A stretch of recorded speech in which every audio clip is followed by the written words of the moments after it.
Good opportunity, but just lifted off target, so the umpire deemed that to be, oh no, it's indicating a bit of body barging. Oh, and the umpires have been really great so far in this tournament so far. And as we see Paarl Gimnasium, and it's head that goes to Paarl Gimnasium. I know the officials have been really, really good, and we've got some experienced umpires officiating this match here. Renee Brandt is closest to us. Very experienced umpire all the way from the Eden district. But Paarl Gimnasium here with an opportunity on the attack there. Carlin Mentor, but unfortunately tackled there by Hilton. And again, nice little steal there. Winning the free hit. You see Paarl Gym definitely taking on a bit more of the attacking approach. Applying a bit of pressure there to the Hilton defense. Hilton on the attack again. Nice little midfield transfer all the way to the left-hand side. Finding the space there, finding the striker. Good opportunity. Great save there by the Paarl Gymnasium keeper. That's a good passage of play. And now Paarl Gimnasium on the attack now. Pretty end-to-end stuff here early up. Yeah, looking like it's about end-to-end. Yeah. So that's what we'd like to see at hockey at this level. That's an opportunity there. Again, great save there. Paarl Gymnasium keeper denying Hilton that opening score. And it's just over 3 minutes into this first half, and the score is still 0-0. I don't think he took that 1-5 there. Now Hilton need a counter-attack now. And just a shout out to our sponsors making this tournament a possibility. For main sponsor F&B, and also Twizzler, also one of our sponsors. So great shout out. Without sponsors like this supporting our schools hockey with tournaments like this would not be possible. Yeah, and I think it's a really good step in South African hockey. I mean, starting to show the schoolboys levels. It's we definitely do have talent, and more things like these really do help the game of hockey in the country. No, absolutely. It's high competitive, but being from Paul Roos, you guys also have a team entered into this tournament. So how's it been going so far? Yeah, we've got a bit of a young team, some mixed bag of results, but yeah, the tournament's still young and fresh, so hopefully we can get the dub later on. We still got 2 more games this afternoon, so yeah, hope those legs will work. 7 games over 3-4 days is not an easy task. Yeah. But we see the Paarl Gym just almost employing a bit of a 3-quarter press here, allowing Hilton to play the ball around the back. The strikers, okay, there's a little mistake there, and it's Van der Brandt stepping onto the Hilton defense. And that's a good interception there. I think Paarl Gym just maybe trying to force it a little bit, and I think if they can just find shorter connections, they'll be able to build up and get in behind the Hilton defense. But a free hit here to Paarl Gym in the middle of the field. Hilton making sure they've got space covered.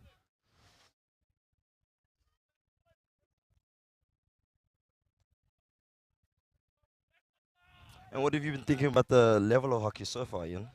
I mean, we have been coming off the pandemic, and most boys haven't been in the amount of hockey as usual.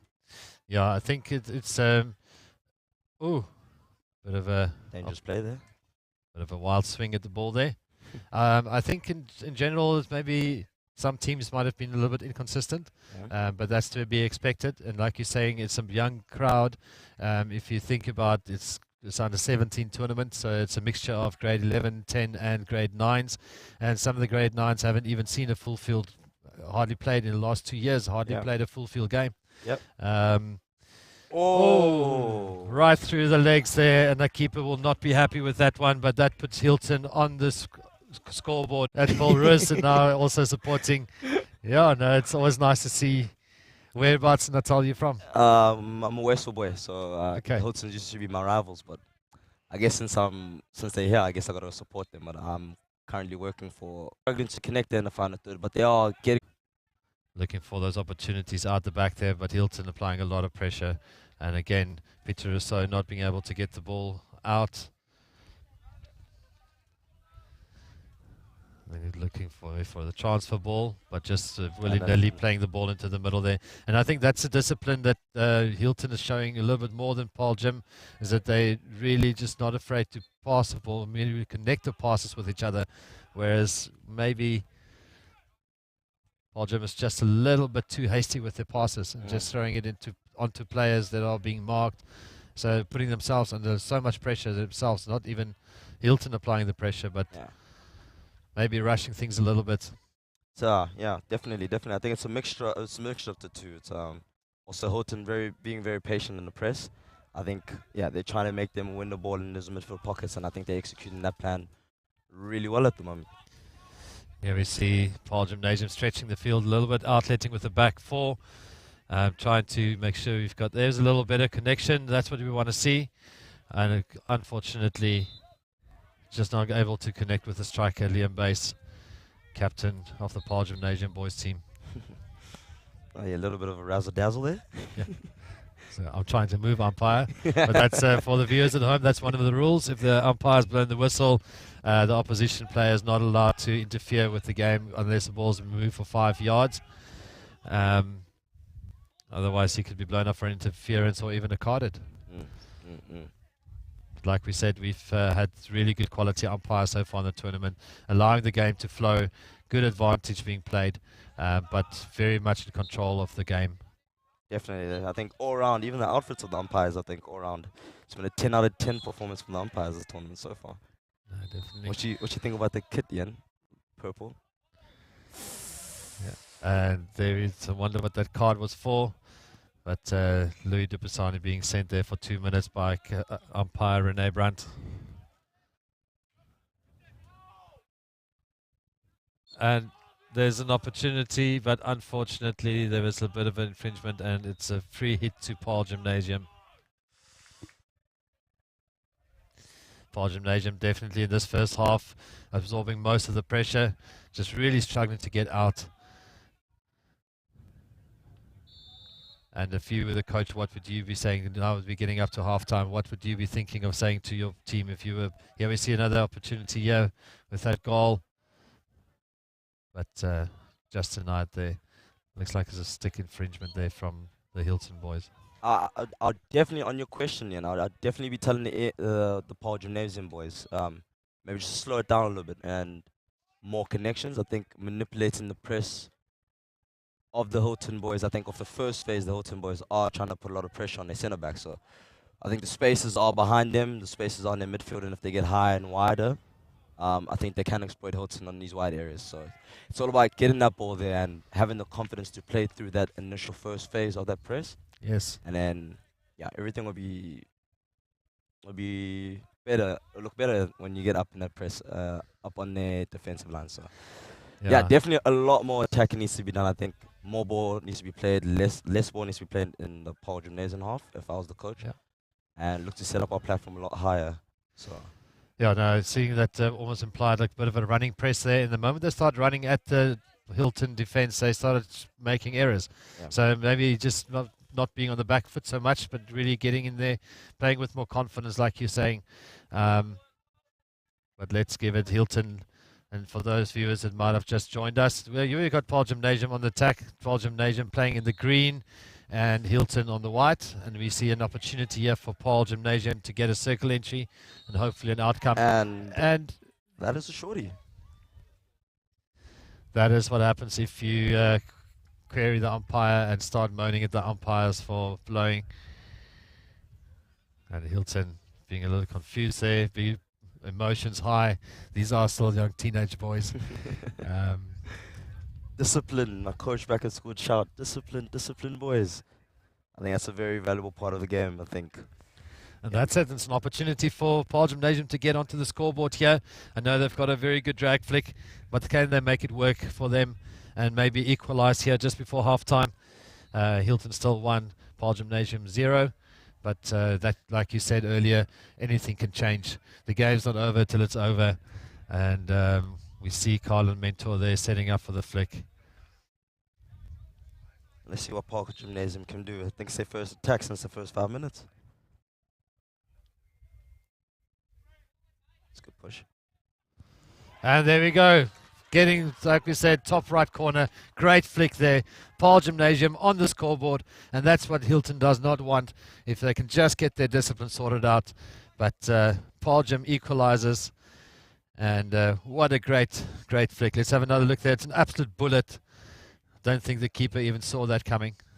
Yeah, that is the part of the game that's really evolving, especially in schoolboy level. I remember back in the day, we definitely couldn't flick like this, and now we got kids from grade 9 all the way upwards who can flip top corner. So, yeah, 1-1, and that is how the cookie crumbles in this game if you don't take your opportunities. But we still got another 23 minutes left of the game, so definitely going to be an interesting game. And that's all you want sometimes. That we said the Paarl Gymnasium playing with a little bit more confidence, and that's what you need. Getting an equalizer, nothing can build your confidence more than that. But Hilton on the attack here, going for that circle entry on the right hand side. Oh, across the D. Across the D. Good save there by the keeper. Nice little deflection. Nice little. Nah, that's overhead. Little of a kick and chase there. Paarl Gymnasium ball. Taken quickly. And that should have been 5, but.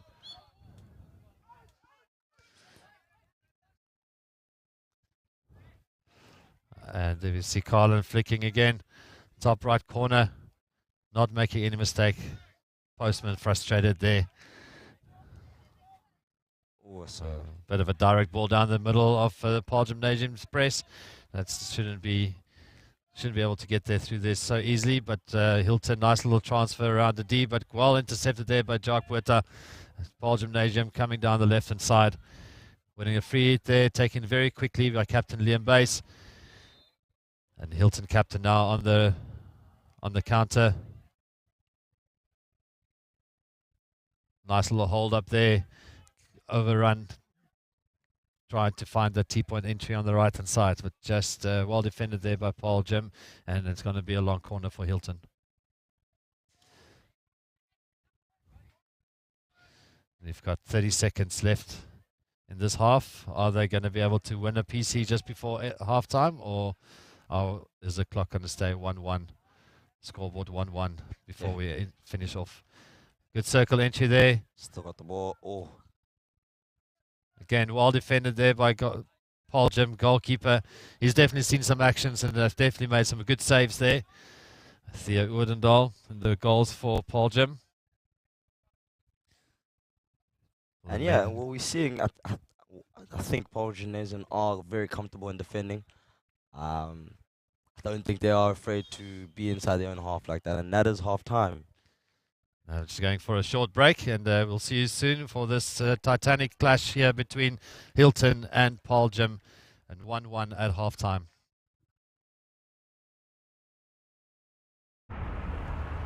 But things are never gonna change. Hi. The one thing you can be sure of is change. Things are always changing. In Africa, this is the home of change. You know, we live by a code here. If the beat changes, the dance step must adapt. Because brothers and sisters, we know if we don't change, things won't change. And it all starts with one little step. Yes! Power! Power to the changeables, the adaptable problem solvers who don't need a corner office to start an empire. Look at us! We are the changeables. Changeables? What does that even mean? Everything's changing. Sure. And sometimes it's the smallest change that makes the biggest difference. Switch to FNB, Bank of the Changeables.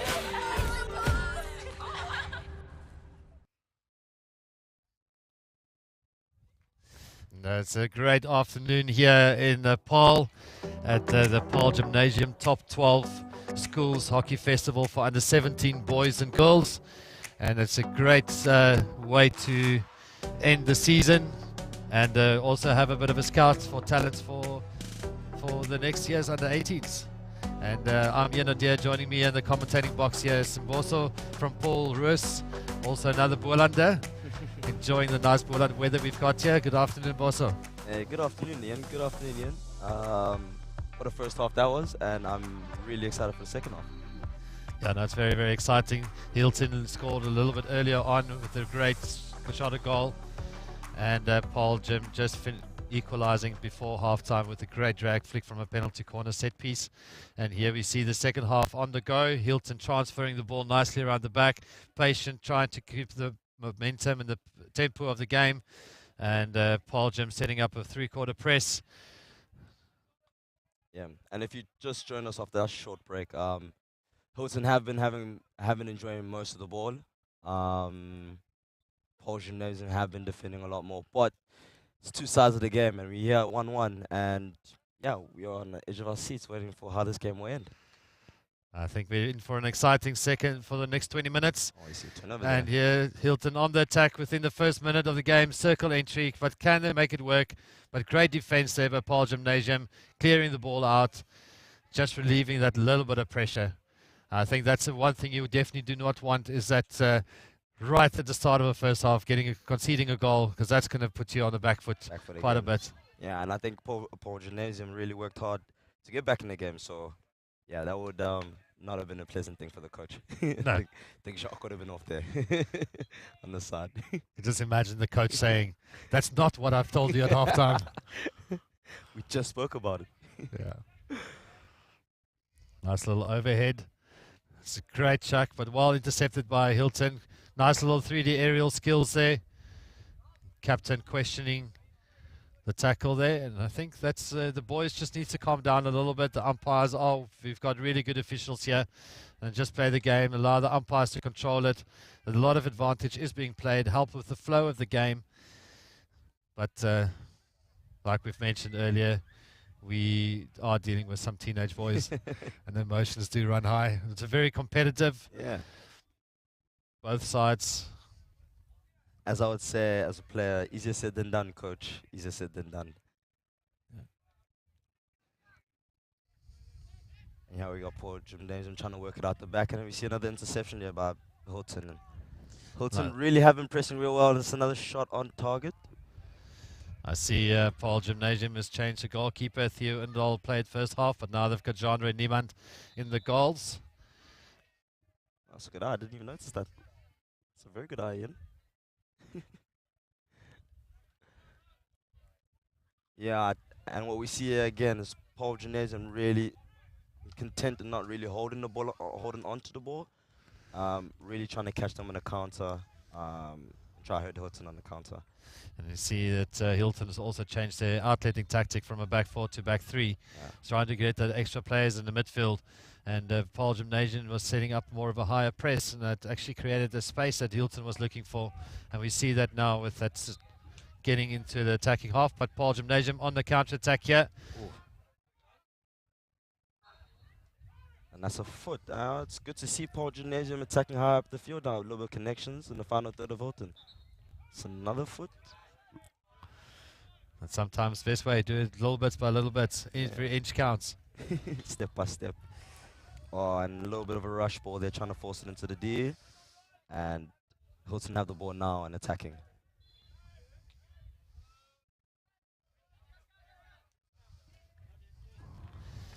It's good intercepting. And that's always a hard one to blow. People don't understand that. But just for our viewers at home, when the aerial ball, when the ball is being received, the receiver, everybody else needs to be 5 yards away until the receiver has got the ball under control. But here we see Hilton with a circle entry. And it's head outside. Little slip.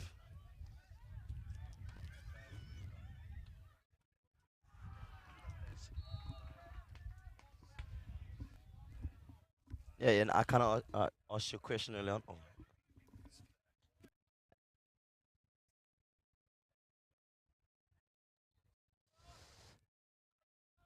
And we see there number 15 of Hilton running the ball over the line, and it's another 16 to Paarl Gymnasium. And we see Hilton setting up a high press there. Oh, it's unlucky there.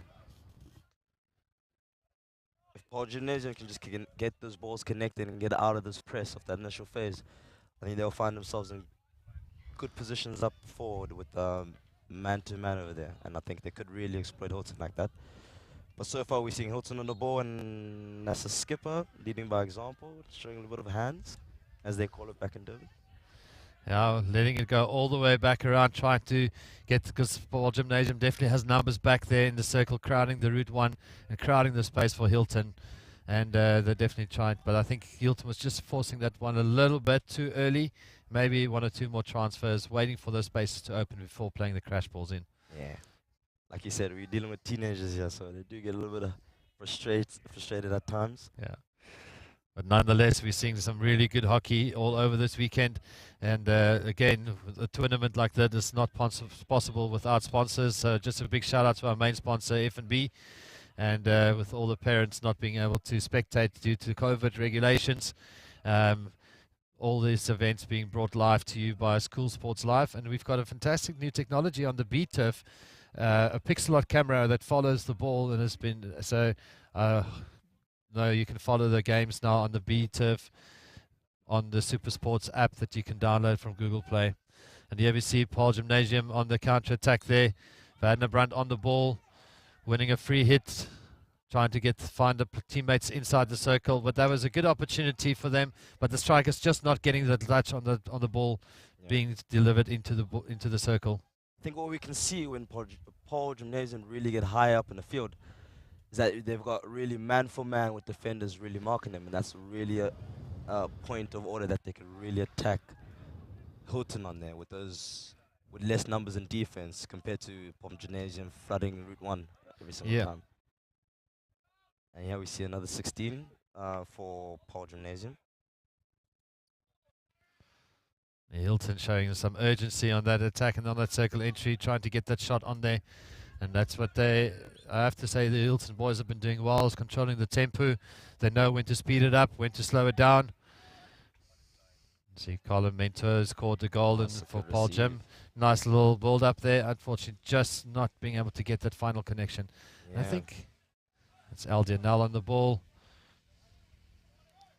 I think it's that final connection that's just letting down. Oh, and we see another example of the final ball, that final connection for Paarl Gym. It's just not falling into the right hands, or just going a little bit too wide, where they could actually really be hurting Hilton, and it's another interception there now. It's definitely see Paarl Gym much more on the attack now, trying to even out the game, trying to work out the opportunities there, but again, forcing it just a little bit too direct, rather just playing it around and try to stretch open the Hilton defense. Both teams really getting numbers in that danger zone into the Route 1. Hilton here with another opportunity inside the circle, but no outcome. Well defended there by Paarl Gymnasium. And I think that's what both teams have got, quite a number of circle entries, but without any outcomes, not even winning a penalty corner. And I think as a coach, that's a great little overhead there, just into space, relieving pressure. Paarl Gym chasing that ball down hard, but very, very composed by Hilton.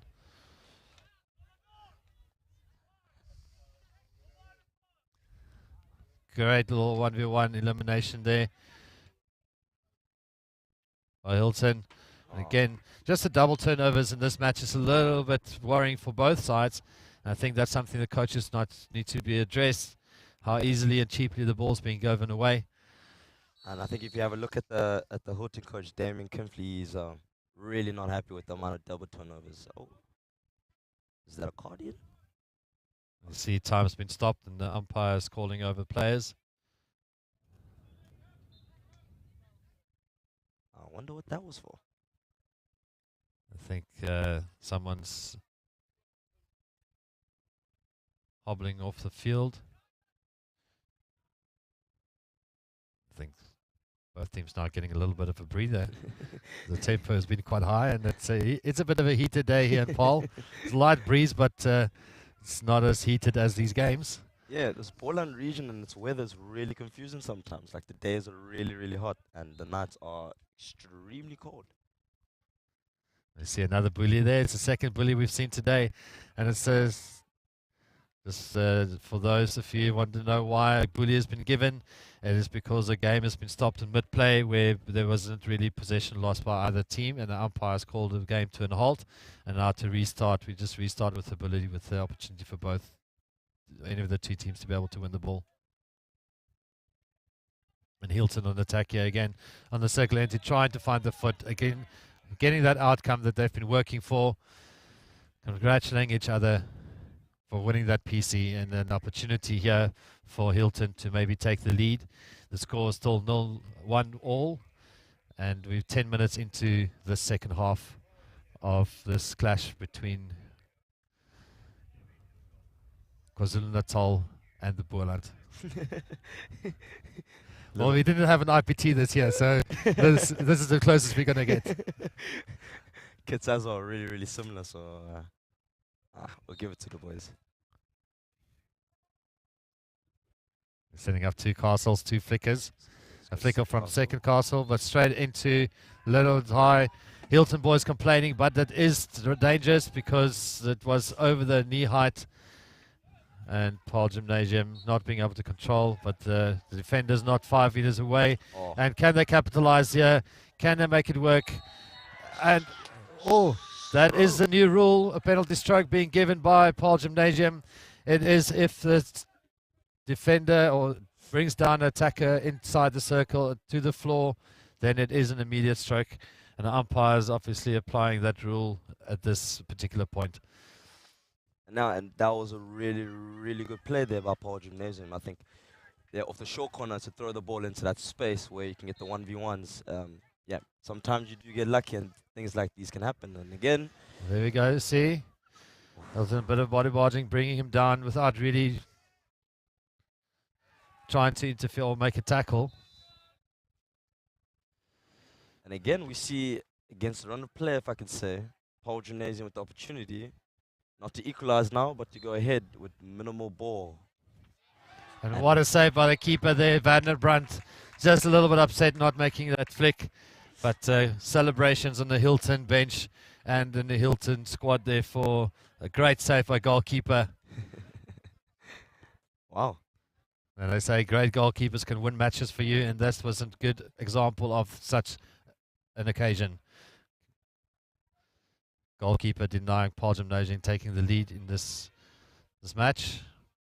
Maybe 15 minutes or almost 15 minutes into the second half. And tempo really high.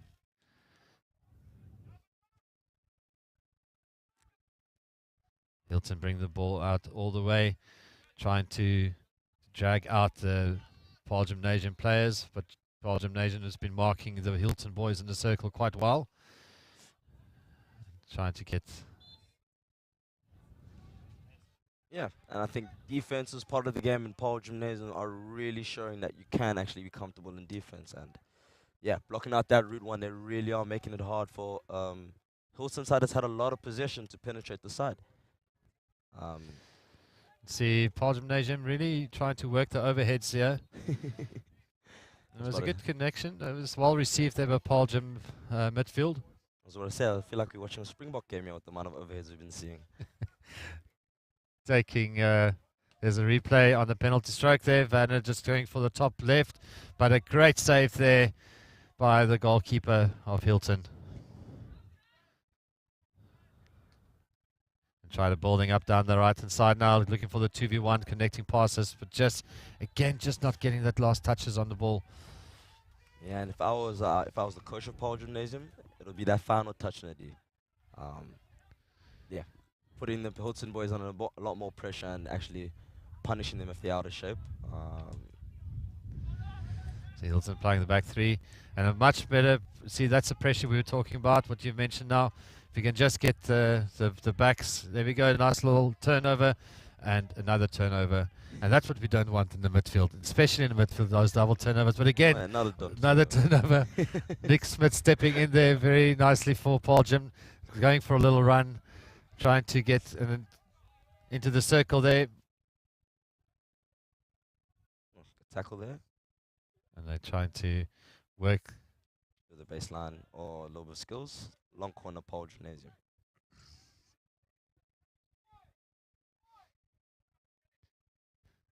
See if, but I have to say that the second half is much more evenly contested by the two teams.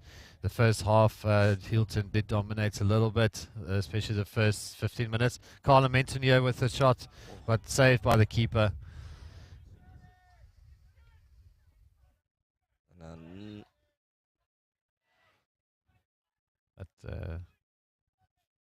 And over the last 2 minutes, we're starting to see Paarl Gimnasium starting to have a bit more of the ball in Hilton's half. Unfamiliar territory, but it's good. It's good. And they're starting to work it into midfield a bit more now. Yeah, it's a little bit undisciplined with the tackles. Hilton just flying into the tackles there, allowing Paarl Gymnasium just to play around them. And it's good transfer, yeah, good ball speed, but unfortunately, again, just not making that final connection there by Willem Mattia on the left half.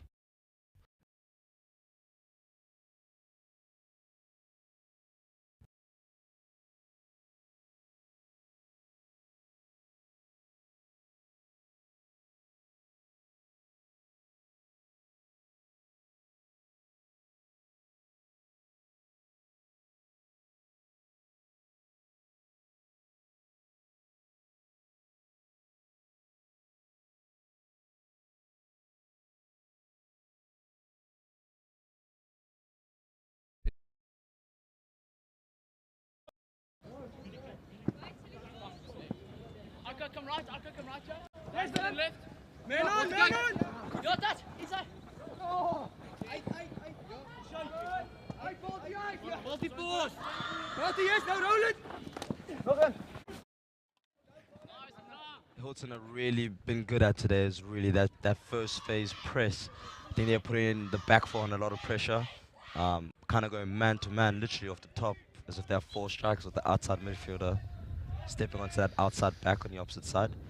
And it seems you're putting in, that's a short corner, and that's that pressure that you get from turning the ball so high off the press. Yeah. These are the benefits that you reap, I guess. Yeah, just not being able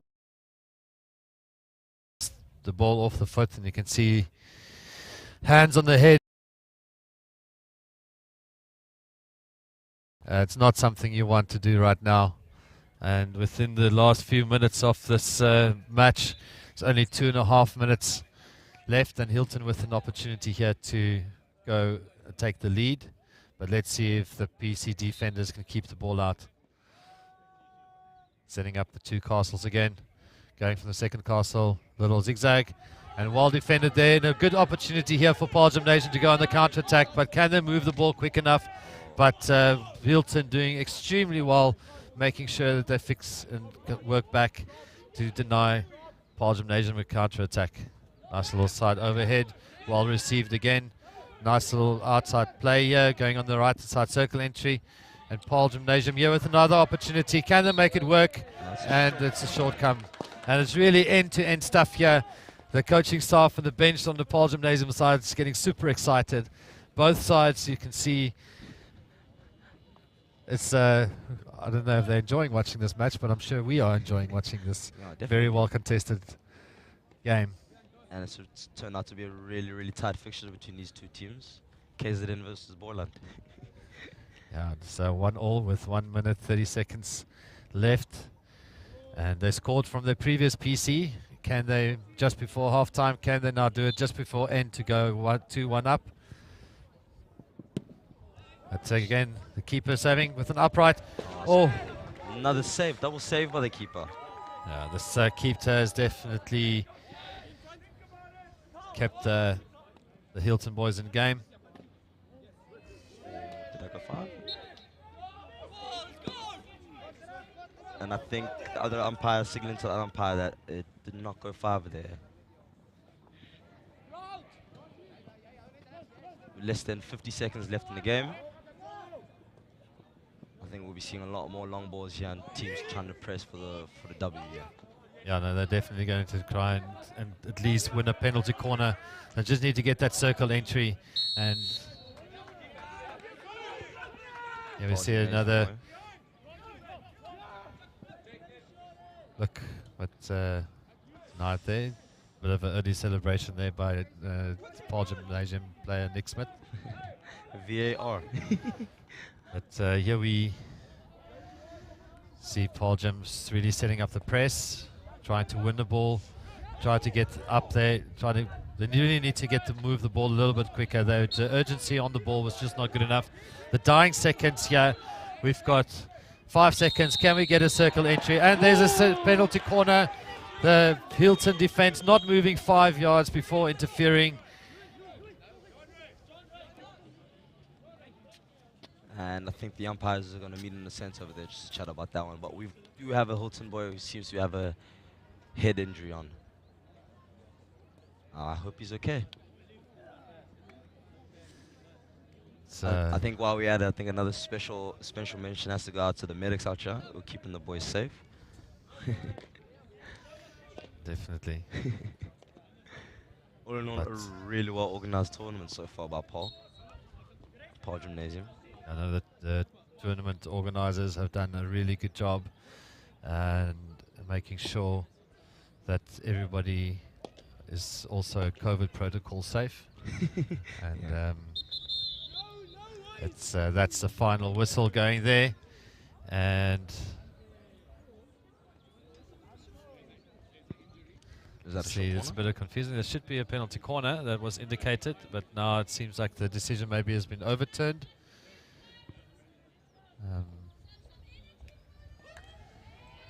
Yeah, what I think happened there, I think as weird timing, but as Paarl Gymnasium were about to get the short corner, I think the referee from the other side blew for the head injury on the other side. So I think it was a little bit of confusion, and I think the game ends 1-1, Hilton versus Paarl Gymnasium. I think that was a good, fair reflection on how the game went. So well done to Hilton and Paarl Gymnasium. And we've got our next match up in this top 12 schools tournament for under 17s. St. Mary's Waverley versus Collegiate. Oh, that's Durban Girls College. And that's it from us. Thank you very much for joining us, and see you soon.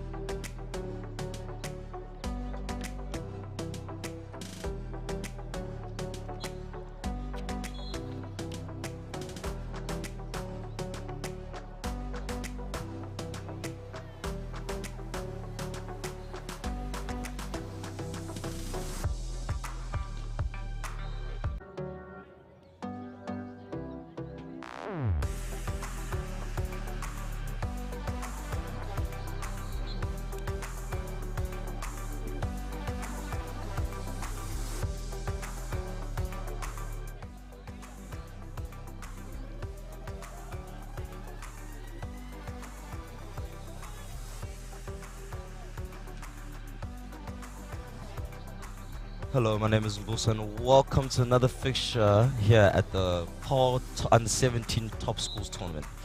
We have a fixture here, St. Mary's versus Durban College, and the game's underway.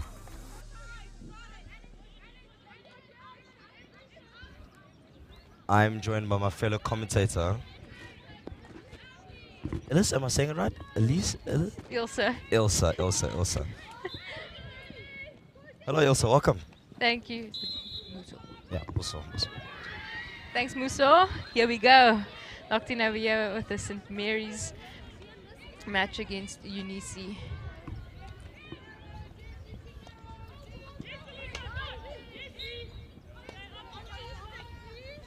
Oh, Durban's goals.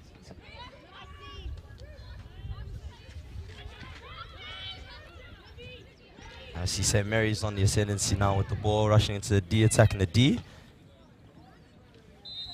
And it's a short corner early on, yeah. Less than a minute into the game, St. Mary's find themselves at the short corner.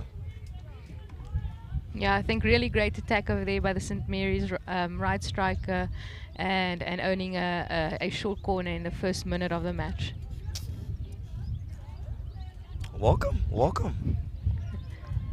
Yeah, hockey on a Friday afternoon, not bad at all. No, not bad at all. I think great day to be out here in Paarl. Sun shining, but we obviously in the shade. Oh, and just unlucky over there. I think great pressure by the Durban girls. Second wave over there on the top of the castle, and I see that St. Mary's have now been rewarded a long corner. And for those at home, if you are not sure who's playing in what kit, the Durban Girls College are in the white and green with the striped green socks, and St. Mary's Waverley on red with the white kit.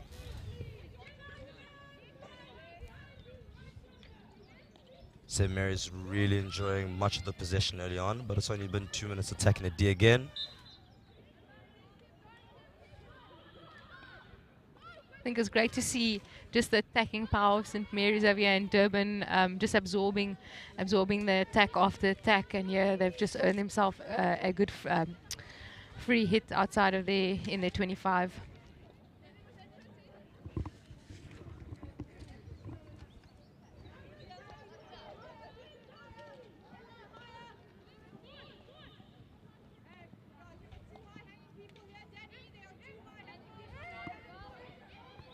And what we see our DGC Durban girls trying to get out of the back over there. Good arc there. And that's a foot over there. So how have you found, quick question, how have you found the tournament so far? It's been good so far. My team drew this morning to the Paarl Gym Invitational team, and then later on, I think we're just looking to improve on a few things. And here we go, you've got St. Mary's. Oh, unlucky about that. A great defense by the Durban girls. There. And St. Mary's on the attack there onto the baseline and just goes over the baseline. Yeah, I think that's really unlucky. When she came through with that interception, it would have been awesome to see that connection just in the circle. But yeah, here we've got Durban girls back at it again, trying to work this ball out of their defensive 25. And St. Mary's is just putting a lot of pressure on their defensive outlet at the moment. Yeah, and what we saw there was a little bit of dangerous play there by the center back of Durban girls. Giving the ball back to St. Mary's, and St. Mary's have another hit just outside of the D. St. Mary's, easy to say that they're enjoying much of the possession in the first 5 minutes. Yeah, at the moment they're just linking up much better. Durban girls High is doing really well, just absorbing that pressure. But here we have another attack down the right-hand side. And now she clears that out for the defense.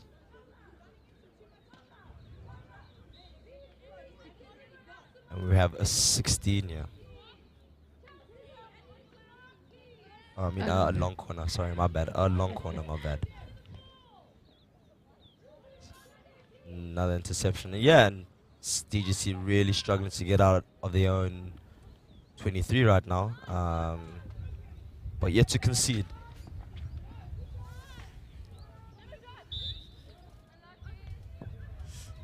And I hit DGC. So which school do you coach? I coach Bloemhof Girls High. Bloemhof Girls High. Yeah. So we in this pool at St. Mary's and Durban Girls. Doing a little bit of video review before you guys play each other. Just checking out a few things. It's not bad. It's not bad. Yeah. Because we played St. Mary's yesterday, and we went down 1-0.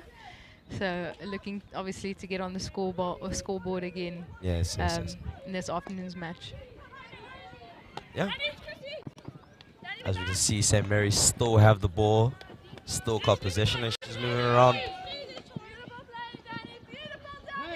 I think great defensive pressure over there by Durban Girls High. They really make sure to get their stick in and come out with that interception. Now to just make sure that they connect over there with one of their players. Ball. Yeah, awesome ball. Yeah, we've got a 2v1 with the goalkeeper. Just wide. And here I think we see how dangerous DGC can be as soon as they get over the half there. I think that's the first time they've actually gone over the opposition half. And yeah, and here we see it again. You can see that player out on far post. If only she could play that ball to far post. Players unmarked over there in the circle. You know, strikers, we try to go for glory. Exactly that. But yeah, listen, here we see Durban Girls with the ball in St. Mary's quarter this time, which is fairly unusual for the first 6 minutes. We haven't seen that in a while, so it's good to see. Oh, and that's good pressing there by St. Mary's. And DGC really now not in good shape, and St. Mary's looking to capitalize. Oh, and just a bit of a wayward pass there. And I think that's kind of been the story of the day, I think. Yeah, I think we're just missing that connection, that final pass, just to take a bit more care on it. I think we always anticipate the play to be in the space, and then when they're not there, it's a bit unfortunate. But hopefully, I mean, they have had some good moments, and I'm sure we'll see a few more, because usually in the first 5 minutes or so of the game, the players have to settle in again. And obviously, it's quite hot outside on the field for the players, so that's also a little adjustment. And I think for most teams, it's the second match of the day as well. I was just about to say that as well. It's only game 2 out of a possible 3. 6-3. Well, 3 for today. Yeah, 3 for today. So still a lot more hockey to be played today. Here we got DGC. Oh, and again, just that final connection there. Yeah. Just that final connection. I think only if the striker just extended a bit more, maybe they would have connected a bit better. But now at least we can see St. Mary's in their outlet. Yeah, they're moving the ball quite nicely, making sure that they... Oh, just unlucky. And pressure there. It's like the commentator's curse. Oh, no. I'm sure parents at home will be really upset with you for that. Here we got a counter. Trying to force it down, and free man for DGC in the right position where free man should be. I think while we're here while we're here at the moment, I think we'd like to give a proud or big shout out to our sponsors. I mean, I wish I had tournaments like this back when I was playing schoolboy. Yeah. Schoolboy hockey. So yeah, as a coach now coming back and looking at the development, I think it's really good for the development. So yeah, thank you to FNB for Super Sport for putting these games on TV. I think as a kid, who wouldn't want some TV time? Oh no, definitely.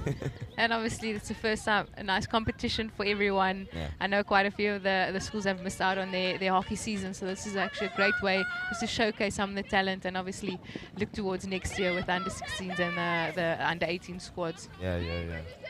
And I think this tournament's kind of serving as a boarding block for the under-18, for the first team, no, coaches definitely. Yes. So, yeah, bit of an experience, a bit of youth, but yeah, it's the platform for the kids to showcase themselves and to grow as players. The ball's still staying in there, well played there by the DGC. Oh, and DGC.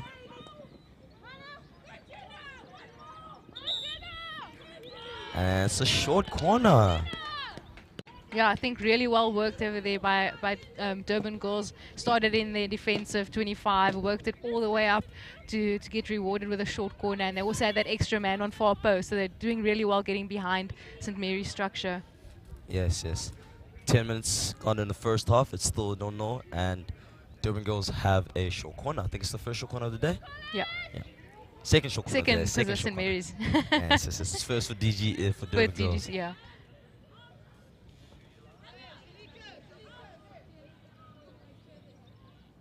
And yes, if you do see the pushers at the push-up mark putting a little bit of water, it's because the astro is dry from the hot sun today. And it's a good push, straight poke. Unlucky. She got some really nice power on that ball, just unlucky that it wasn't on target. And yeah, we see DGC with a long corner. There's a little deflection there by the but postman. Yeah, definitely a little deflection over there.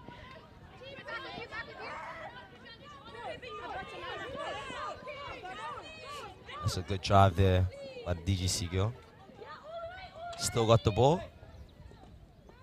It's good, man. Oh, she managed to get it inside. Still DGC door, and it's another short corner.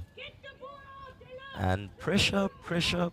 It seems to be the motto of the DGC girls right now. Yeah, I think they're working really well inside that circle, making sure if one of the St. Mary's players puts a foot out, or they're looking for, especially for that foot, that overstepping of the tackle, to make sure that they get some sort of outcome in the circle for their team. Just getting the call from the coach over there.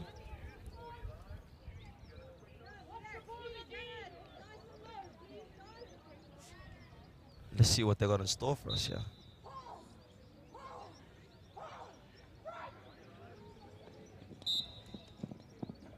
It's another short corner, and it seems to be an early break for St. Mary's Waverley.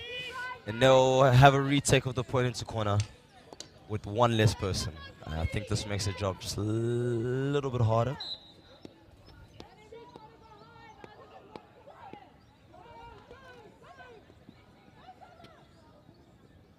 Oh, and that's good defense. Yeah, well defended over there with the 3 defenders in that defensive PC. That's a good step there. I think it's just good to see how much pressure Durban girls are putting on St. Mary's over here with the attack now. They're playing that ball into the circle. Good interception by the centre mid. And that's a good step. And as the game seems to be continuing, we seem to be seeing Durban girls think they're just stepping out. Yeah, confidence. definitely growing in confidence. They're connecting much better with each other. And I think St. Mary's also doing well with the pressure. And just good to see that both teams are kind of settling into this game right now. Makes it for an interesting fixture. And that's a good step there. And that's St. Mary's ball. And as we see another overhead. And she's been blown up for being dangerous.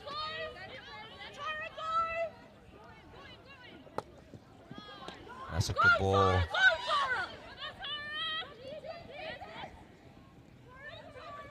She's got the 1v1. Good connection backwards. Ball into the D. Good step up there.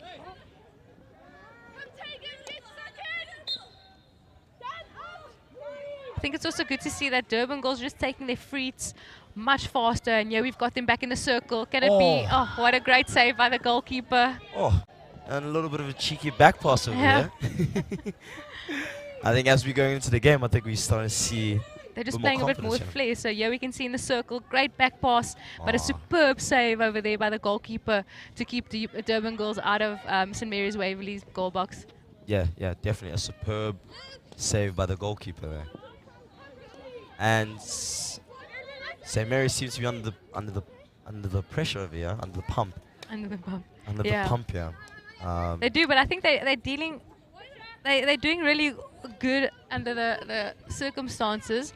And I mean, yes, Durban girls are taking it to them, but they're nice and composed over there, working it out of their defensive 25. And as you can see, really trying to win the ball, and that's a hit straight through, trying to relieve some pressure, but it only finds a DGC stick. And Durban girls seem to be on the attack again. And you can see Durban girls really trying to attack down this right-hand side. I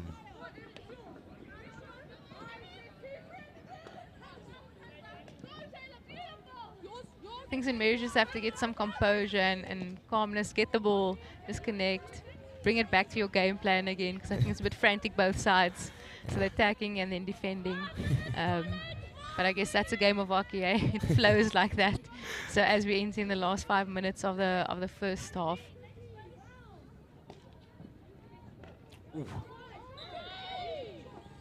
Advantage and St. Mary's have the ball there. Seems to have hit the foot of a DGC girl, and now we're seeing St. Mary's on the opposite end. And a good interception there. Yeah, great interception, good breakdown also.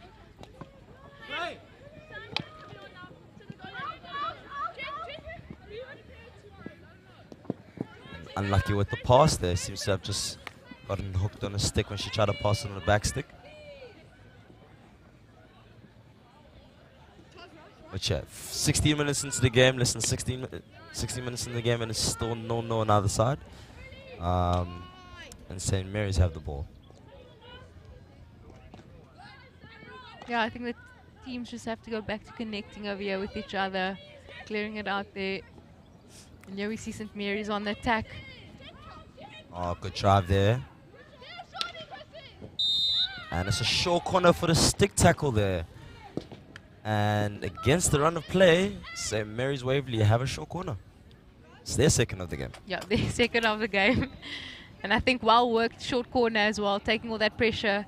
So it'll be interesting to see what's their setup on the top of the circle and just how well Durban girls will be able to defend their PC. Yeah, and I think over the years, short corners have really grown in terms of importance in the game of hockey. So this is a goal scoring opportunity, and a really good one at that. Oh, and unlucky with the push there. But they fixed it, and they finds herself a P spot, and it's a goal. St. Mary's Waverley. What started off as a really bad push out from the dry turf, I'm guessing, and they seem to have just worked with it there and kind of worked around it and got a free man at P spot, and now it's 1-0 St. Mary's. Yeah, I think a really well worked a short corner, like you say, even though the push wasn't to where it's supposed to be. We can take a look again over here. I think that's the one that got them the PC. Yeah. And again, well you can see, yeah. Just that little pass back, and she finds herself unmarked at P-spot, and that is a goal. And yeah, as I was on that point there, I think I was just saying, short corners have been a part of the game, and there we see a goal over there. So yeah, I think as coaches, I think we have been telling our kids to get short corners. Yes, no, definitely, and working hard at them, because like you say, what's usually a 7 versus 5, 7 versus or 8 versus 5 situation with that goalkeeper in. So you do want to try and get an outcome for your team when you do have a short corner. And St. Mary's Waverley. Oh, that's a good turn there. She still has the ball, and that's well worked over there. And now we're seeing St. Mary's now starting to get descendancy again with 2 minutes left in this half. All the way down on the wide right.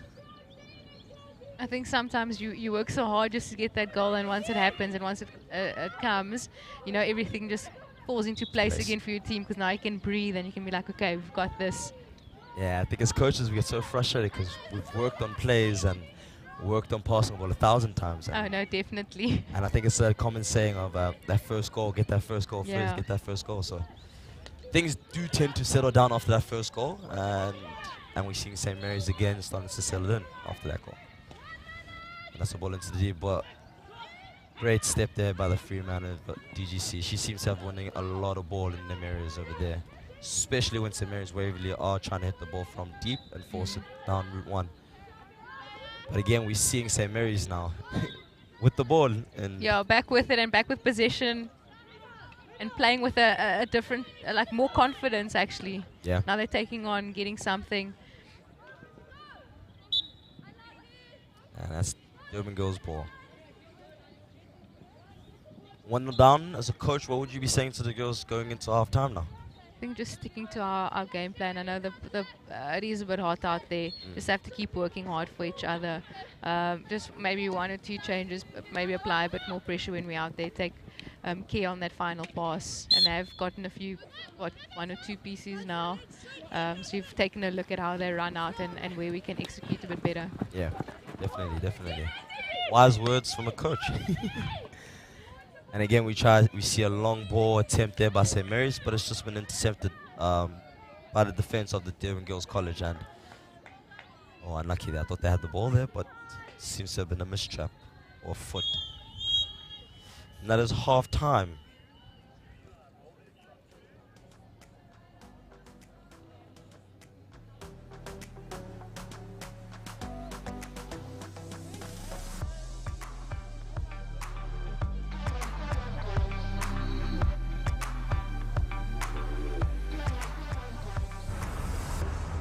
Yeah, but things are never gonna change.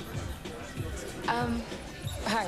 The one thing you can be sure of is change. Things are always changing. In Africa, this is the home of change. You know, we live by a code here. If the beat changes, the dance step must adapt. Because brothers and sisters, we know if we don't change, things won't change. And it all starts with one little step. yes! Power! Power to the changeables, the adaptable problem solvers who don't need a corner office to start an empire. Look at us! We are the changeables. Changeables? What does that even mean? Everything's changing. Sure. And sometimes it's the smallest change that makes the biggest difference. Switch to FNB, Bank of the Changeables.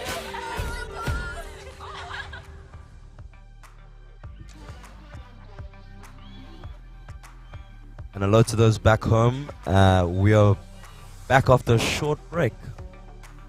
And it is 1-0 St. Mary's Waverley. Goal coming late in that half over there. And yeah, DGC looking to get back in the game. But what has been a very good game so far. We are expecting a lot more to come here at Paarl, which is a nice place. This is actually my second time in Paarl. It's really nice. No, it is stunning and a great view over here. So yeah, it's going to be awesome to see what the Durban Girls pulls out of that bag. I mean, 1-0, still in the contest, get another goal, and there's your equalizer. Always if St. Mary's going to finish the game now with another goal. So we've got 20 minutes of action-packed game. Speaking on that 20 minutes, I think it's St. Mary's, yeah. I think teams have been coming out really, really hot because I think you got 40 minutes compared to 60 minutes that you usually have. Oh yes, the teams. I mean, your players should be able to run and finish that 40-minute game. It is much shorter than either playing chuckers or your 25-minute halves. Or 35s as Or we used to do back in the day. Yes. So yeah, we are seeing a lot of intensity. So yeah. And you've got a bench to roll. I mean, you've got enough players over there for those fresh legs to come on the field. So run. And here we see St. Mary's winning the ball there. Attacking on the 45. That's a good build-up play. Oh. And she just got overly excited at that shot. Maybe thinking of celebrations before actually striking the ball. Usually they say that happens. And you can see your name in lights and you know you're going to score a cracker over here, and just unfortunate with that execution. But it's great to see St. Mary's putting Durban goals under a lot of pressure over here. Yeah, St. Mary's implementing a full court running. Yeah, and great press. interception. A shot off target. Oh. And St. Mary's get the ball at the top of the D. It's a shot. Oh. Sure, what great save by the goalkeeper, the Durban goals goalkeeper, making sure that St. Mary's stay out. That's a really good save. Advantage to St. Mary's, and they've still got the ball. Head into the D, strike, and it's a goal! Yeah, that's a stunning goal over there. Great execution by that striker. Staying nice and composed, making sure of the space, and executing on the reverse stick. Yes, a really, really good finish that. And with 2 minutes into the half, St. Mary's Waverley find themselves 2-0 up to the goods.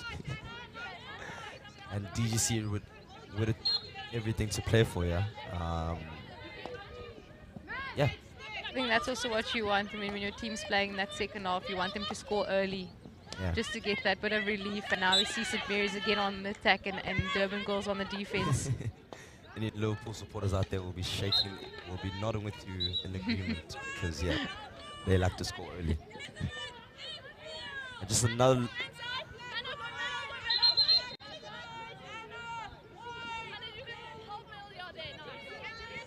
And St. Mary seems to have the ball, a hit outside the D. And you can see St. Mary is starting to settle into the game a bit more. And that's another short corner. Yeah, that ball's so tricky sometimes. I mean, I don't think she executed it as well as she hoped, but I think that little bounce in the field makes it a bit difficult sometimes for the defenders to stop it, and they've been awarded with a short corner. Such a small ball. I don't blame them. It's such a small ball. And yeah, third short corner. I think this is for St. Mary's.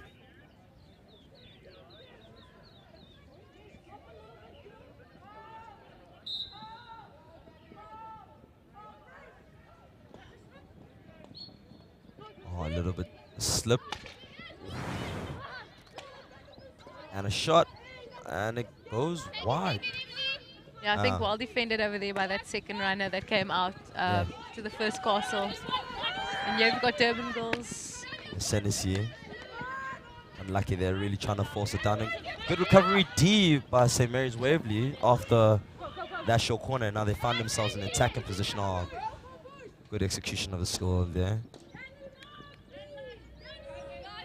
And it's another long corner, St. Mary's Waverley. Yeah, you can see St. Mary's totally different team if you compare them in the first 5 minutes of the first half to now. I mean, they're just improving every single moment, and then just more confident on the ball as well. Unlucky, and starting to see a little bit more flair. The girls are really feeling it now. Yeah, definitely, and they're running off each other, and they're working together.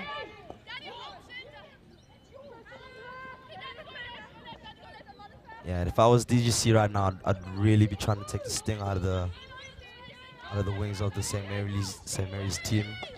Definitely don't give them the ball like that. Yeah, I think the St. Mary's midfield is also doing really well. They're stepping up, making those interceptions, and then looking to connect with the strikers going forward.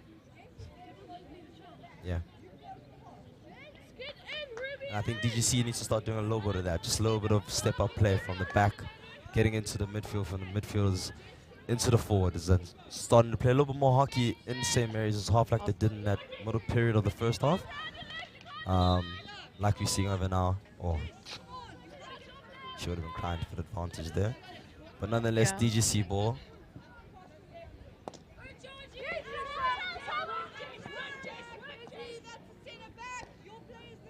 We're seeing a lot of patience. Just like that. In and out, in and out. It's stick on ball, connect with the others. Yeah, and they get rewarded now. They're in the attacking half. See what they can do now. St. Mary's is stepping up really well into those balls, making those interceptions, and also just stepping ahead of the Durban Girls midfield line. Like there we another great interception.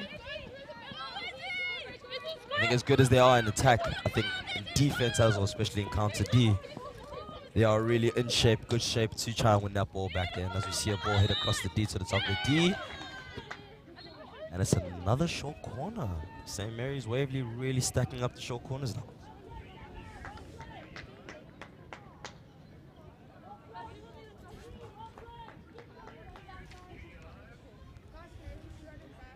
I think there was a song back in the day that girls used to sing. Push it, stop it, put it in the pocket, shorty. Yeah, put it in the box, it's a shorty. Yeah.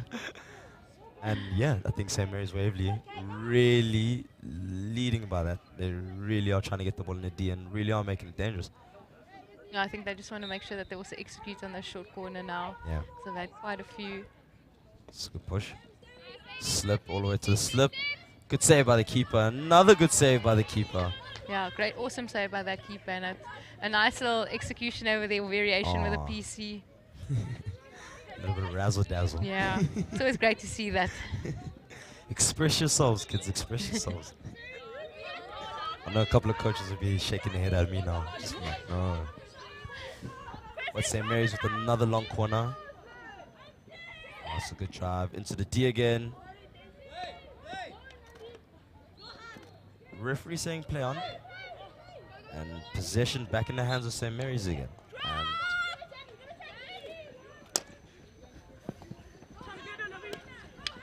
And that's a good long ball received there. And DGC now have the ball in the half. Really attacking there. Good drive on the baseline. Cross the D. Oh, good save. That's a chance here. And unlucky there. Defender getting a stick there. Yeah, great defensive effort over there by St. Mary's. Yeah, we see them on the attack again.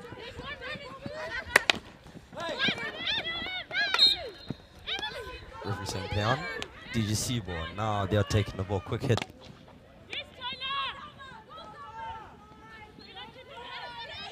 This is where DGC would want the ball to be, in the defensive half of St. Mary's, and really making them work defensively. But they seem just lacking in that final ball. It's outside the D. It's good to see Durban Girls taking it now to St. Mary's, finding each other much better out there on the attack. Yeah, definitely. I think a very important thing, this game is far from done. I think in a game of hockey, anything can happen at any time. Definitely. And also you don't want to fall into that 2-0 trap. Oh, a good deflection there. Good save by the keeper. And St. Mary's Waverley seem to be under a lot of pressure, under a bit of pressure now. But seem to be dealing with it nice, and I have a free hit for them now and a chance to reset and rebuild again. Yeah, real good passage of play there from DGC, and I think more of that is what they need. Oh no, definitely. And oh, that is a bit of a risky great ball. little switch ball over there, a bit risky, yeah, but you know, gotta risk it at times. And now St. Mary's find themselves in a good position. Oh, unlucky with the pass there.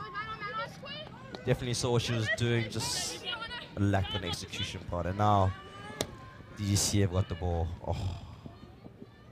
And unlucky with that pass over there. I think just unfortunate that the ideas there, just that that connecting with that final pass. And I do think some of the players are getting a bit tired now. It's their second game.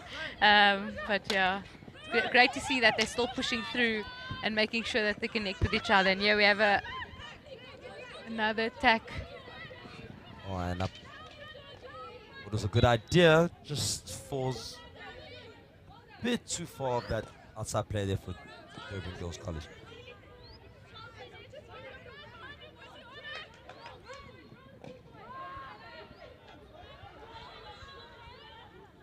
DGC is still coming out with the ball, and it's their ball.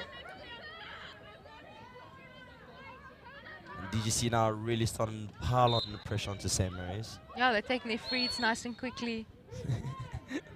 And that's a big advantage because obviously we're not 5. Could result in a PC over there. Yeah, that's a short corner. Here we go. Yes, with 9 minutes to go, I think this would be the time for Durban Girls to strike as early as possible.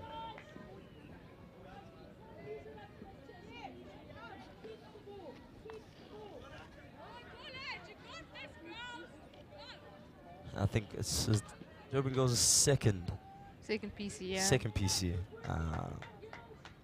Let's see what they can do. PC, really important part of the game, like we said earlier on. Wouldn't be surprised if we see a goal, yeah. Touch wood. Yeah.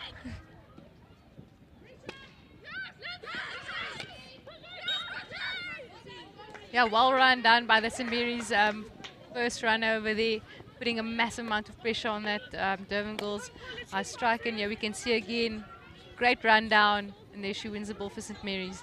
Yeah, and the hit there was for little stick catch check, over there. yeah. Stick check. Yes, that is a rule of the game. You're not allowed to hit an opponent's stick at all.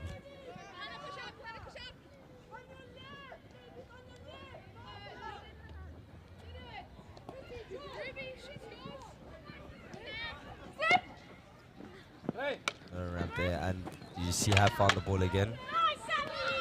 But a little bit of battle over there, and St. Mary's Waverley player comes out on top of there.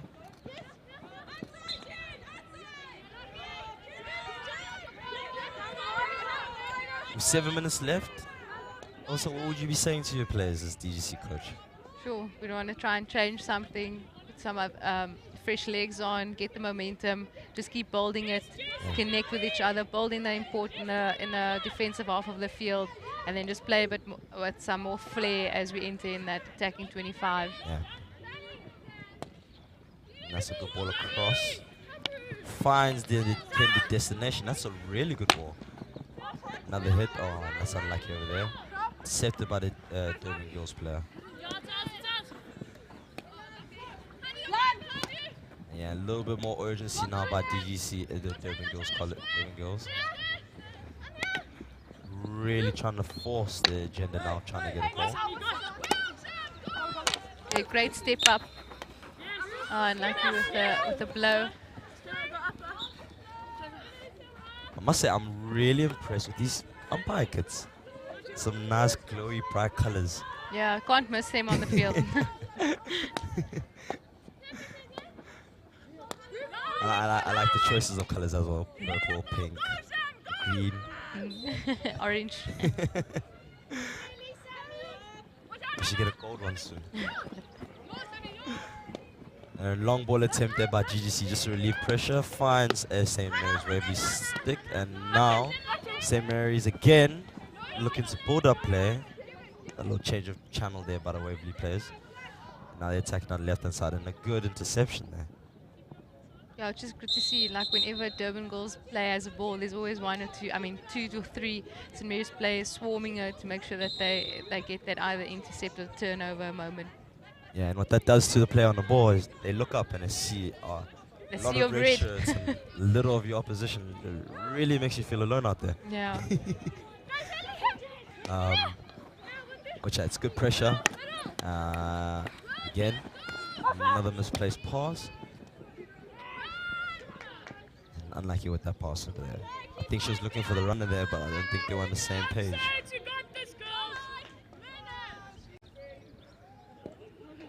No, sometimes it's a tough one. You think the player's going to be there, you think you're on the same page, and then pass it into the wrong area, or someone thought you were going to pass it somewhere else. It usually happens when it's hot and you're tired. So. Yeah, when that fatigue kicks in. Start seeing double. Yeah.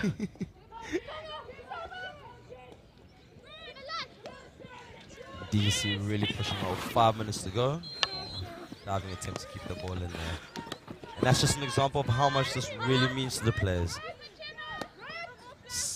Putting everything on the line.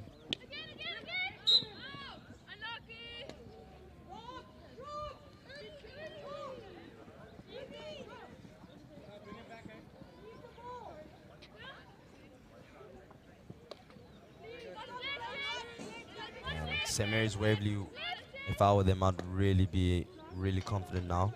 I'd really be trying just to hold this lead that I have now. Maybe put in another one just to ease it down for us and... Yeah, not make any silly defensive errors. Yeah. Looking to keep it the same. That's a foot, and we see a hit outside. But you know, it's always great to see that Durban girls are getting in, they're getting stuck in, making sure that they put a stick in there, intercepting the ball, making a massive effort to keep that ball out. Yeah.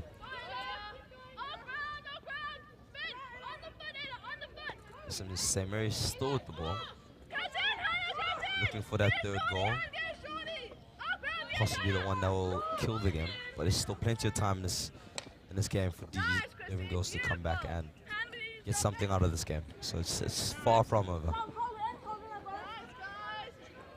But again, that pressure you're talking about, St. Mary's girls really are well structured without the ball and making it really hard for Durban girls to really break them down and get behind them. Again, we see another hit, long ball attempt. Yeah, and great step in over there. Yeah, good steal. Really great steal, getting her eyes up, making sure that she connects with some player. Good interception by Durban girls. And here we see them on the ball again.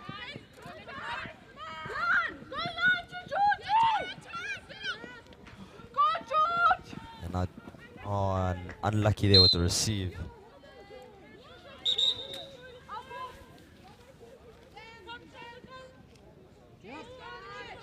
Ooh, run up for an infringement there.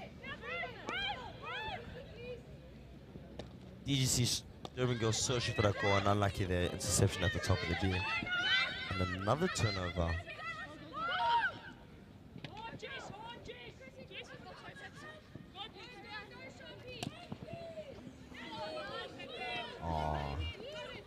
Another was that a misplaced pass? I don't know.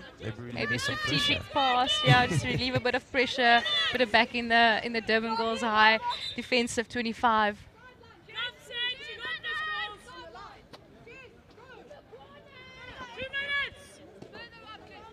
Yeah, with 2 minutes left on the clock. Yeah, DGC will be looking to get the ball on the other side of the half, and as we see, an overhead attempt. I do not remember as a schoolboy or schoolgirl back in the day throwing this many overheads. No, and it's great to see in the girls' game as well. I mean, also the use of a drag flick. I know in the boys' game you see that quite often. Yeah. Almost all the boys' teams are using the drag flick, so it's always great to see that coming through into the girls' game. And a ball that was hit to the far post. Good attempt there to try to get a far post runner, but I don't think they were on the same wavelength there. And I think here St. Mary's will be really taking their time to set up for the just 16. slowing everything down. Slowing the game down and trying it out. Which should be frustrating to the Durban girls, high girls, but... Oh no, definitely. Yeah. Being on that receiving end, and you're like, come, rush it, rush it. Come, go forward. Again, good connection over there. And another attack with a minute to go, another hit across the D. And the keeper kicks it out. Short corner. Yeah, for those watching at home, you're not allowed to do that with no pressure. I think you can't hit it over the baseline if you have no pressure, and doing that results in a short corner, which we have here. And with 30 seconds to go, St. Mary's Waverley will be in no rush to take the short corner. Yeah, really clinical performance by them today. Yeah, really great performance. I think if you compare how they started to how they're finishing now, two different teams in one game. Yeah. And I think now they're just waiting out for the time. So we've got about 7 seconds, and they've just called the game. So they're putting all their players on the top of the circle. It's your first castle. Nice drag flick save by the keeper. Rebound. Still St. Mary Waverley ball. It's another short corner. A reward. Yeah, now it looks like now they're going to definitely get everyone in outside that circle. Another drag. Straight down the center, and the keeper's well set for that. And with the last player, another short corner, it's a first castle. Another drag. Saved by the keeper. Oh, nice clearance off the line. Not a save by the keeper. And in desperation, that is really good defense to end the game. Awesome defense. Here we can see it again. Great save by the keeper and by the post player, making sure she gets stuck in there. Wow. Yeah, what a game. What a game. And St. Mary's finished 2-0 up, 2-0 to the goods against Durban Girls High. To those watching back home, thank you for joining us. It's been a really good game. And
back to the Paarl Gimnasium.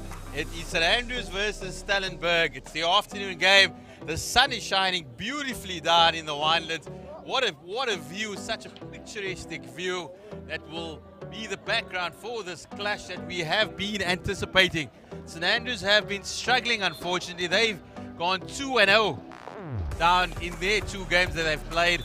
And Stellenberg, they put in a competitive performance against Paul Roos earlier, picked up a credible goalless draw, and we are waiting to see who is going to open their account. Will it be the boys from Bloemfontein, or so that is the St. Andrews lineup? It's Kuna Kistamai, Alex Kraus, Jared Crossman, Nath Delport, Lebo Hamaletola, Liam Norman, Jamie Fletcher, Wayme Long, Connor Norman, and the rest of the lineup. We await the Stellenberg side. They are the guard in the green. It's Arno Steyn, Christo du Plessis, Maybook Vessels, Cameron Sordens, Caden Lowe, Jared Money, Eric Pretorius, and that is the teal green, boys in teal green. It's Maybook Vessels on the ball. We kicked off. It's the Stellenberg playing from left to right, and in the teal green, while it is St. Andrews in the blue and white hoops from Bloemfontein. I welcome Tariq Ibrahim. He is alongside me, and he will bring you all the action live here from the Paarl Gimnasium. Oh, we're certainly looking forward to an exciting game. We saw Stellenberg earlier on having a hard old tussle with Paul Roos, and see that talisman up front for them. That is Eli Bush. He is the one that gets them going on the front foot and immediately wins a short corner. So keep your eye on out on that young man, as well as Liam Tello. The two of them, they work hard on defense and equally on the attack. So first chance then to Stellenberg. Is really a big change from their previous game. Not many chances did they have against Paul Roos, but they are within the first minute having an opportunity, a short corner, to test the St. Andrews goalkeeper.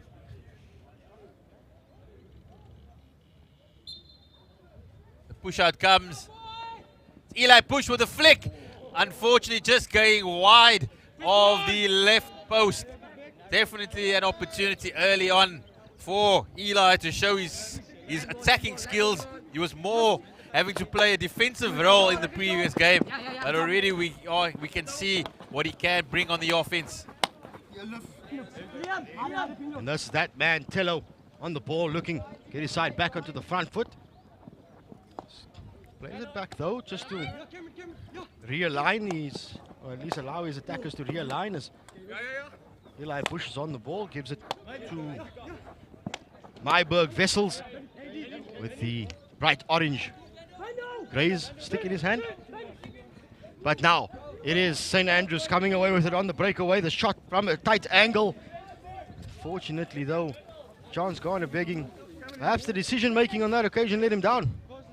That is the young man who he was very much, he was 3-on-1 there on that situation. Just as Tariq said, the decision making when you have numbers on your side. It was Kunan Samai. He was looking to have a shot instead of trying to find a teammate. I think that's what happens when your team hasn't scored a goal in the competition yet. You just want to get your name on the score sheet. But it's St. Andrews, they coming again. That's a beautiful ball. Played back, and that has to be the opening goal. St. Andrews very much here looking for their opener, and it's come. And within the first 3 minutes, St. Andrews from Bloemfontein 1-0 ahead as we look at the replay. Excellent work from Selo Gilway to find the man in the danger zone, and celebration time for St. Andrews. Trying to see if we can spot the number on the young man's back to give him the credit he deserves for getting himself into the proper area on, or at least in the circle.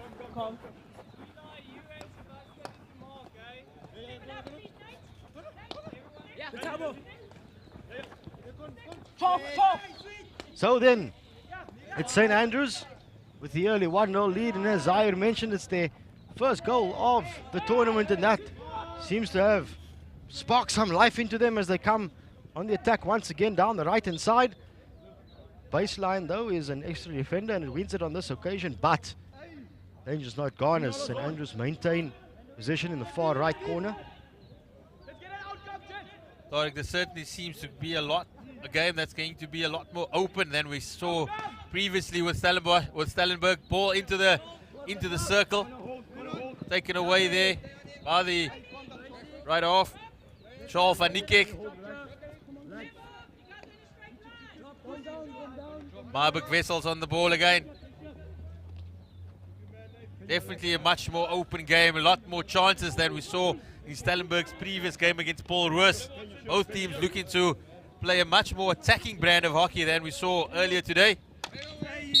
Liam Tello just rides that tackle, and the defender has been given the card immediately. So Stellenberg now have an opportunity with the numerical advantage. One man to the good. Hopefully they can take advantage of that and get back on the score sheet. Selo Gilway being a little bit naughty on that occasion. He did the hard yards and setting up the goal for St. Andrews, but this occasion putting in a bad tackle and costing his side down to 10 players for the next 2 minutes. So this is Stellenberg's opening. If they needed one, get themselves on the board. Got to take advantage of that extra man as quickly as you can. The ball comes out now. It's Wessels, who's found himself on the right side in the centre back role. Good defensive work from St. Andrews. Nice little pocket setup. As Liam Tello again picking it up there for Stellenberg. He literally runs over his opponent, but he does just say apologies there to the defender. As we can see, a powerful young man there, Liam Tello. Like they go to Wessels. Wessels is nice and calm on the ball at the back. Nothing really phases him, regardless of whether there's pressure on him or not. He just carries on, does what he needs to do, executes the basics. So, neat little play to have in the center of defense. Stellenberg now, clearly St. Andrews have identified being a man down, that they are willing to defend a little bit, as Van Niekerk is dispossessed, but tries to fight his way back.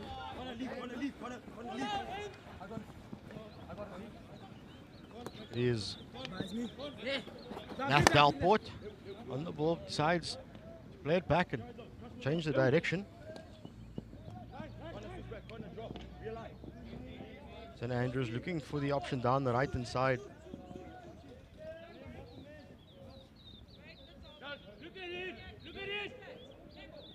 Quick little restart from St. Andrews, but Stellenberg have got the numbers behind the ball. Have to turn it over in midfield once again, and turn over again. It's St. Andrews on the ball. Looking for options is St. Andrews. It's nice ball in. Looking for the high-hanging striker. Unfortunately, though, there's too much gas on it. Sometimes what you cannot see on the television is the off-the-ball running. And there was a really good run made by the left half to create that space down the middle, just pulling the Stellenberg defenders wide, following his run, which allowed the centre link to throw that ball down the centre and just unable to link up with his forward. But that is what you need. You need the off-the-ball runners to create that space, the movement. That is what the centre links are looking for all the time.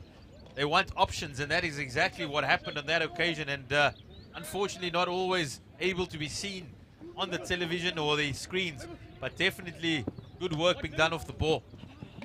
That's what you want from your strikers and your link line. You want them to work hard off the ball, great passing options, just so that there's extra options for you to make that pass and make a decision. But at the moment, it's all St. Andrews applying all sorts of pressure on Stellenberg and conceding the short corner. Unfortunately, Tello is the man who's got to make his way off the field for that indiscretion and that tackle outside of the circle. So St. Andrews then with a chance to get themselves on the board through a short corner.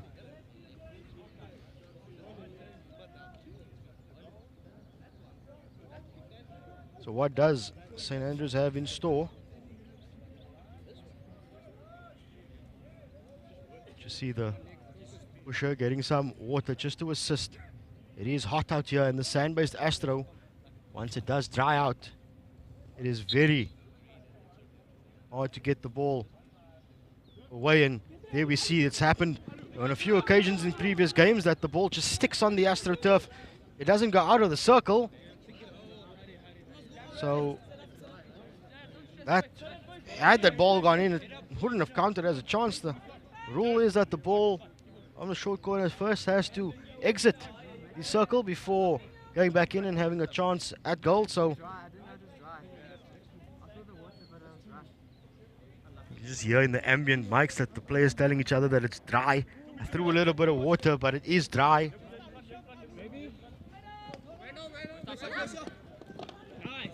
So, just hope that those that are watching and learning from these young men, that you're probably going to have to use quite a bit of water at the push-out spot to get a good push-out to give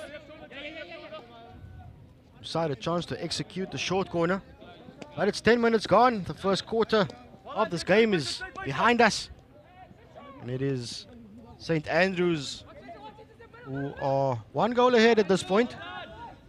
They continue to apply pressure on Stellenberg. Ball into the circle, and there it is! The second one for St. Andrews. Excellent positioning once again from the young man. Let's go. He accompanied himself or stationed himself nicely on the P spot. Hosi Barolong Lesotho for St. Andrews. Fantastic work by the boys in blue and white.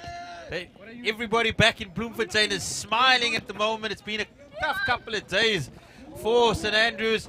They've gone down in their first two games, but they are now up and running. 2 goals to the good.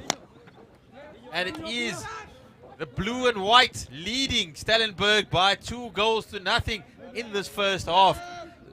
Gogosi Barolong Lesotho, he is the goal scorer.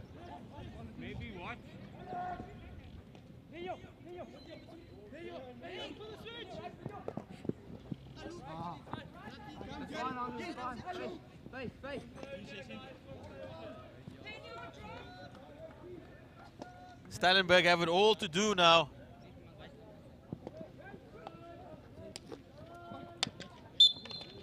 Come on, Jens.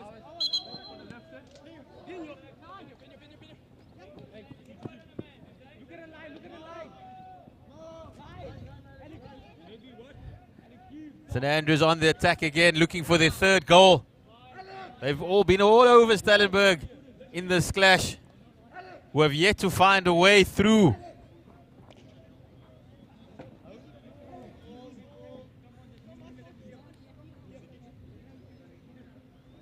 Stellenberg, at least St. Andrews really enjoying their hockey at the moment. Fantastic to be in the lead. 2 goals up. It was Ethan Bush trying to make an interception, but missing out, unfortunately.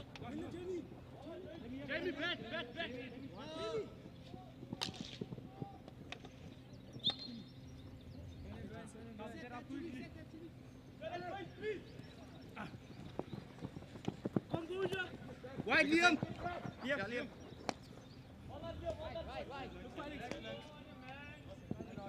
Stellenbosch, that's Stellenberg again, defending very well here, keeping St. Andrews at bay for the moment. It's good defense.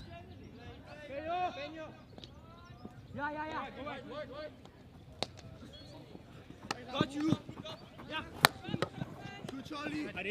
That's good work by Charlie. He takes the ball up front. He's pushing towards the byline, comes back in. But unfortunately picked up there just before he could make the circle entry.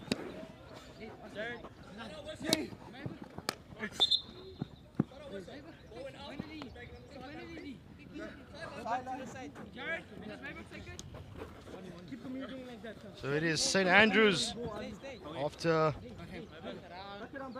12 minutes of action. Got themselves 2 goals. It's been well deserved in this game thus far. They certainly come out a lot more attacking impetus.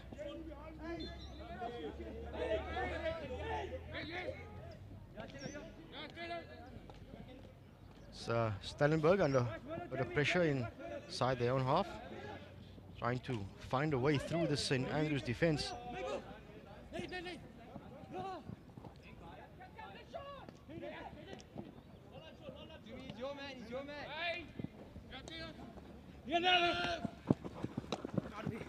On the right hand side come Stellenbosch. This St. Andrews team is having aligned themselves lovely on the, at least beautifully, shall I say, not lovely. They've beautifully aligned themselves on defense and holding their zones as they need to, and that's big, at least the net result thus far, that they've managed to turn the ball over quite a bit in midfield.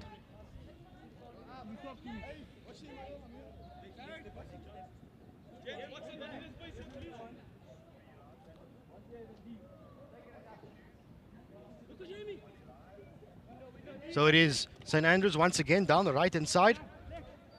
This time though, it is turnover after turnover. And seems as though Stellenberg are happy to defend, and happy to keep themselves inside their own half and possibly trying to hit St. Andrews on the breakaway. But only time will tell if this tactic's going to work out. For now, St. Andrews keep coming, and they're coming in waves. They once again get into the circle. Neat stick work, getting in past 3 defenders, and ball across the face. Dangerous ball across the face. Comes to naught as probably for the first time this half, no teammate is on hand at the end of it. See it once again, ball just flies across the face of the goals. And the net result there is that St. Andrews, or at least Stellenberg, get away with one. The right hand side goes Stellenberg.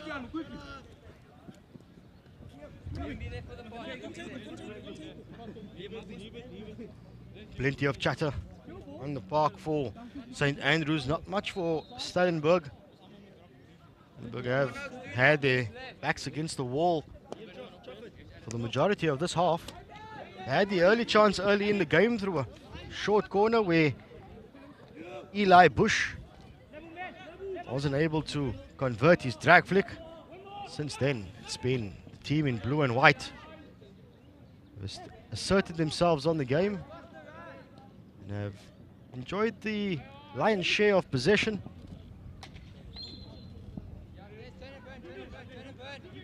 It just seems as though Stellenberg are content just to hold back a little.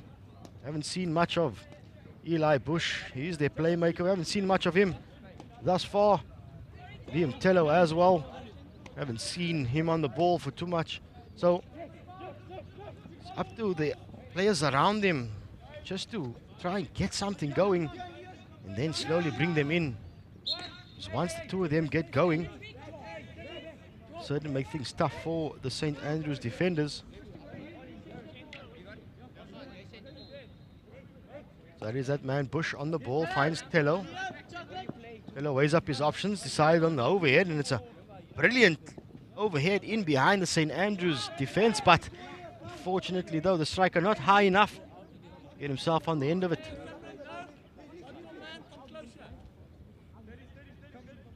So the final 2 minutes of the game, or at least of the first half.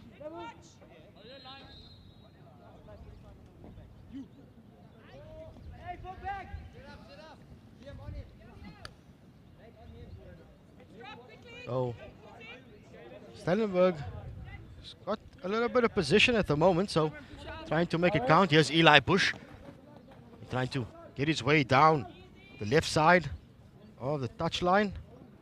Opts to go back. We'll see Tello and Bush will rotate between each other. And St. Andrews, on this occasion, had to find themselves on the back foot as they concede another short corner. And here's the chance for Stellenberg to get themselves on the board. Stellenberg definitely started the half in positive manner. It went a bit awry for most of the rest of the period, but they do have a chance, as they did in the first minute, to get going. Again, probably going to be Eli Bush. No, they don't go that way. They go to Liam Taylor, who has a strike, but it goes for a long corner. Yeah, defensive effort certainly doing their job there. Closing down Tello as quickly as they could, ensuring that the shot at goal doesn't trouble goalkeeper.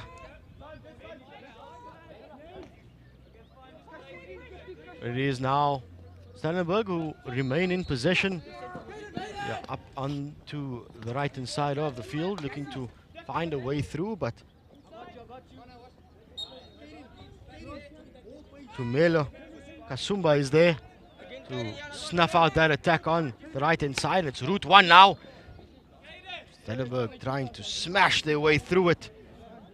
Caden Lowe trying to get something in the final seconds, but that is it. Halftime whistle has gone. It is St. Andrews who finds himself 2 goals up. Be sure to join us for the second half. We promise it's going to be exciting.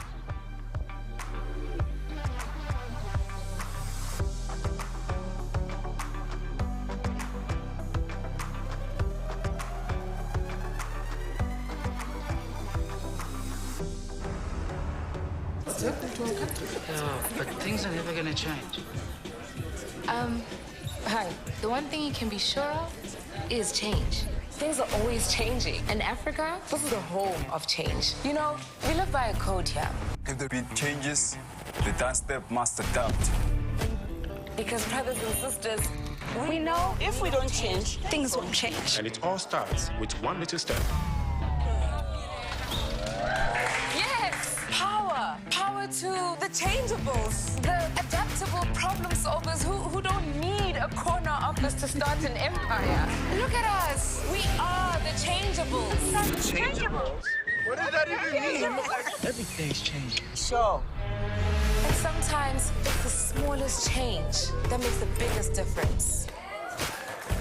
Switch to FNB, Bank of the Changeables.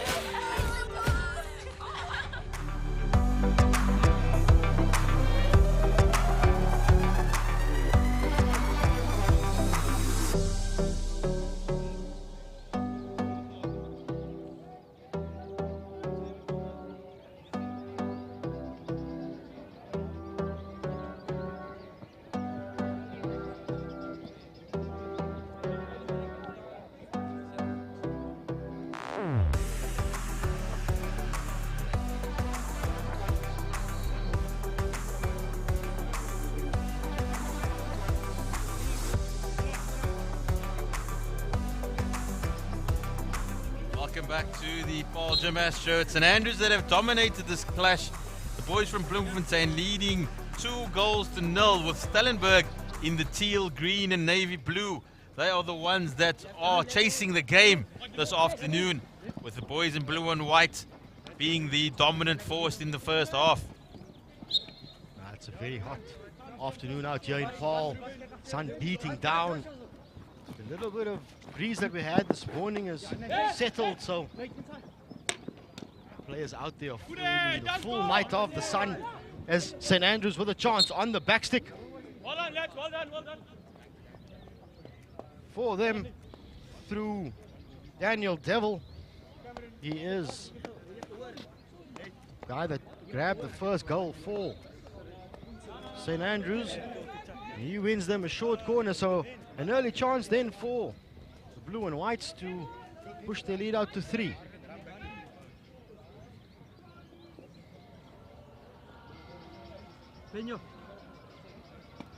Lesotho making his way to the push-out spot, grabbing the water. Spoke about how dry the astro turf is, and that little bit of water just makes it a little bit easier to get the push out.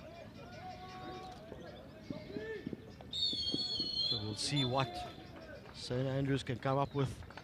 They've got the double castle set up. Push is there, it's a little bit slow, so it allows Stellenberg to get the first wave out. Neat little stick work at the top of the D. Unfortunately, the ball does come off the St. Andrews' foot, and Stellenberg now, if they can get it up quickly, got the counter-attacking chance. Down, Benno. Down, Benno. Leave it, leave it.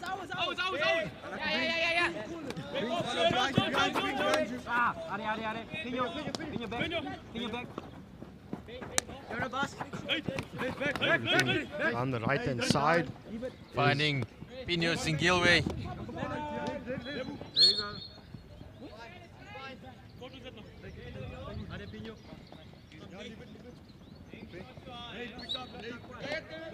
Tello gives it to Bush. On the left-hand side now, Stellenbosch trying to probe, and Bush now finds a gap, gets into the circle, goes on the backstick, has the shot across the face, and once again, the teammate on the far post unable to turn the ball in. Really frustrating for the Stellenbosch, for Stellenberg at least. Their coach must be pulling his hair out every single time when they've had the opportunity.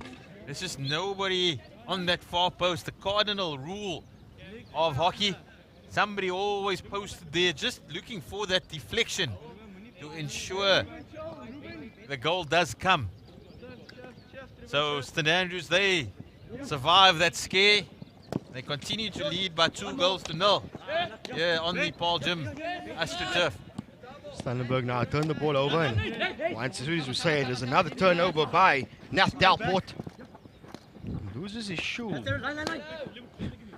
as part of it, so he's trying to get his footwear back on. As Vessels on the ball for Stellenberg, sends it out to the right-hand side.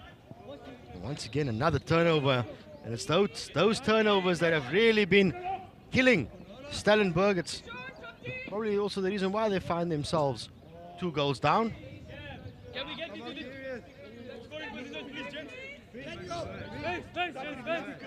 Like the way St. Andrews have set them up in this game, they've really done the high press very well. You just forced Stellenberg to throw those overheads to get out of the danger zone, and it's worked on this occasion with Tello on the ball again, pushing it to the left hand side. Little mistake by Ben, but he picks it up back to, he finds Bosch, pushes towards the short, and he forces the short corner. That's good work. That is more what we want to see from Eli Bush. Not being able to get the shot away, but clever enough to just put it on a foot and get the short corner opportunity. That's exactly what Stellenberg needs at this point in time. They need the likes of Eli Bush and Liam Tello to stick their hands up on attack. You know how good they are in defense, but they need something going forward, and hopefully this is now that chance that they can get to get themselves on the board. It's been tough going for them this weekend thus far, so see what comes of this one. Plenty of water being used this time. And as we see the result, it comes to Bush, who has a flick again. He goes low, it's off the upright. Stellenberg, it's just unlucky. That's all you can call it. Samai in goal for St. Andrews. He had no clue what on that occasion. He was beaten all ends up. As we look at it again, Bush has a go. Nsamai not even in the frame, but he has the post to save him, and the score remains 2-0. Very fortunately to St. Andrews. Yeah, it's just one of those things where Drag Flicker uses his body to feint that he's going to go the one way. Samai fell for it. He went towards his glove side, and Eli just wrapped the one around his body, looking for the bottom stick side corner. And to St. Andrews' luck, it ricochets hard off the upright.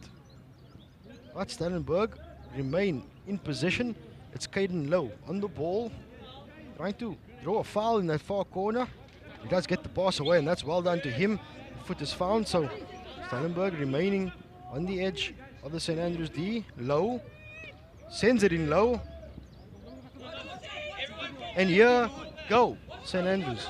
It's a breakaway now. There is a striker hanging high, and just at the crucial stage, good interception made from the Stellenberg defense, but St. Andrews takes it quickly, tries to change the channel to the right side. It eventually comes as they make a break down the right, and that's Jamie Fletcher on the ball down the baseline. It's Fletcher, and Fletcher's blown up for a shield and a stick block. End-to-end stuff here at the Paarl Gimnasium. Really, game has really sped up in the second half. Both teams looking to attack, looking for some more goals. That's exactly what we want to see. In the couple of previous games, teams were very structured, very focused on defense. This game much more open, and many more opportunities created for both teams. Unfortunately, Stellenberg just not able to find the back of the net just yet. But I'm willing to bank on it that there will be a few more opportunities for both sides. Almost certainly we are looking forward to more opportunities coming the way of Stellenberg. They, in this game at least, they do richly deserve it. So let's hope that they can get themselves on the scoreboard and get their tails up a little bit, take the game to St. Andrews and just not allow them just to dictate play for the remainder of the game.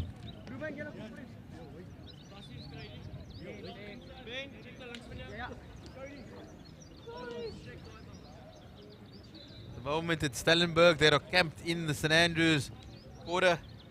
They're the ones putting on the pressure. It's exactly what they need to do when you're trailing by 2-0. They need to continue with that high press. Try and hope that the St. Andrews defense makes a mistake, as they've done just there, giving the ball away on the halfway line. Good work there by Penos Segoliwe.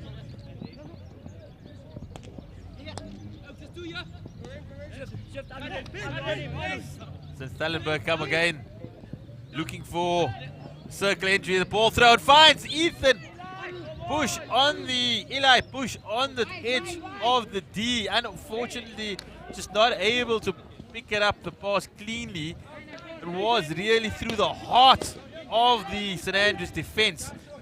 Pierced, but once again not able to just provide that finishing touch. Stellenberg, a bit of possession at the moment, and you can see what possession does, giving them some confidence on the ball, starting to create the chances. What is it going to give? Will they get themselves back in the circle and make the St. Andrews goalkeeper Una Tsamai, can they make him make a save? Can they get the ball past him? Well, they certainly going to try and do that in this last 11 minutes. Through the middle they go, looking to link up with Charles van Niekerk on the right hand side.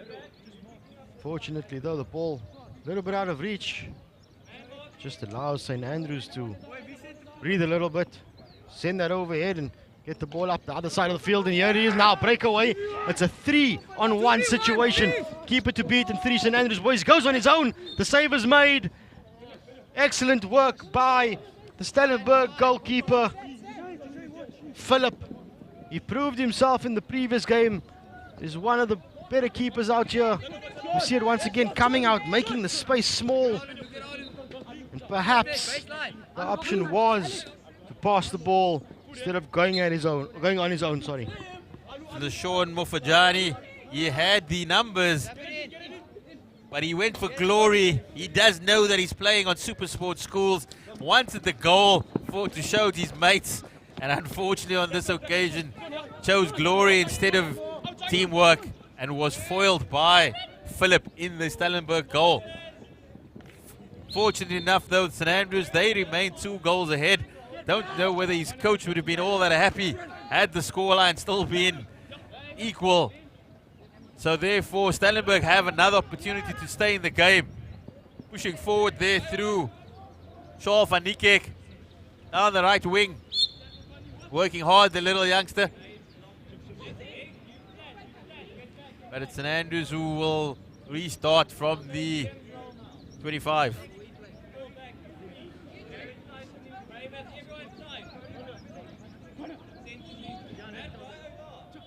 Connor Norman on the ball. Sends a massive overhead forward. And Wessels is up to task for Stellenberg. They get it going quickly. Once again probing down the right-hand side. St Andrews do win the turnover. Once again a big overhead from Connor Norman, and once again the breakaway is on. It's a man out wide on the right-hand side. They're looking for him. Unfortunately, Alusinka not able to get himself on the end of the ball, but the attacking threat, Connor Norman, sends absolutely massive overheads in. Caden Lowe, Jimson overhead of his own, just a little dink over the top of the strikers. There's pressure now on Stellenberg defense. It's really well done to get himself out of trouble. 2 St Andrews men closing in very quickly. Got himself out of trouble. Slow again, trying to get the ball in behind, but it's picked up by Lesotho. Lesotho back on the ball, finds the foot, and there it is, another short corner for St Andrews. Tariq, they have been the more penetrative side. Whenever they've been in the position to attack the Stellenberg defense, they've created real opportunities, either being goal-scoring opportunities or a short corner, and that's what they have done again. And full value for their 2-goal lead. Stellenberg have had a few opportunities of their own, but unable to capitalize. But it looks like St Andrews are going to make them pay for their earlier misses. See Connor Norman on the left-hand side, Castle. It does go his way. Comes in with a drag flick and comes off the stick, says the umpire. So play goes on. Connor Norman trying to win the ball back, but on this occasion, wrong side of the stick apparently, and the green card is shown. Just for hitting the ball away there, unfortunately, the Alexander Crouch slipped him his marching orders. Yeah, second time now in the game that St Andrews finds himself with a man down for 2 minutes, and Stellenberg now looking to take full advantage of that as they try and worm their way through on the right hand side. It's player switch to the middle. Connor Norman wins it back for St Andrews and hands it back to Stellenberg just outside of the circle. Gives away the free hit. Chance then for Stellenberg to get something going. Tello sends it to the right hand side, and Charles van Niekerk was meant to be the recipient, but St Andrews have turned it over, and here's plenty of pace on that young man as he picks the ball up and gets into the circle, looks for the pass across the face, and Wessels, we told you he's calm and composed in defense for Stellenberg. Once again, he pops up. That was the Sean Muffanjani showing his wheels there. He was really trying to get into a position for that pass, but unfortunately his mate just hung on to the ball a little bit too long, and he couldn't find him, and it might just cost St Andrews dearly as on the edge of the circle gets the shot away. But as we've seen all day, Stellenberg not able to finish when it matters, and the score remains 2-0. Yeah, 5 minutes to go then in this game. Stellenberg have certainly had their chances, and it's proved to be the difference in this one.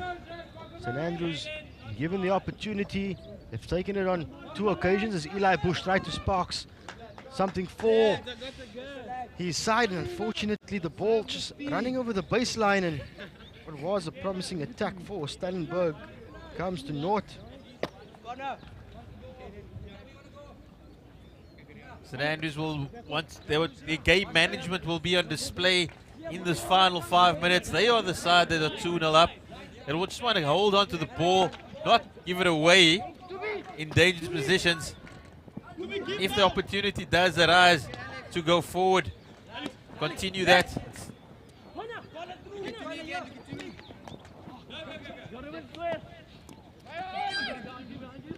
It's Eli Bush, he's showing good skill, he's on top of the D, goes back stick, and it's a fantastic finish. We've been talking about the young man for the entire game.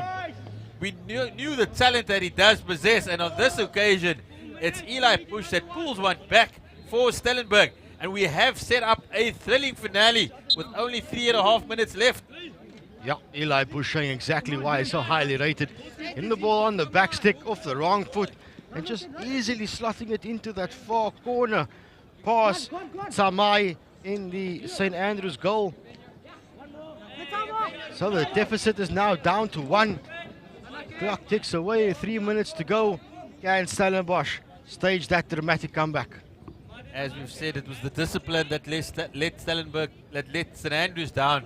They were given a card for basically some petulant behavior earlier, just hitting the ball away after the referee had blown his whistle, and that just put them under pressure for a few minutes, and Stellenberg made it count as they looked to throw a long overhead into the circle. It's Eli Bush, he picks it up again. He's in a real good position here. He makes a good turn. Excellent work from Connor Norman, helping out his goalkeeper and Samai. Connor Norman winning back possession for St Andrews. What seemed to be an almost golden chance for Eli Bush to get his second. See it here, he draws the keeper out. The ball is loose. Connor Norman has a bit of a swipe at it, misses it the first time, but then gets connection on the second. I think Stellenberg really hard done by there, possibly a short corner going amiss, and that's something that at this crucial stage of the game, a big call by the umpire. St Andrews coming away through Kasumba.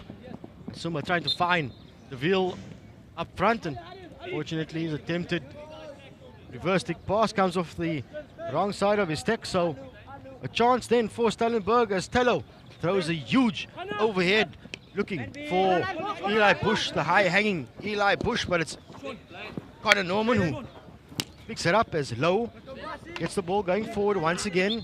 Comes off Norman's foot. So here's that chance with 90 seconds on the clock. Stellenberg throwing all their eggs in one basket here. It's one-way attack. It's the only way to go when you're 2-1 down and the clock ticking away. We could be in for a thrilling finish here as they push down on the right-hand side, but he does not pick up the pass.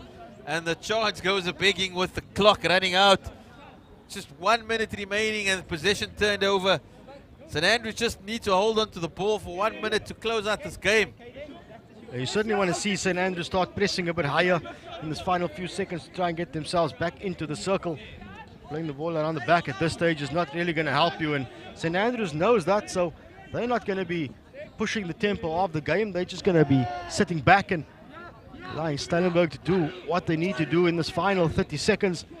They're sending everybody back behind the ball as Tello throws the ball forward. Eli Bush gets his stick on it.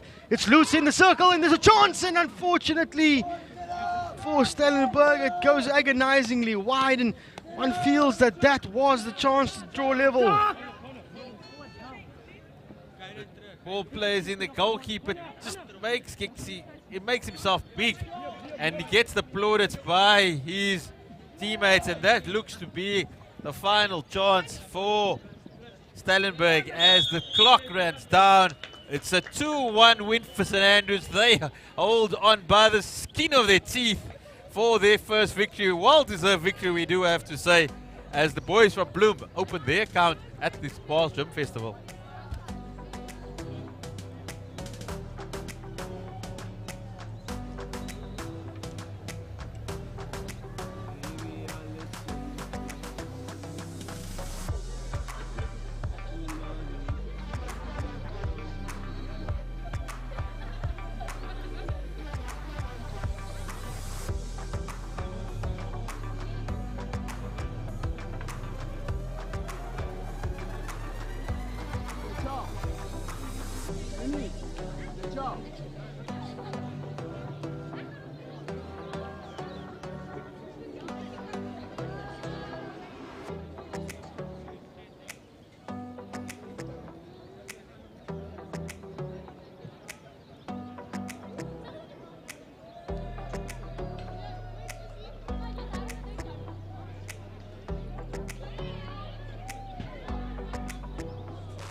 Back to the Paarl Gimnasium AstroTurf here in the picturesque town of Paarl in the Western Cape of Cape Town. Here's the home side, Paarl Gymnasium, our hosts for this weekend. Going up against girls from Port Elizabeth, Pearson. We saw Pearson in action earlier on. They're certainly a team to keep an eye out on. But this is the home Astro of Paarl Gymnasium. These girls know exactly which angles to use and which parts of the field to play in as we come forward with Paarl Gym in possession. Turnover one by Zanika Kutsa, who gives it back to Paarl Gim. Out to the left-hand side it comes, and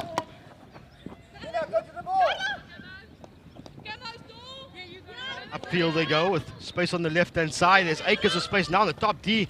An excellent tackle though, coming in from Pearson. Stubs out that attack as Step up, Jody. Step up, Jody. chance for Kaylin Roberts to try and spark something. Kaylin Roberts, the centre forward for Pearson. They'll try and find her all the time, and it's a good time to bring in my co-commentator for this one, Andrew. Minute gone and it's been frenetic immediately. Yeah, it seems like a end-to-end contest so far. Obviously, I think I'm going to have to wear my Eastern Cape hat for this fixture. Back the team from Port Elizabeth. But just wonderful to be out here playing again. Can really see the teams building some momentum, finding some solutions from their first outing. We found ourselves in round 3 now. Paarl Gim applying a full press. High up the pitch, turnover on the 25. Let's see what they can do with the ball. Andrew showing exactly where his allegiances lie. He's not being thankful to the hosts for this incredible tournament. He's going with the side that they play up against in the Paibega area. So Paarl Gim with a chance now. Ball is loose in the circle. It's still Gim on the ball inside the Pearson D. Coming across, and that attempt to pass across the face goes over the baseline. And Tariq, been impressed with hockey so far? No, absolutely. It's been incredible to see. I mean, when you consider what the season's been like. I mean, I only speak for what's happened in the Western Cape. It's been stop-start. Only been about 4 games or so that the schools have been able to play, if that many.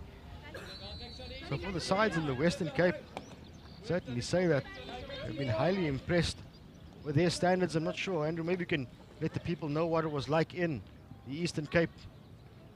Yeah, I think pretty similar setting in that stop-start, difficult to find rhythm.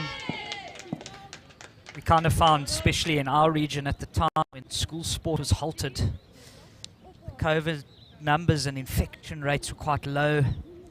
So almost frustrating as we were waiting almost for that third wave to find us. So we had to stop in a time where we probably would have liked to play a little bit more. But yeah, we've been able to get in a couple of fixtures. This young Pearson side, coached by Ignatius Malgraaf, international forward with 69 caps for South Africa. Great acquisition for Pearson High School. Here comes Gim going towards the left. She's decided to take it on her own, but here we go. The defenders are there, and the breakaway chance is there now for Pearson. Okay, we rushed it. Slow yourself down, look up. Kaylin's on, and then slow yourself down to Jody. And that is the voice of Ignatius Malgraaf that Andrew was just speaking about, barking instructions from the sideline to his girls, getting them to stick to the process and stick to the plan that him and the coaching staff has set out for Pearson. As Gim fortunate to get away with that breakaway.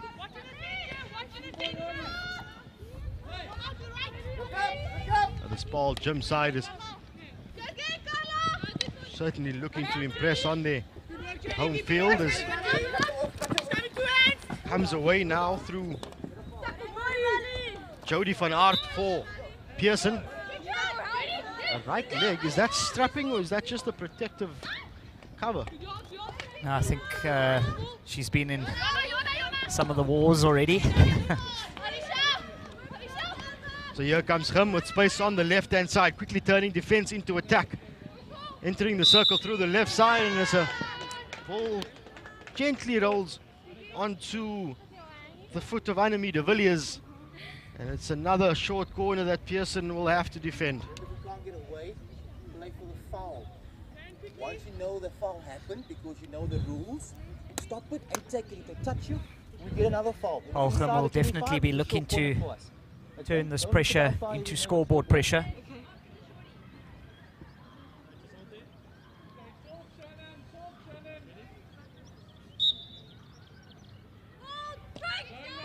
The push comes out, it is stopped on the left-hand side. The shot is in, straight at goalkeeper Shannon Wild. Makes the save, but the ball coming off her kickers and going up in the air, so it's a little bit dangerous. It's a chance, or at least another chance for Paarl Gim to find the opening goal.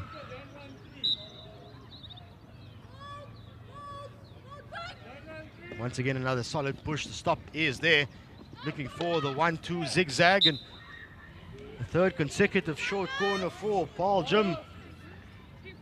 Just shows you how well Cardinal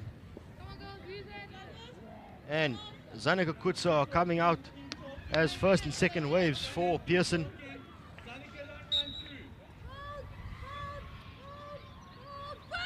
Once again, it's a good push and stop. Plenty of time. This time the shot comes in. It takes a deflection off Kutsa's stick.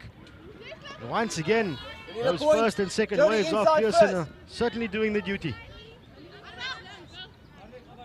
A resolute defense from the Eastern Cape side. Stay in your battle. Paarl Gim attacking down the backhand, gets a T-point entry. Unfortunately, Basics just letting them down. So Pearson slow it down.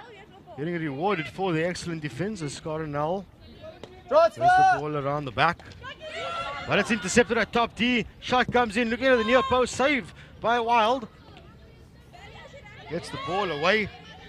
And it is Isabel Hofmeyer on the left-hand side who decides to hit the ball upfield, trying to find a high hanging striker. But it's turned over by Gim.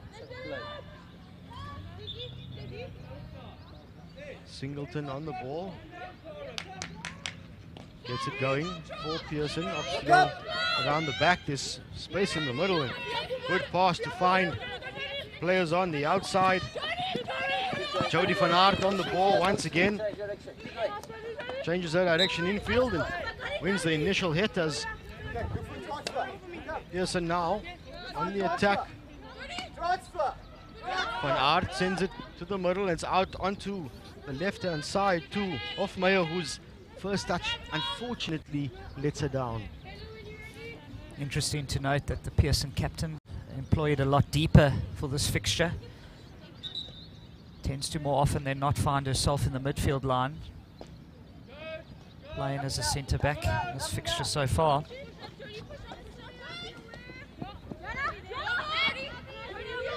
A lot of space in the middle of the pitch. Pearson will hope that they can execute. So here comes Pearson on the attack at top D, but Paarl Gim getting a stick in away at a crucial time to intercept the ball and play it onto a Pearson foot. So out come the home side. On the left hand side go Gim into the circle as they change the angle back. Dangerous ball across the face. Somehow manages to find the right link on the other side of the field. And as much as Pearson have looked threatening on the attack, they've pretty much spent the majority of the 9 minutes of the game thus far camped inside the 25.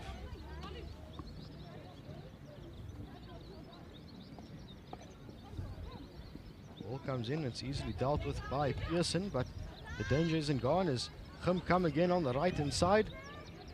Nice to sprint past one defender looking for the foot, and fortunately for Paarl Gim, another circle entry doesn't bear any fruit.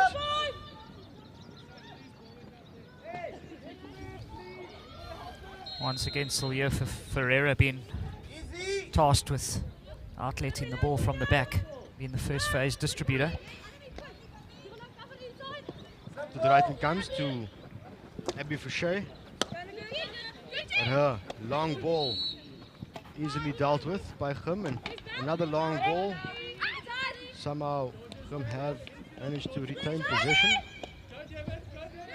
Plenty of space in midfield. Sends the ball out to the far side. Under all sorts of pressure, and it's an excellent tackle by Pearson. But as soon as they get the ball, and that's basically how this past 10 minutes have been for them, they win back the ball, they turn it over, and then they just give the ball back. Yeah, I think just watching a lot of the girls' sides so far, I think that will be a common talking point from the coaches. Obviously, fatigue also playing a role. Just short of that match practice. Just asking the personnel to stay calm, stay composed, get their heads up, try to keep possession a bit more effectively. So here comes Gim on the right-hand side. Trying to find some movement ahead of them. Find a gap. Nothing there, so bring the ball back to the left-hand side, and there's now space deep in the left-hand corner. Excellent pickup by the left link, who now under pressure. But it's Gim, keep the ball alive, holding on to possession. As they swing it now back to the other side, it's route one this time. Bouncing ball, dangerously so. The umpire says it's made dangerous by Gim. Pearson clearly quite content to give Paarl Gim the outside channels to work in. Make the field nice and compact.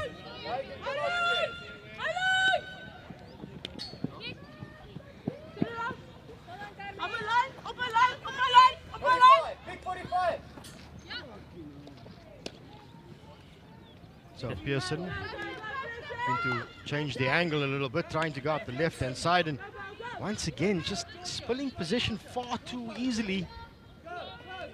And that's basically been placing themselves under pressure.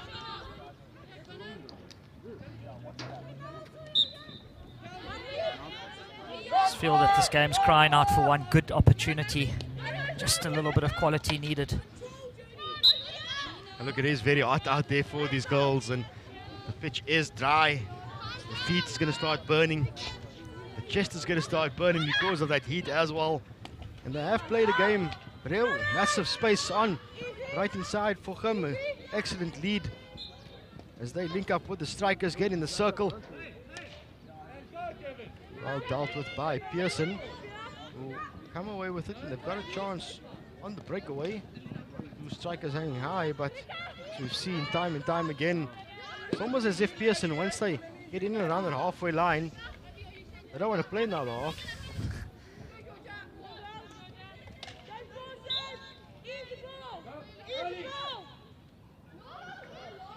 Georgia Andrews coughing up possession on this occasion and giving the ball to Gim, who once again trying to get themselves into the circle from the right-hand side. The defensive effort from Pearson has certainly been there. It's just the transitional play that has been letting them down. Yeah, I think in terms of territory, possession conceded, they'll be happy that the scoreboard still remains 0-0. It's just under 7 minutes to go in the first half. Perhaps Coach Malcraft can talk about that transition that you speak of, Tariq, and just securing possession a bit better, create an opportunity the other end of the field. Beautiful skills shown by Paarl Gim inside the D, and she keeps going. She's beating the same defenders 3-4 times, and it all ends up with a short corner.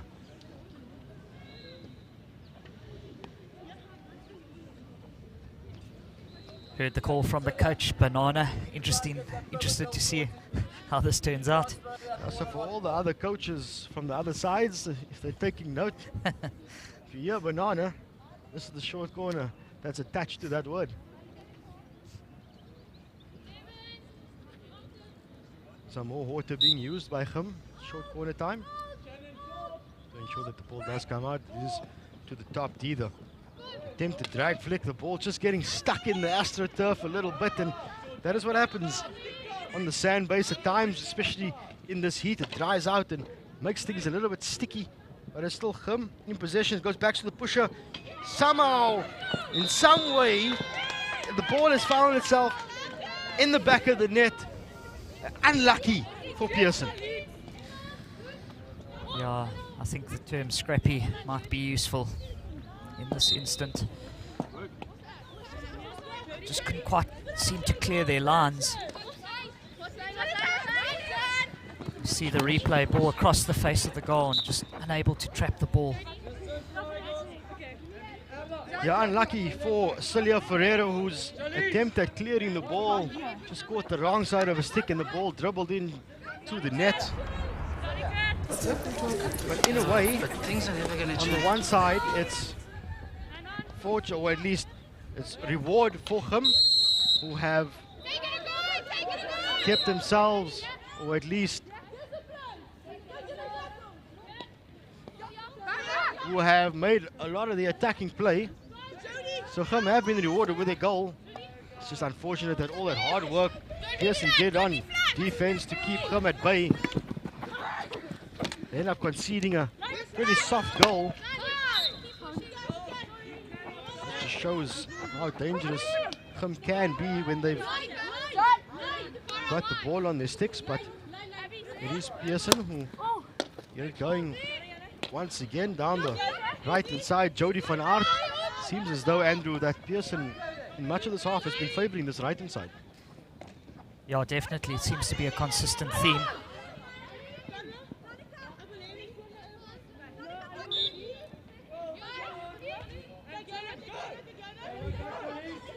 So back comes Pearson up the left hand side, looking for Kaylin Roberts up front. She does win ball back and wins the free hit. Well on done. our side. Roberts takes it quickly, engages the first defender, gets into the circle. Just at the crucial moment, the ball spills off a stick and short corner awarded to Pearson. Seems as though it was the first one, says the umpire, having a bit of a chat to the Gim defenders. So here's the chance that Pearson have been looking for. Celia getting the troops involved, making sure everyone understands what needs to be executed and everyone understands their role in the penalty corner. Crucial time here, one feels, for Pearson, with just under 2.5 minutes left in the first half. Want to take momentum into the halftime talk. Ferreira gets the ball out, does come to Roberts, who has the straight poke, and there it is. That's the power that Kaylin Roberts possesses at short corner time. That is the danger for Paarl Gim. If Kaylin Roberts can get hold of the ball at the top of the D, more often than not, she does slot them away. It's absolutely wonderful strike by Kaylin. An old school short corner brings a goal for Pearson. The good old straight poke. It's hard, it's flat. And there's not much that Stoffberg in the Paarl Gym goals can do about that one. We all leveled out. Pearson's goal coming at a crucial time, just before half-time. It's all up to how Gim responds. Their response is immediate, getting into the opposition circle. The backstick comes in and just sails over the top, so easy for Shannon Wild in the Pearson goal, just to watch the ball sail over the top. I think as coaches we talk about game management and scoring the goal, not wanting to concede an opportunity so soon after scoring.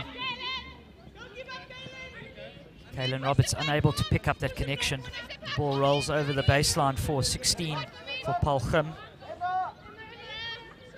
Just under a minute to go, folks, in this top 12 schools clash. Sponsored by FNB, brought to you by Super Sports Schools app. We thank these two major role players giving us this action this weekend. I'm looking to play a dangerous ball. He is aerial. Jody van Aert wins the free hit for her side. Sanika Kutsa is available on the outside. It does go to her. She looks to weave her way through the green wall of Gim. It's once again the baseline that wins the race on this occasion as the clock ticks away towards half-time.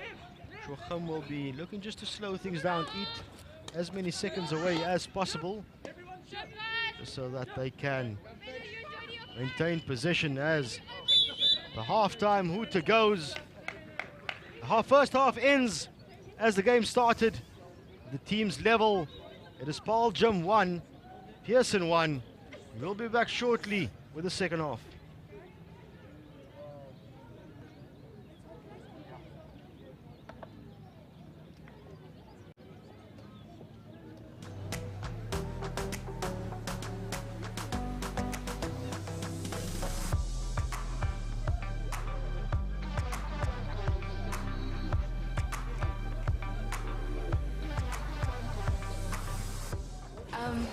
Hi.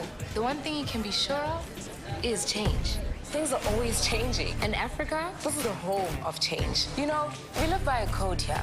If the beat changes, the dance step must adapt. Because brothers and sisters, We know if we don't change, things won't change. And it all starts with one little step.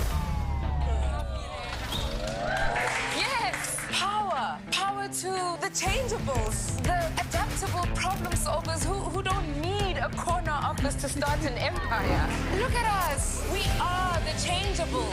Changeables? What does that even mean? Everything's changing. Sure. And sometimes it's the smallest change that makes the biggest difference. Switch to FNB, Bank of the Changeables.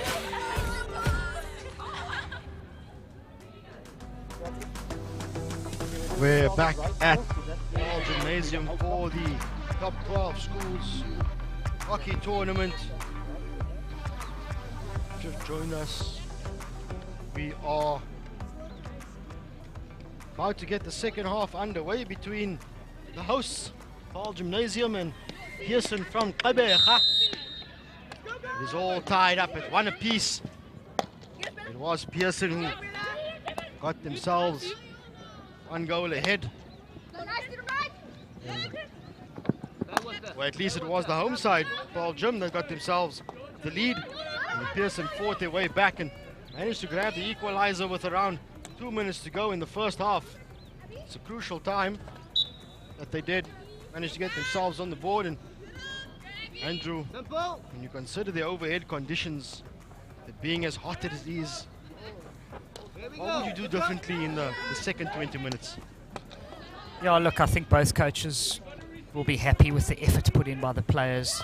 The personnel are working hard. It's about letting the ball do the work in these conditions and just trying to make sure that you don't complicate the game too much. Keep it as simple as possible. Second half starting the way the first half started, with Paarl Gim in the ascendancy, winning the penalty corner. I'm sure Coach Ian O'Dear of the home side and had a word or two with his goals.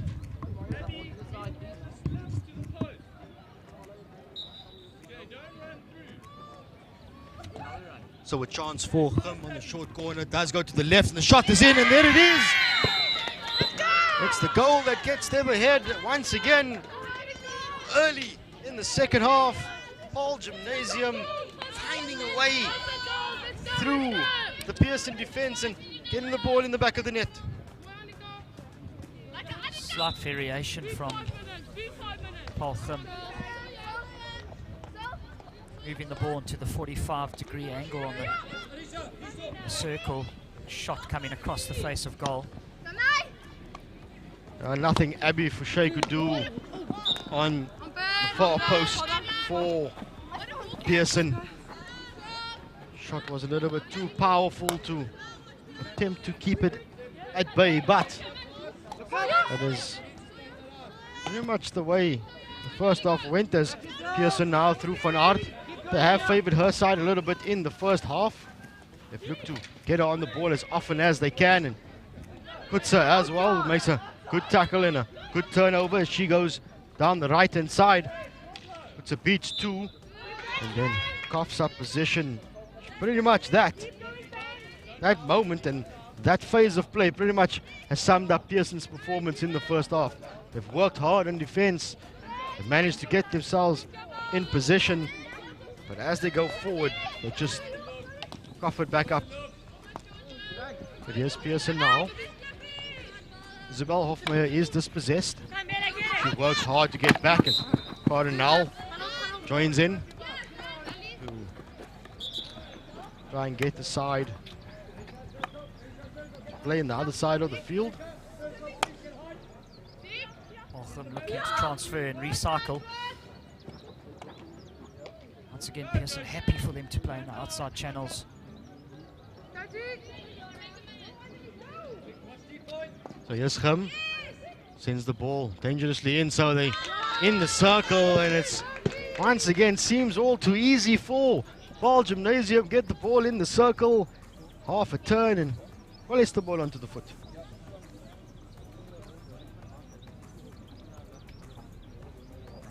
Really important stage of the game for Pearson here. Just conceded. Want to show some fight, character in terms of the defense to stay in the contest, as they can be dangerous. Push comes out, goes to the near castle. Goes on her own on the back stick, has the shot, and it flies across the face of goal. Probably looking for the far post tip in. Fortunately, there was no touch by that young lady. Felt she did all the hard work, got herself into a good goal scoring position. Disappointed she couldn't find the net. Dangerous ball across the face is Gim, intercepted now, back on the attack, and once again just unable to connect that final pass, so Pearson should count themselves lucky on that occasion.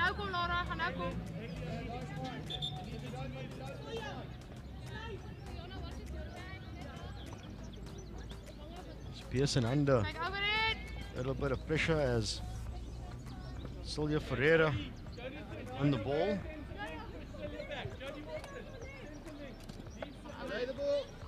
Isabel Hofmeyer taking up position along the left touch line, trying to make herself available for Ferreira. She decides she's going to go on her own and sends it to the right hand side. It is Nina Ferreira on the ball who lays it off. Once again, this Paarl Gym side somehow, some way win themselves possession back as Pearson now once again under pressure. Counter-attack opportunity is on for Gym. They move the ball. Pearson scrambles to get numbers behind. Ball is played into the circle. It's nicely picked up. Link up is there. The shot comes in. It's lifted in. Something we do not want to see, unfortunately. For Pearson, a player taking the blow on the body, and she's down immediately, so play will take a bit of a break, but that is how dangerous Gym can be on the counter attack. Just hope that she is okay and she can get up and walk away. So it was a pretty hard shot. Might be biased, would say we're tough from the Eastern Cape. The Pearson player gets up.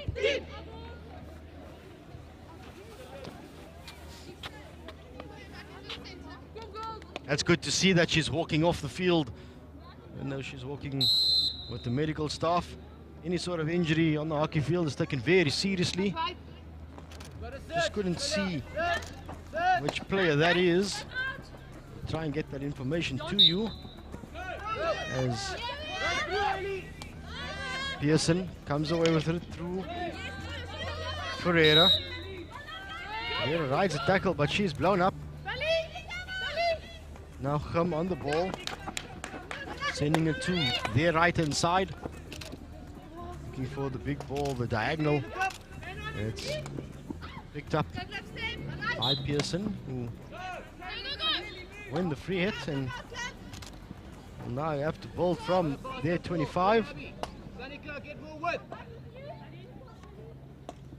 To the middle it goes to Ferreira. Silvia Ferreira, that is. There's two Ferreiras, Silvia and Nina. For Pearson as Silvia Ferreira goes on an amazing run. Reach 2 and then now has a little bit of space. There's an option either side of her. She goes straight for the high hanging forward. And there's that scramble defense from Paarl Gim once again. Somehow there's always that one player gets herself in the way. Definitely feel though that Celia Ferreira starting to influence the game a little bit from a Pearson attacking point of view. A little bit higher up the pitch, getting into probably a part of the field where she's comfortable carrying the ball. Paarl Gim once again bring up the ball, holding some good platforms. Come on, Shona! It's certainly been end-to-end stuff. Both sides looking to get themselves on the board again. So in the early stages of the first half, Paarl Gim taking the 1-0 lead and Pearson fighting their way back towards the end of the half. Then early in the second half, it's Paarl Gim who managed to find the back of the net once again. So they head into the final 11 minutes with a 2-1 lead. It's not comfortable at all, that 2-1, just one goal between the score, and now wins the ball for Pearson and sends it forward for Roberts. Kaylin Roberts looking to take the ball down the left-hand channel, keeping the ball alive, sends it across the face. There's that intervention once again from just one of those Gim defenders in the middle.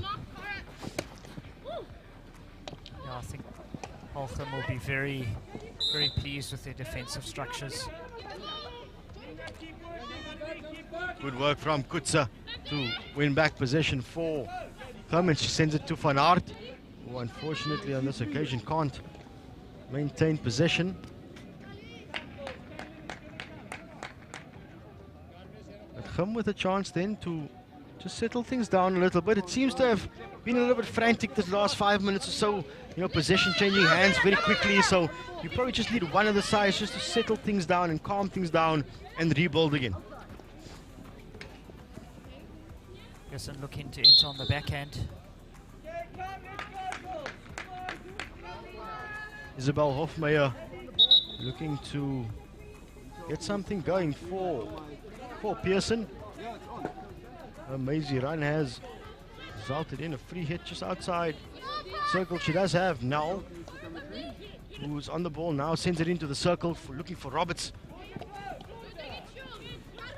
Kaylin Roberts, number 9 on her back. She's the one that's gotten the Pearson goal off of a short corner. So we do know that Pearson can score goals from the set piece. Just a case of them getting the ball into the circle and creating an opportunity. We've seen time and time again the moment Pearson comes anywhere close to the Paarl Gim circle, their central defense, the pair of them, is always one of them that is making a crucial tackle and winning possession.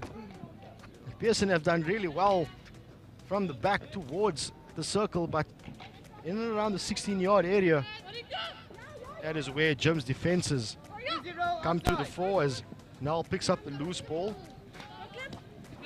Tries to get it to Isabella Hofmeyer, who's not able to get there as Gim come through the right-hand side. Is once again, it's massively physical out there as another clash.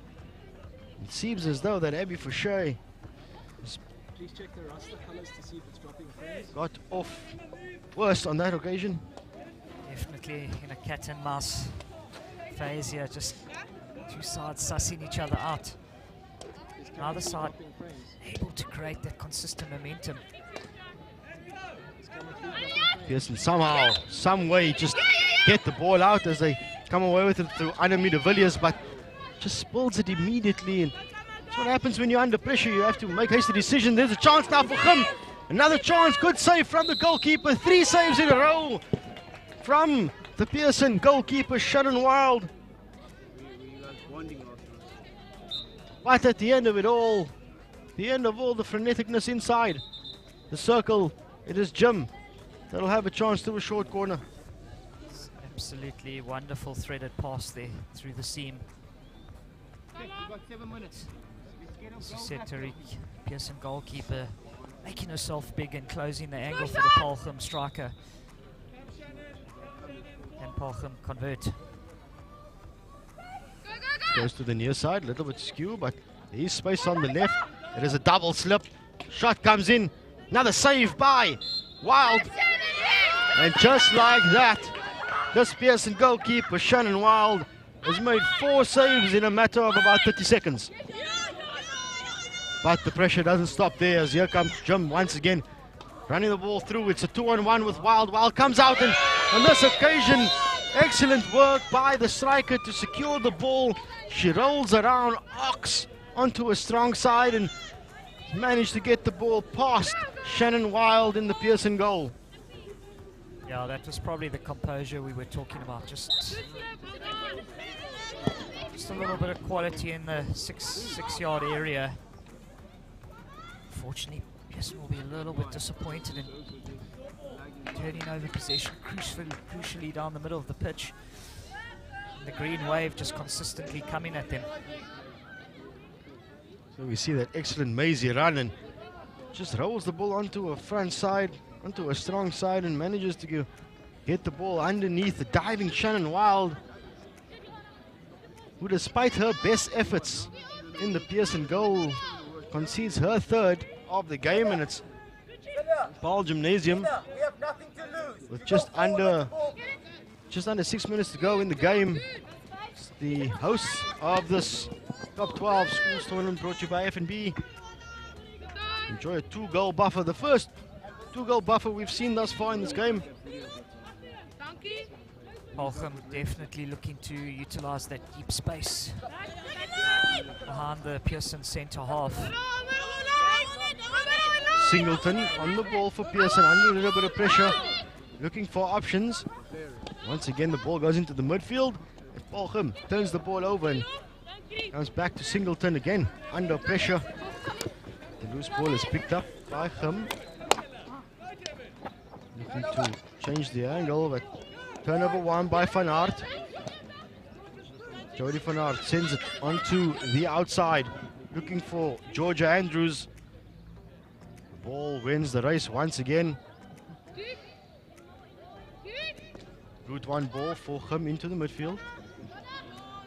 Neat play, gets past Van Aert. She gets past Ferreira. And there's space now, 3-on-2 in the circle. Ball is loose, she somehow manages to get onto it. Singleton placed enough pressure to allow Abby Fouché to come through. They have somehow worked the ball over the sideline. So Gim continue their pressure, continue the onslaught into the Pearson circle in the Pearson 25.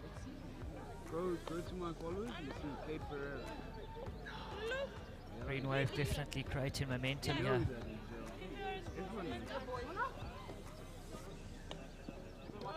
So to the left go Gim.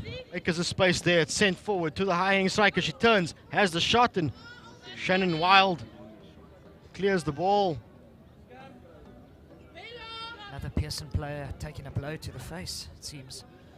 Yeah, it seems as though just on the follow-through as she took the shot, Pearson player finding her head on the wrong side and taking the stick to the face, but she's okay as the back stick comes in. This time it's Singleton who helps out Wild. Gets a stick in the way, and the net result as the end of it all is another short corner for Paarl Gim. This green wave just keeps coming.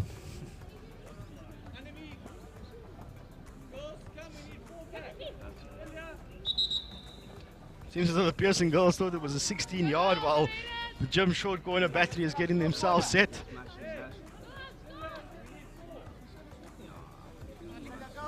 Paarl Gim will clearly feel that with just under 3 minutes to go, if they can put this one away, should be comfortable in closing out the game. Pearson on the other side will look,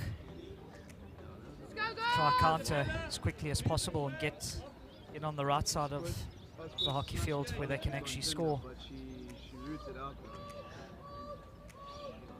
So the push now coming to the far castle. The ball doesn't go out of the circle, and the umpire is aware of that, so she blows them up pretty quickly. Just a reminder for everybody watching that on a short corner, the ball has to come out of the circle first before you can have a shot at goal, as we see another one of those massive physical clashes between these sides. Whoever said that girls hockey is not physical, well, you need to be watching this tournament right now.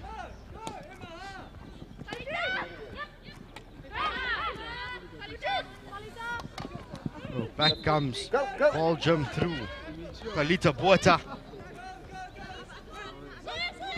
Memory serves, she got the first goal of the game from a short corner, but here comes Pearson trying to make their way down the right hand side.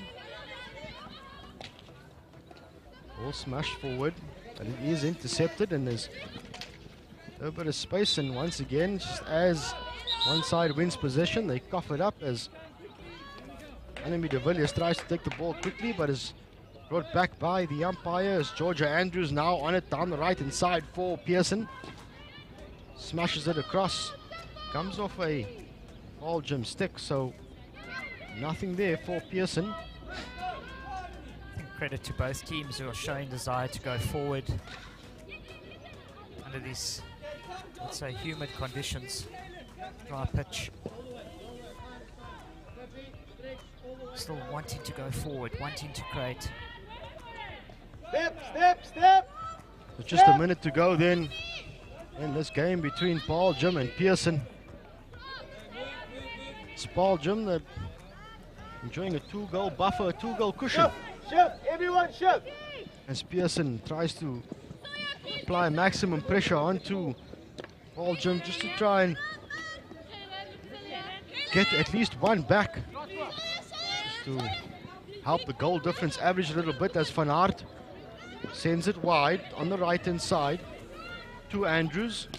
Andrews smashes it across, the ball is loose, but no Pearson player around Paarl Gim, so not much pressure being applied inside the circle.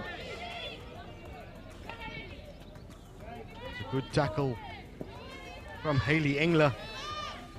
Fortunately though, as the clock ticks away, it will be Paarl Gimnasium. There it is Paarl Gimnasium, who have claimed a 3-1 victory here over Pearson at the Top 12 Schools Tournament. It is all over, but the action doesn't stop though, as the girls make their way off the field. Strap yourselves in, folks. The boys, they're up next.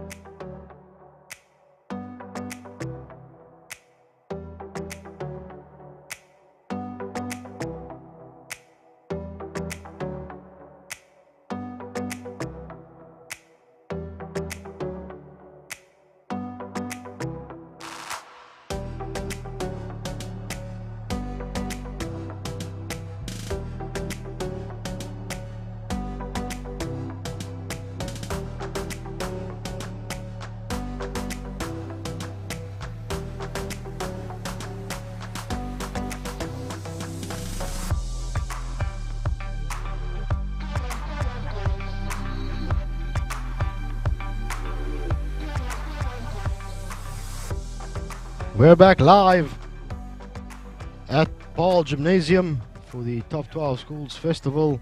Coming up next is the boys that take to the field. It is Grey College going up against Kuro Durbanville.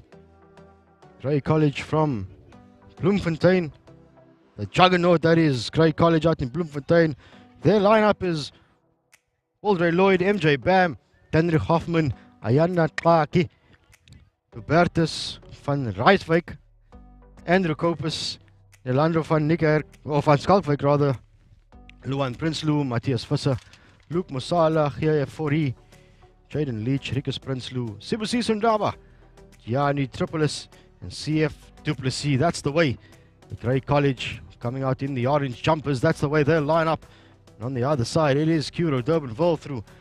Coming onto the field for them is Alex Kraus, Quentin Hall-Hatting, Carl Flock, Adrian Johnson, Jake Colling, Caleb Ferreira, Christian French, Daniel Kirch, Henko Lawrence, Jared Markham, Joshua Metler, Keegan Roger, Kieran Samuels. Those are the guys that you need to keep your eyes out on. That is the battery for this Kuro Durbanville side. Definitely an intriguing clash, Tariq. It's Kira Durbanville. A few months ago, they were the side that walked away victors here at the Paarl Gym Under 16 Festival. It's the same boys, just taking a step up now. And they're the guys in the white shirts today. They are taking on the orange, the famous orange of Grey College. Definitely an enticing encounter on the cards.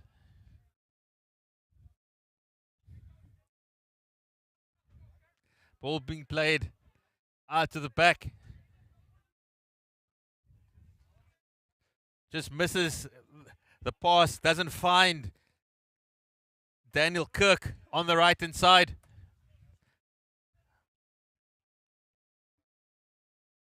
And it's Gray in our famous orange shirts looking to start out again. It's picked up by Kieran Samuels. Leaves Joshua Metler.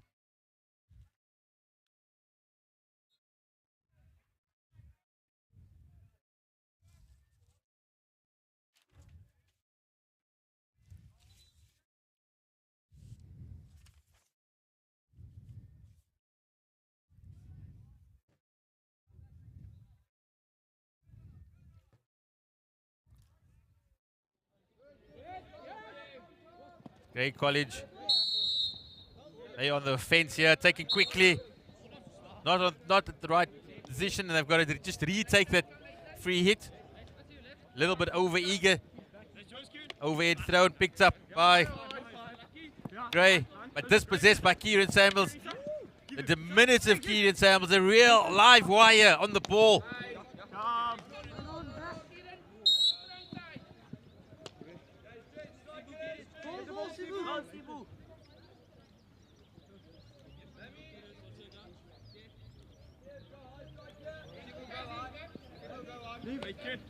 Definitely two teams with great caliber here at Durbanville. But it's all about the tradition and the legacy of Grey College. Famous old boys hockey players such as Ryan McLaren, the former Proteas all-rounder. He was once upon a time a star down at Grey College, possessed of a very mean P-flick and dangerous from short corners. That's the legacy that these young men have to live up to. It's picked up again by Kieran Samuels. He's on the circle, throws it back. Unfortunately, doesn't. Not selfish enough to have a shot, and was looking for a teammate where he could have possibly taken a shot himself. And the chance goes a begging for Kieran Samuels and Kira Durbanville.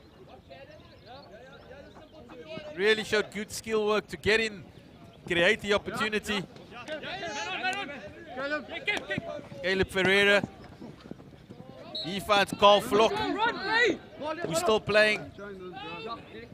Just disturbed by the whistle on the B field. Good interception there by Caleb again. Come, Caleb.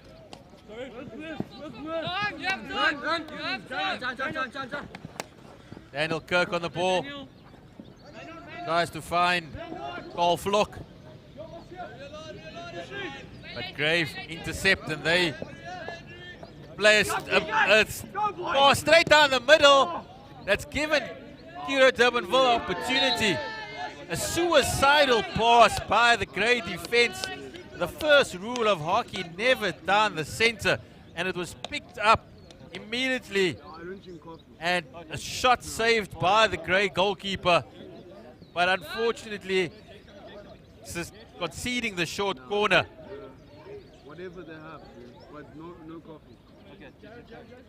Kira Durbanville, their first opportunity here within the first 5 minutes. Wildroy Lloyd, the Grey goalkeeper, he's going to have to be up to the task yet again.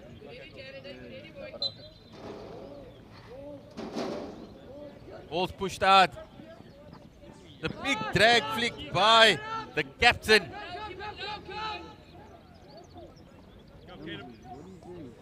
Unfortunately goes over the bar on this occasion. And there's no goal. This Kira Durbanville side, they have been throughout this season, been hard hit by COVID. withdrawals. Lots of players during the term suffering at various stages, having to isolate and not available at various occasions. So some of them just regaining their fitness slowly here at this Paarl Gym Festival. Not fully fit, but putting on a show here for us this afternoon. High press by Durbanville, forcing Grey College into an error. Circle entry, and the short corner once again forced by Kuro Durbanville. Jacques Morecambe on this occasion.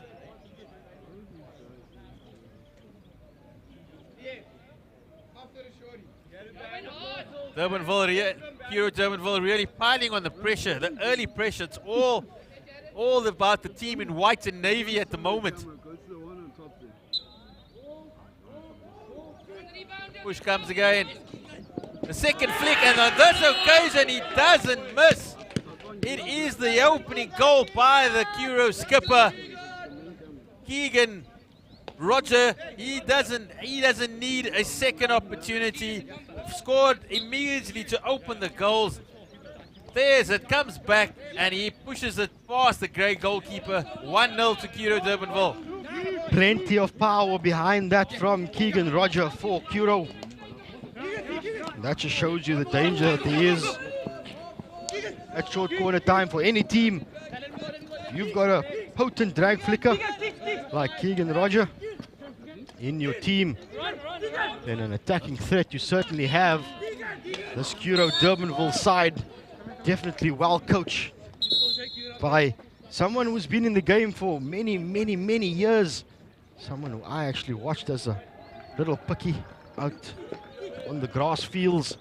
The Shadley Hendricks is obviously no stranger to youth hockey in the Cape Town region. He's won many IPTs with Western Province, and you can just see the way he coaches that he has this Kuro Durbanville side waxed.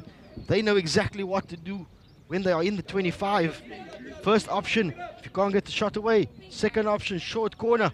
And here's another chance for Captain Fantastic Keegan Roger to get that drag flick off.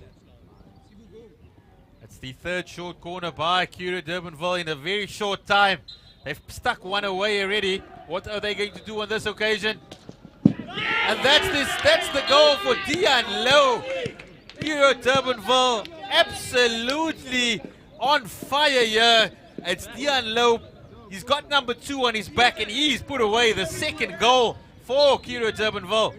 Now there we see it, Kuro Durbanville showing exactly what they can do. They faked it to Roger, it went too low on the other side, and once again the same result for Kuro Durbanville, going the same side as Roger did in the previous short corner with the drag flick. Low and hard to the keeper stick side. Number 2 on the back, number 2 on the scoreboard.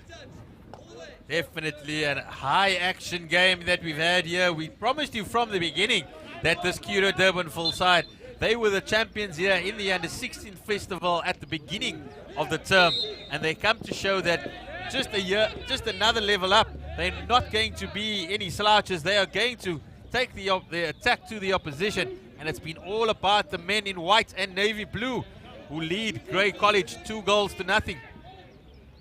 Yeah, Kuro Durbanville coming out showing that they're here to play. They're not here to make up numbers. They want to take the game to the opposition. Here comes Grey Bloom now down the right-hand side. The ball actually went out over the back line, and the umpire called them back for the 16-yard hit. So Kuro Durbanville just handling themselves nicely in defense. Here's the opportunity for Grey College, one of the rare opportunities that they have. Good skill work there, and unfortunately just not able to keep the slap down, and it just floats over the top bar. And that's just the type of game we have. Grey College, they're not going to hang around and be intimidated by this Kuro side. They're going to look to hit back and try and reduce the deficit. So here comes College on the right-hand side. It's good defensive work by Henko Loudens. Tries to get it going on the left-hand side. Gives the pass off to Caleb Jonkers. Jonkers hands it off to the captain, Roger. Roger sends it on to the outside. Kieran Samuels back to Roger on the right hand side as now Roger's down the baseline, tries to link up. Ball is loose in the circle. Snapshot comes in on the upright. Backstick comes off the upright. And the Skura wave continues once again. Henko Lawrence this time adjudged to have shielded. Tariq, that was absolutely sublime hockey by the Skura Durbanville side. The attack started all the way in their own half and they moved the ball through the links, through the forwards, down the byline, and they found the man waiting on the P spot. Unfortunately, the post getting in the way. But this is again Kieran Samuels. He's on the prowl and really attacking young Link, part of the Western Province Provincials under 16 squads. Really showing his ability. It's Henko Lawrence on the ball now. Instructions being barked by the coaching staff on the sideline. A shot comes in. And they're looking for Adrian Johnson to tip it in front of the goalkeeper. Unfortunately misses his stick as we see it once again. Roger down the flank, throw the ball into the middle. It's very dangerous, loose. And it was that man, Adrian Johnson, with a snapshot on the backhand. Unfortunately for Grey College, not conceding a third on that occasion. It's picked up by Kieran Samuels in the middle. He's always going to look to have a bit of a run. Throws the ball forward to the captain, deflects it off. Still with the white shirt. Keegan Roger on the ball, makes the inside the circle. Good skill work. It's a fantastic opportunity, but the goalkeeper on this occasion up to the task and keeps Grey College into the game, which easily could have been 3-0. Yeah, Kuro placing all sorts of pressure on this Grey Bloom side as they look now to come on the far side, and unfortunately though for them, Captain Keenan Roger showing plenty of skill to find space in behind this Grey Bloom side, and his flick doesn't catch Lloyd Waldray. And Roger on the ball again, throws it up forward. Grey College really under the pump at the moment with this Hero Durbanville just launching attack after attack. And the interesting thing is that they haven't even got their star player Kieran Samuels into the game yet. At least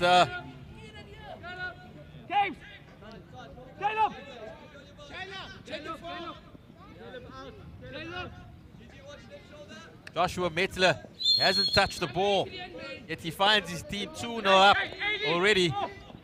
And that just shows you that Kuro's got class all over the field. In every position, everybody knows what they need to do. And the real driving force at the moment is the captain, Keenan Roger. He's the one that gets his side going.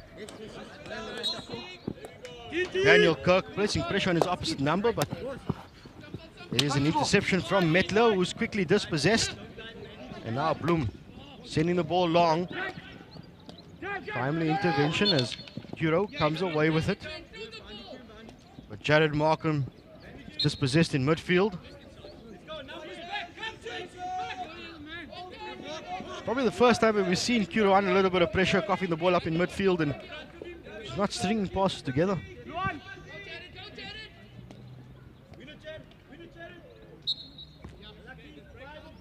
Ray Bloom just winning the free hit outside the circle. A rare attacking opportunity for the boys in orange. It's been they've been under pressure for most of the game, but they now have an opportunity to throw the ball wide, and it's Kuro Durbanville who will restart the game. We've seen what Kuro Durbanville can do on the attack. Seems as though they've got themselves defensively organized as well. Captain Roger throws a massive overhead looking for the high-hanging striker. Unfortunately for Adrian Johnson, he's just not tall enough to bring that one down. But that just shows you another dimension to this Kuro attackers. Roger once again. It is Adrian on the ball. He has a shot on the back stick, and Adrian Johnson shot goes agonizingly over the top.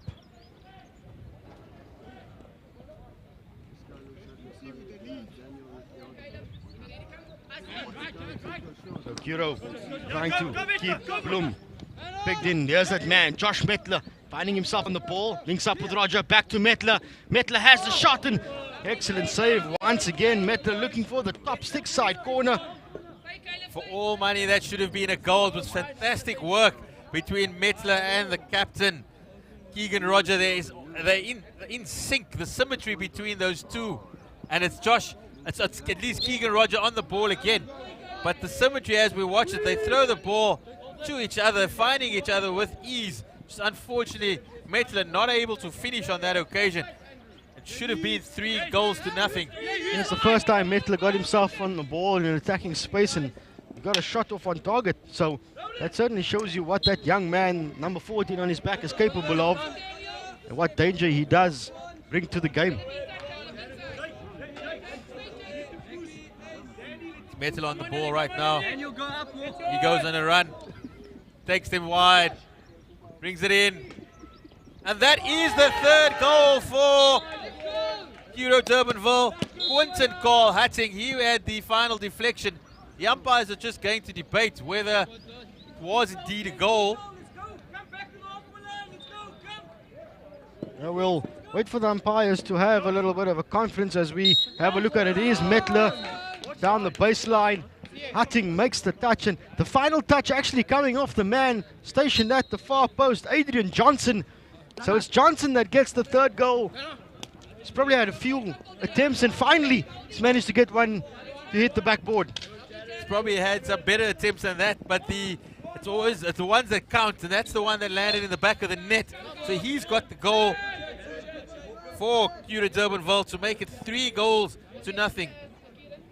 Yeah, I'm sure Quinton Carl Hatting is going to have a bit of a chat with Adrian Johnson after the game, just to figure out who exactly is going to take credit for that goal. But it is there. Now Metler comes away with it. He's got a chance. Doesn't get past the final defender though, but it's still in the circle through low. Low under all sorts of pressure, and this time Bloom puts in a hard enough tackle. Win back position. At this stage, Gray just not able to pick up all the runners of Euro Durbanville. The individual skill of the boys in white just opening up the game at the moment.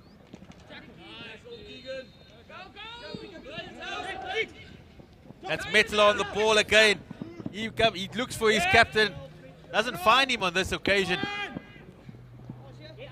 Metler's coughing up position, but showing that he wants to work back to try and win it back, as we see him doing exactly that. He's the one that spilled the ball, and now he's won it back, wins the free hit, and now Euro Durbanville can get themselves high up in the field.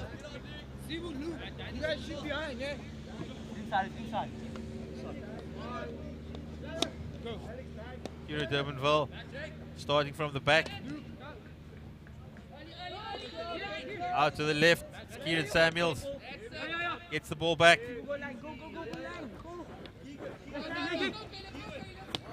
Plays it across to Daniel Kirk. Gray intercepted, and they started an attack from the own half.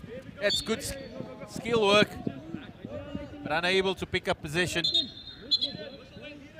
Josh Metler putting in the hard yards there on defense. So the game will restart through Jake Colling. Sends it out to the left-hand side. It's Caleb Ferreira on the ball. Decides to come back this way. To Jake Colling. He finds Metler. Metler's first touch, though, lets him down somewhat. Ball spills, which gives Bloom a chance to regain position as we enter the final 60 seconds of the opening half. It's a half that has basically belonged to Euro Durbanville. 100%, one of the more entertaining first halves that we have seen over the weekend. Euro Durbanville really showing off their skills individually and collectively.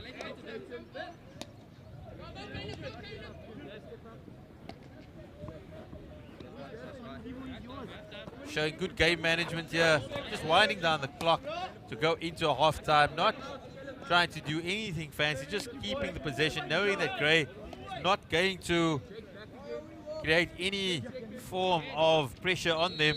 And that is the halftime whistle. It's all been Kuro Durbanville. They are the ones that lead 3-0 at halftime.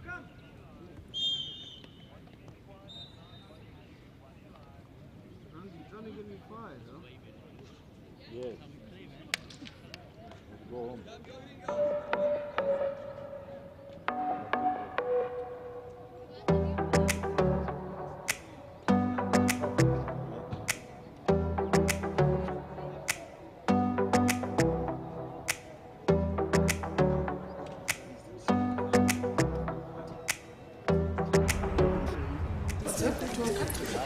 But things are never gonna change. The one thing you can be sure of is change. Things are always changing. In Africa, this is the home of change. You know, we live by a code here. If the beat changes, the dance step must adapt. Because brothers and sisters, We know if we don't change, things won't change. And it all starts with one little step. yes, power. Power to the changeables, the adaptable problem solvers who don't need a corner office to start an empire. Look at us. We are the changeables. Changeables? What does that even mean? Everything's changing. Sure. And sometimes it's the smallest change that makes the biggest difference. Switch to FNB, Bank of the Changeables. Verstappen's ahead of Lewis Hamilton. Hamilton's going to try again, this time on the inside, and comes to the touch.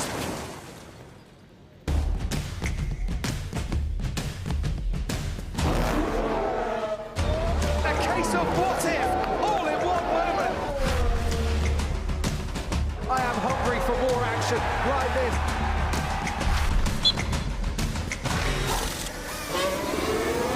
Cheers you can hear for tens of miles around. I thought I was going to have a heart attack, to be honest. Fasten your seatbelts as the exhilarating second half of the Formula One season continues. On Supersport, only on DSTV Premium. Broadcast proudly brought to you by Discovery.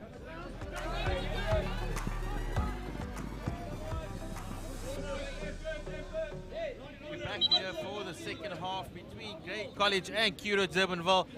It's been the boys from Cape Town who have been the dominant team in the first period. They lead by 3-0, and they look to adding to that score, throwing it into the heart of the circle. But Grey College just able to defend that danger at that point in time.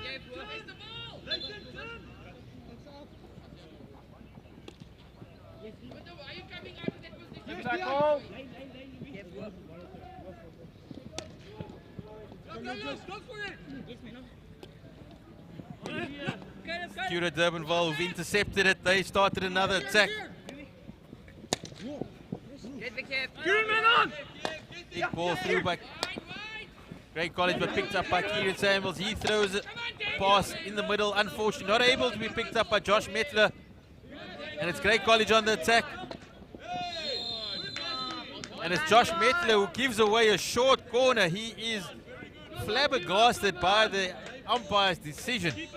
But it is what it is. And Grey College have an early chance to reduce the deficit.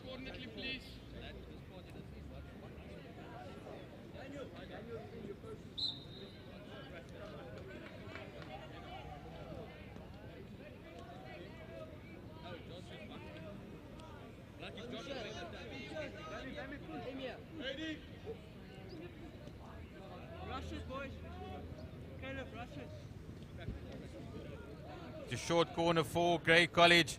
The boys in orange have an early opportunity to try and get one goal back at least. Stop, played out wide. Unfortunately, not able to get the shot in. Probably a little bit too fancy for the first short corner. Probably should have just gone either for the straight hit or the straight flick, just to figure Kuro Durbanville's running lines out first before you decide to take things into a variation. But it is Bloem that have certainly come out with a lot of attacking impetus in the second half, and they win the second successive short corner. Josh Mettler just having a bit of a frustrating time at the moment. Gave away the first short corner with a dangerous tackle, and now just couldn't get his feet out of the way in time. And here at Durbanville having to defend the second short corner within the space of a couple of minutes. Now the first time that the Secure Durban side has been under a bit of pressure. The push comes out. It's Mistrap at the top, and there's Josh Metler as the first wave gets himself into the thick of things and disrupts things a little bit, but it's Bloom that continues to come at them. Caleb Pereira showing calm head to find the foot and win Curo Durbanville a free hit and a free passage out of their 25. Over goes Caleb Pereira. And not being 5, it's Kieran Roger on the ball, sends it long into the circle, but the whistle goes. Seems as though it's one of two things. It was either dangerous or the ball must have trickled onto his small toe. Considering where the ball has been taken, it is deemed to have been dangerous by the umpire. So Gray Bloom now down the left-hand side. Kieran Samuels takes it quickly, gets it going, finds Roger in the midfield. Into space on the left-hand side. Roger decides, I'm going to go through the middle. That's where I've hurt him in the first half, so I'm going to continue that. Inko Lawrence on the ball. He gets the pass away down the left-hand side, but intercepted. Good defense there by Grey College. And they're able to launch an attack of their own, show their offensive side. Sam was just making up play there on that occasion. And Grey College just throwing an aimless pass. Unfortunately, they had the Curo Durbanville side backtracking. They were backpedaling, and the defensive alignment was out of sync. But Grey College not able to capitalize on that occasion.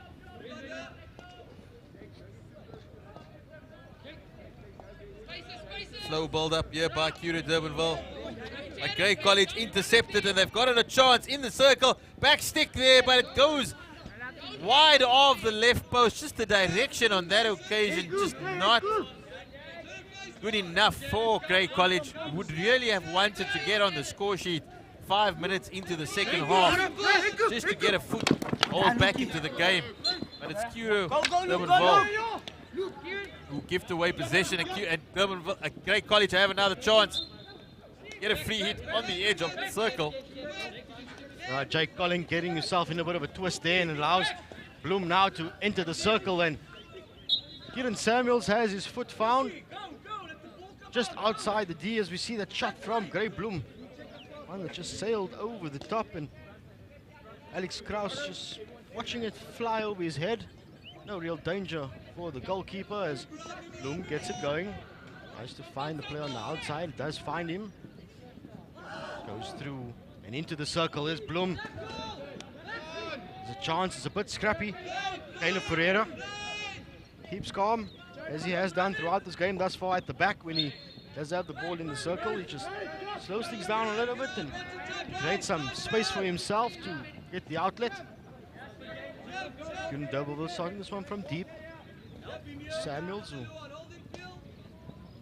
injured his ball to Roger, but it still finds him.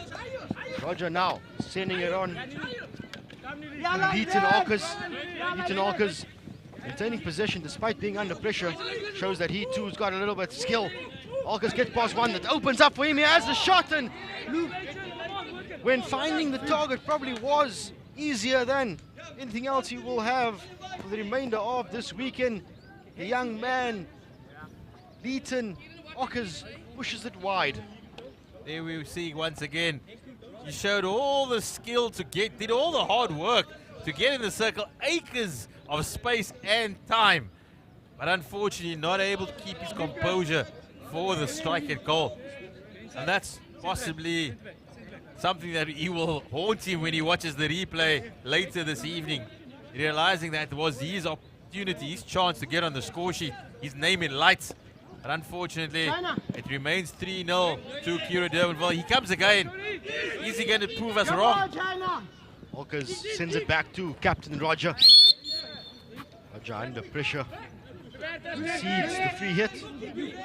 Gives Red Bloom a chance to ball out too quickly. The overhead proved, or at least deemed to have been dangerous.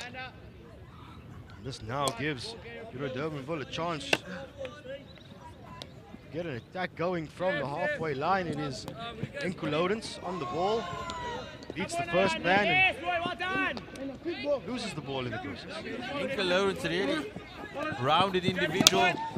He's a very good cricketer, good rugby player, hockey player, also interested in the arts, music. Definitely somebody, future potential head boy, Enku Lawrence at Kiro Durbanville. Somebody that has a good head on his shoulders. And that's the type of individuals that dominate this Kiro side. It's always showing good prowess off the field. Shows maturity on it as well. As Grey College, if they find a way to defend yet again. As the clock ticks towards the final quarter of this game. The second half has definitely not been a reflection of what the scoreline is. It's been a lot more evenly poised the second half. The Grey Bloom side, after they've had a slice of orange at the half-time break, have come out and taken the game to Kiro Durbanville. But the effort in the first half of Kiro Durbanville is more or less what has set them apart. They have scored one in the second half. There's those 2 goals in the first. They had them nicely settled into it. It is Olkers who looks for the long ball. The deflection is there from Hatting. The save is also made as Kieran Samuels tries to get something going. But we usually see Kieran Samuels charging down the right flank from the right half position, and been a pretty quiet game thus far. I've had a chat with the coaches before the game, and as I have been saying, that quite a few boys in this Kiro Durbanville have throughout the season have suffered from COVID. They have, and Kieran Samuels is actually one of them. He's only recently come out of isolation, so the lungs not just pumping as they normally do. So possibly just conserving a little bit of energy during this festival. He knows he's got to play another game this evening. He's got to play another couple tomorrow. So just finding himself more as a defensive player, doing the basics, just taking control of what he does, and not usually that busy attacker in the center of the field, that we usually come to expect of Kieran. So yeah, COVID is a real thing. It's not like pulling a hamstring or an ankle injury that once it's recovered you full back to fitness. The lungs does take a while to just fill up with the oxygen. As Kiro Durbanville find themselves in the circle again, but Grey College do manage to avert the danger on this occasion. So 9 minutes left then in the final game of round 3 of the top 12 schools tournament out here at Paarl Gym. It is day 2 and we're already into the 3rd round of matches. That just shows you that the action is coming thick and fast as Kiro Durbanville now with a chance. Grey Bloom boys throwing their bodies in the way to protect their goalkeeper. At the moment, Grey College not just weren't able to take advantage of those 2 early short corners. Could have possibly changed the complexion of the game. Now they've really got their backs against the wall. It's under 10 minutes remaining in this clash against Kiro Durbanville. As we see Kiro Durbanville on attack again. Desperate defense by the Grey College side, putting the body on the line on a sand-based Astro. Tariq diving there, opening the skin up to the wounds.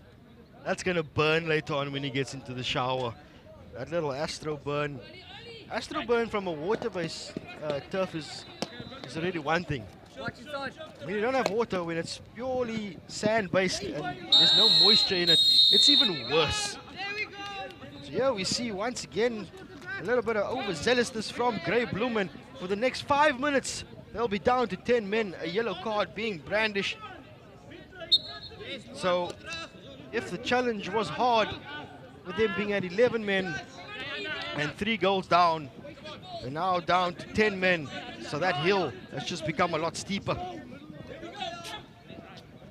Often, though, it does show the courage of a side when you're down to 10 men, and it looks like Grey College, they're going to run with the ball still. But I do think once the team in white, once the Cura Durbanville boys do get their sticks on the ball, they're going to make that extra man count.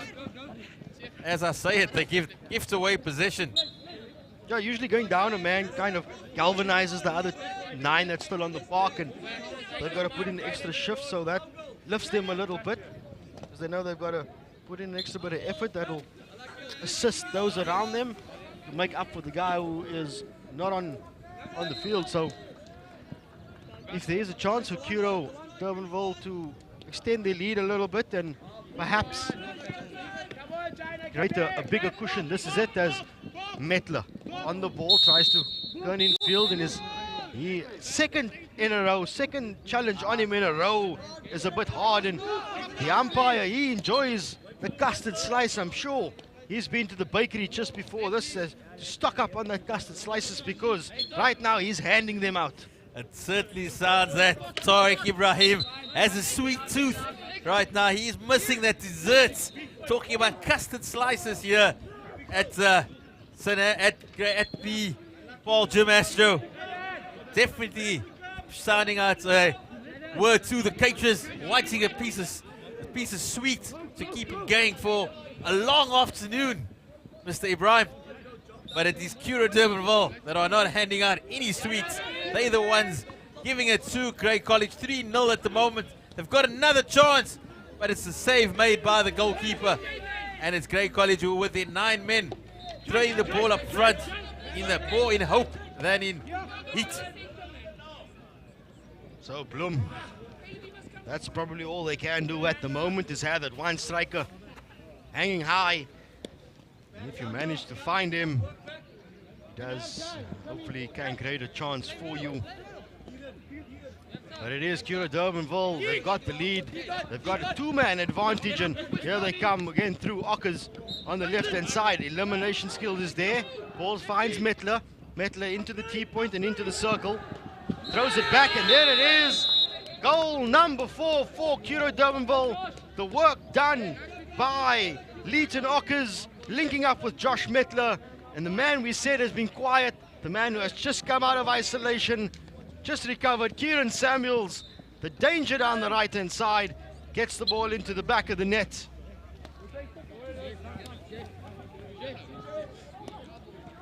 So Bloem now with it all to do. 2 men down, 4 goals against them. It's the case now of Grey Bloem can just hang on till they are back to their full complement. Or will Cura Durbanville keep putting the ball into the back of the net as the ball flies loose in the circle, but it is cleaned up nicely by Jared Morgan. Ball gets out wide to Alkers. Alkers just riding the tackle. Physicality is certainly there from Grey Bloem as Morgan lets it go for Enku Lawrence. Lawrence finds Roger on the top D. Roger looking for Metler on the far post. Metler working hard. Win ball back, it is Ockers who's having to do some reverse pressure.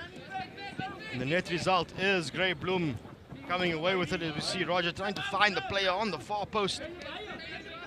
Good intervention though from the Grey College goalkeeper, Voldre Lloyd, getting his stick in the way and keeping his side from conceding another one. So Grey Bloem trying to run the ball out of the back and dispossessed in midfield. Out it comes to Morecambe, who sends it to the middle. Out to Ockers on the left-hand side. Ockers trying to get his way past the defender, and fortunately for him, though, the free hit does go the way of the side in orange. It's up to them now to try and get themselves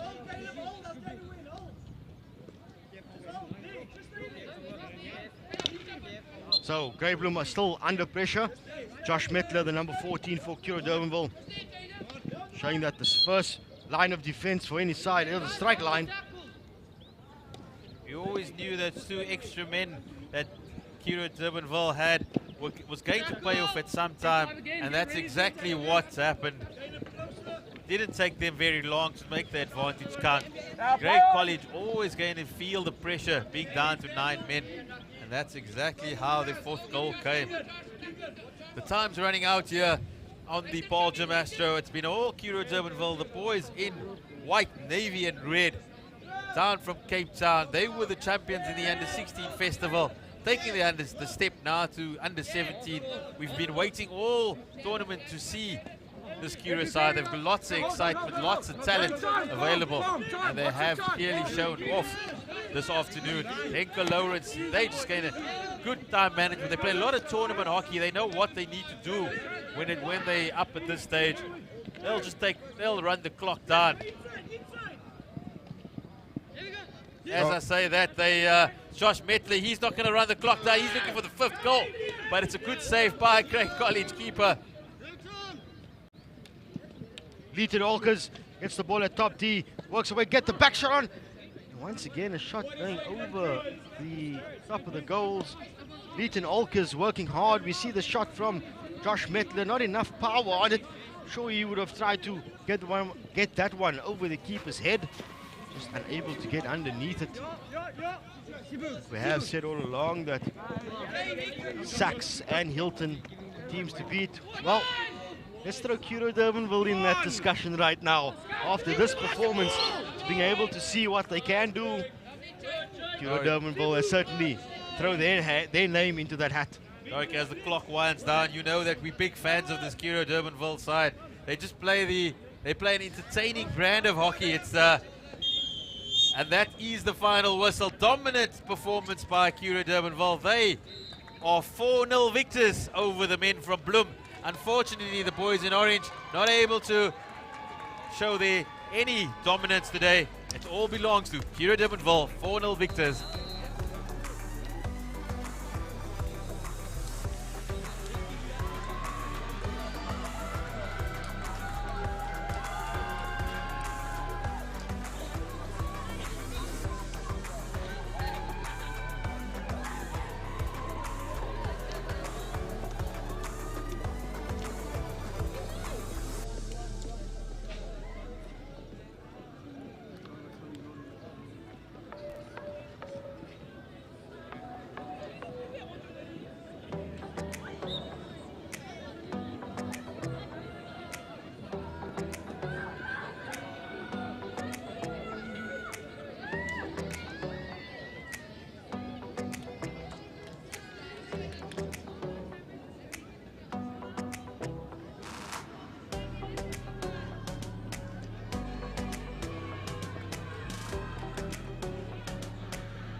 Welcome back to the Paarl Gimnasium AstroTurf. It is the top 12 schools hockey tournament. Just seen the boys of Kuro Durbanville and Grey College make their way off the field. It is now time for the girls to make their way onto the field. Is Paarl Gym Invitation.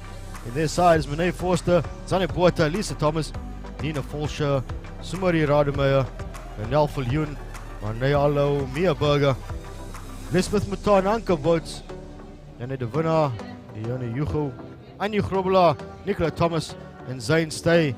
That is the home side, the Paarl Gymnasium Invitation. They're up against the powerhouse team that has put their hands up early doors, all the way from Bloemfontein, Unisi. How they will line up is keep your eye out on the first name, Tahira Augusti, the general in the midfield. Chris Marie Alexander will captain the side. It's Tristan Barnard, Solange, Jacobs, Georgia Cambinis, Cara Kotzer, Dulce Lopez Del Rey, Isabella Myberg, Megan Palser, Chrislea Potgieter, Taryn Adams, Elista Dunn, Annabelle Fenter, Monique de Gouveia, Zenobia Slabbit, and Carlo Tladi is in goals for Unisi as they quickly get underway. See that Unisi have brought 2 goalkeepers along and they've been rotating. So it's not Carlo who will start the game in goals. It is Zenobia Slabbit. Joining myself, Tariq Ibrahim, in the commentary box. It is Ian Odia, who not too long ago was on the coaching side for the Paarl Gimnasium side. Yeah, and a good victory for your girls. Yes, no, very, very, very excited about that one. It's much better structure that we've been working on, and I'm happy that the girls pulled it through. And but especially on such a beautiful day here in the Paarl, the heat is really getting to everyone, and I'm glad that the energy levels are still there, and I'm sure there's going to be a lot of energy on the game in front of us here between the Paarl invitation side and the Unisi girls from Bloemfontein. So Unisi with the ball comes out to the right hand side. It's Calista Dunn on the ball. She smashes one, but it's straight into the opposite number. And it's high and dangerous. And the umpire duly awarding the free hit to Paarl Gim.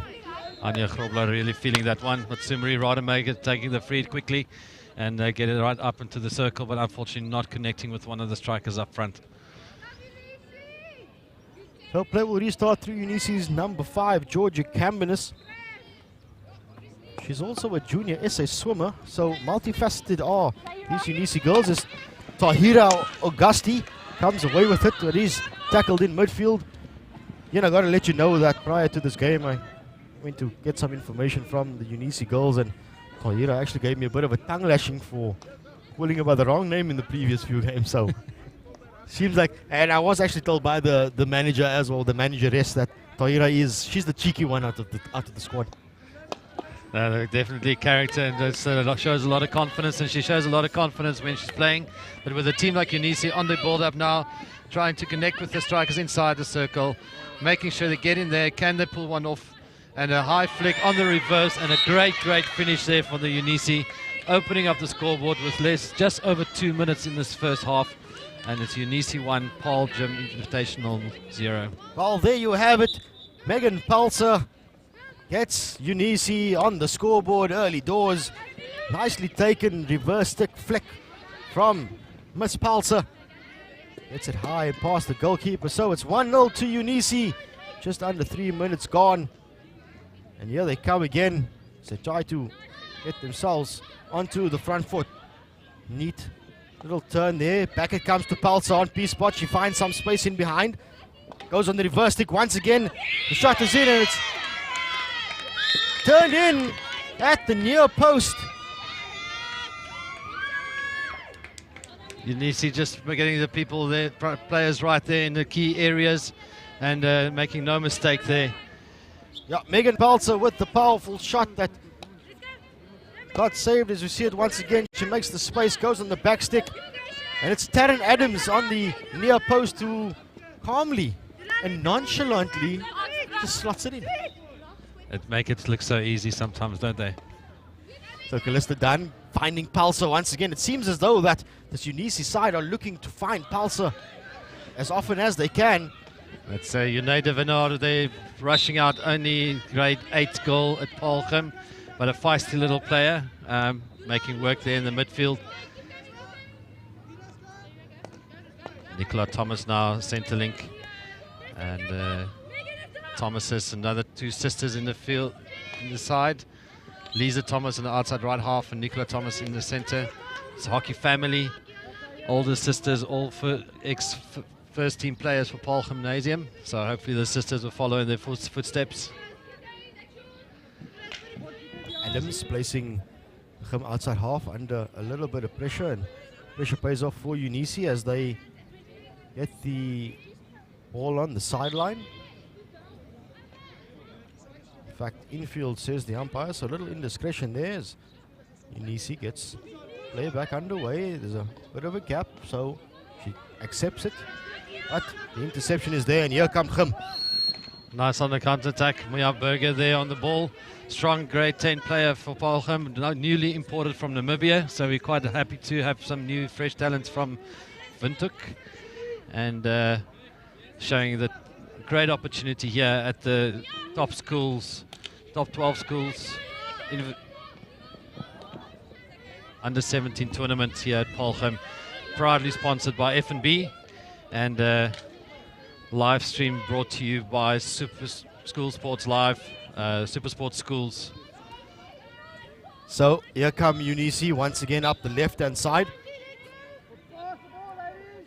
So they try to get themselves into the goal, but come up the task this time is the Tahira Augusti.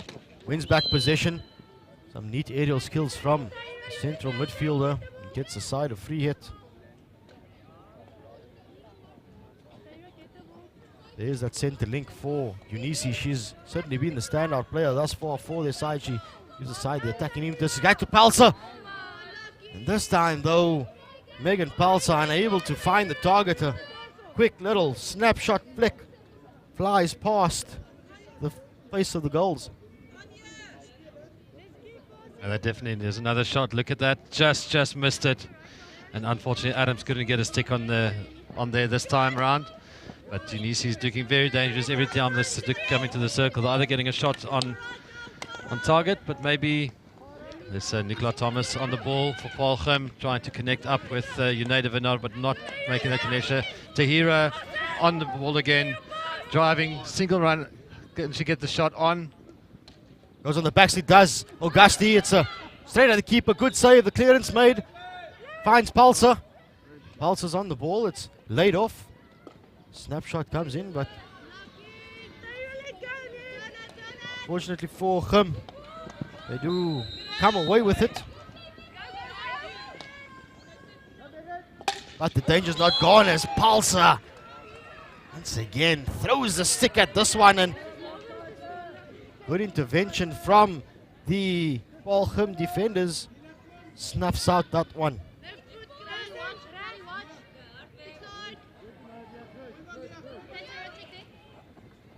So Unisi making, or at least applying all sorts of pressure on the Paarl Gim invitation side. It's always nice to have, you know, one of these invitation teams here. Gives them also a chance to showcase what it is that they can do. I mean, they didn't make the grade for the first side, so there's a chance there for them just to be part of it and feel what it's like to play in a tournament like this. No, absolutely. It's just exposure and what you learn in a tournament like this, playing against some of the top teams. And it's a good benchmark for you to realize where you are in your own development. But just these girls are hockey crazy, and for them, they're absolutely loving it. And they had some actually good, surprising results. And but at the moment, Unisi seems to be one over. So Del Rey on the ball, tries to get it into the circle. She does, but intercepted by Paarl Gim. Once again, ball just doesn't seem to want to get out of the Paarl Gim Invitations 25 as Del Rey once again looking for her options. She does take it on her own, and a little bit of a gap opens up as she tries to drive it straight through the middle. Pass now does come to Megan Palsa. Palsa on the ball, works into some space, gets the backhand off. Good save by the keeper, but the danger's not gone. It's bobbling around in the circle, and unfortunately, when you're under pressure, those sort of moments doesn't go your way. No, especially when there's little bobbly balls and you just can't get your feet out. But that's the first penalty corner of this match, and let's see what Unisi will come up. Now Megan Palsa is proving to be a handful inside the D for Paarl Gimnasium. She is the one that got the first goal for Unisi. What we can see now, we do know that Augusti has got a drag flick on her. It does go the way of the far castle. Unfortunately, a missed trap there. And Paarl Gimnasium here with an opportunity to counter-attack. But Lisbeth Maton getting quite hardly tackled there by Unisi.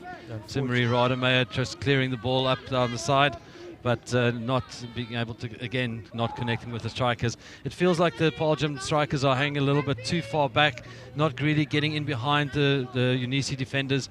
And I think they can, if they stretch the field open a little bit more, they're going to find a bit more space in the midfield.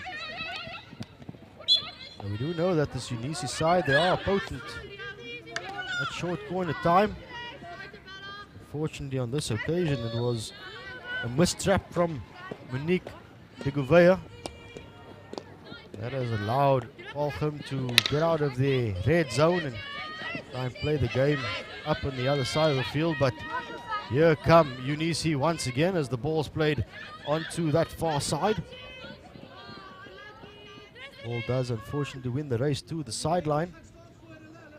Yeah, it's always a question when you're playing 7 matches in only 4 days. Do you really want to be chasing a ball like that? Maybe sometimes just rest those last few steps and say, okay, ball, you take it. We'll set ourselves up for the free hit. Well, not only 7 games in 4 days, but also with the searing heat that we've been having here in Paarl.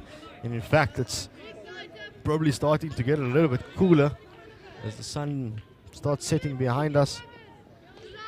Yeah, it's been nice and warm out here in Paarl. There's been like this little gentle breeze. It hasn't really cooled anything down, and you do know when the sun does beat down on the astro turf, the players certainly feel it under their feet. Absolutely, and the ball tends to get sticky a little bit, so sometimes the pass doesn't connect the way you want it to connect. Like one of those moments where you feel you've got contact on the ball, and also gets quite bouncy. Dalray tries to smash one across face of the goal. Doesn't get a good enough connection, but Georgia Cambonis cleans it up at the back. Under a bit of pressure, but she shows a calm head just to work it out to the outside to Solange Jacobs, who finds de Gouveia. Gouveia tries to cut back on the inside, but excellent work on defense once again. And it seems as though that's happening quite often, that when a side loses possession, they're wanting to work back, as we see de Gouveia with some neat little skills. It is Augusti on the ball, trying to get something going for Unisi. She tries to find play in the circle. She does that. There's acres of space now. It is played in to the player on the near post, and easy as you like. Another goal for Unisi. Unisi really making good work of the one individual 1v1s, and here we see it again. Nice little reversing touch there. Player in the correct critical spot. And a nice little tip in goal. Unisi on the counter again, coming down the right hand side, looking for a T-point entry, running the baseline, but great defense there from Mia Berger. But unfortunately the umpire gave a penalty corner and saying that it was a stick infringement. Mia Berger are questioning the umpire there, but it seems like it's been taken in good spirits. Let's see if Unisi can make good off the trap this time. Yeah, a lot of pressure being exerted now onto the Paarl Gym girls. It's another chance for Unisi to get something going. Georgia Cambonis on the ball, wanting to get play back in. That's the stickiness we were talking about earlier. Maybe try to get more water on the ball there, but this time the push out wasn't as great as it should have been. But a counter attack opportunity here. Zon Buerta on the attack on the outside side for Paarl Gym Invitational. Little nutmeg there on the outside, just not being able to catch the ball there, but free hit for Paarl Gym. Leonie Hugo on the ball there. Drops the ball out to Nicola Thomas, centre mid. Trying to drive it down, trying to get the circle entry there. I think Paarl Gim still needs to get into the circle of Unisi, and hopefully they can do well now. They're spending a bit more time in the attacking third. Now time for Unisi to turn defense into attack as the overhead comes in from de Gouveia. There is space now for Unisi, but what a tackle! Mia Berger definitely being a solid defender for the Paarl Gym Invitational side, and it's good to see that the girls are stepping up at this level. Anke Buerta's there, unfortunately being fouled. Tahira Augusti taking a bit of a tumble and earning some grass burn, or at least astro burn on that left shoulder. Here she is now on the ball. It doesn't phase her as she comes forward. Tries to spark something, but just no options for her. Nice little pocket set up by Paarl Gim as they Now look to attack. It's Good Ray that gets in the way of Cambernis, but Cambernis sorts herself out, keeps calm, and now on the right-hand side for Unisi as they go up that channel. There's two strikers hanging up high, and acres of space in front of her as she tries to go. Goes in the keeper, the ball is across, and it's a scramble for them, and unfortunately for Unisi, Taryn Adams unfortunately cannot turn this one in on this occasion. Marne Arlo really making that save on the line, cleared by Sumri Radame, but here we've got Tahira in the circle again, winning another penalty corner. And there we see the danger that Tahira Augusti has inside the circle. She can make something happen out of nothing. Just when it seemed as though Paarl were going to get away with it, up she pops and she wins a short corner for her side. Nice little astro burn on that left shoulder. So it's now Gim that's got to defend the short corner. Okay. Let's go to the castle. Augusti, next to the right, has a poke, and there it is! Click, click, bang! Tahira Augusti smashes one low and hard, and there's just too much pace on it. It gets into the back of the net. She's very, very calm, very confident. There's another look at there, just pop into space. There's nothing wrong with that shot. Great technique, good power, and absolutely the keeper had no chance on that one. The keeper also slightly unsighted with the one defender standing in the way, or at least in a line of sight. So that ball coming in at that pace, there was no way she was going to stop it. Especially when you're picking it up at that final split second right in front of you and having to adjust. So it is Unisi who have taken their lead now to 4-0 over the Paarl Gym Invitational side. As we enter the final 3 minutes of the first half. It's in constant pressure from the side in yellow. But to their credit though, this Paarl Gymnasium invitation side, they've had their chances up front. They have created some opportunities. They've actually defended really, really well despite the scoreline. No, absolutely. They've got some really nice low 1v1 tackle defense, getting the block tackles in, getting just in the correct position, being able to make sure a bit of damage control. Here's a circle opportunity, circle entry. Can they make it work? But unfortunately, just in the ball, a little bit too fast, not getting a good control on there. Well, there we see it again. This Paarl Gym invitation side, they will create chances. It's just a case of can they convert it as quickly. Here come Unisi through Augusti. Amazing run, trying to get it forward and unselfishly tries to pass and trying to get a teammate to get a goal of her own. So end-to-end stuff at the moment as Paarl Gym now. They do split it up through Cambernis, who throws the ball forward looking for Callista Dunn. Fortunately, Dunn wins the free hit, takes it on her own, drives into the circle. Still Dunn on the ball. Marne Arlo, really good tackle there. Lisa Thomas on the ball, driving it out, and she's got quite a bit of pace there. Unfortunately, just not able to connect with the striker again. Leone not being able to get a touch on it. But it's Paarl Gim ball, and they are in the attacking half. Let's see if they can create something for themselves before half-time with just about a minute left on the clock. So Augusti, under pressure, decides to go on one of those runs of hers that she's become known for this weekend. Straight through the heart of any defense.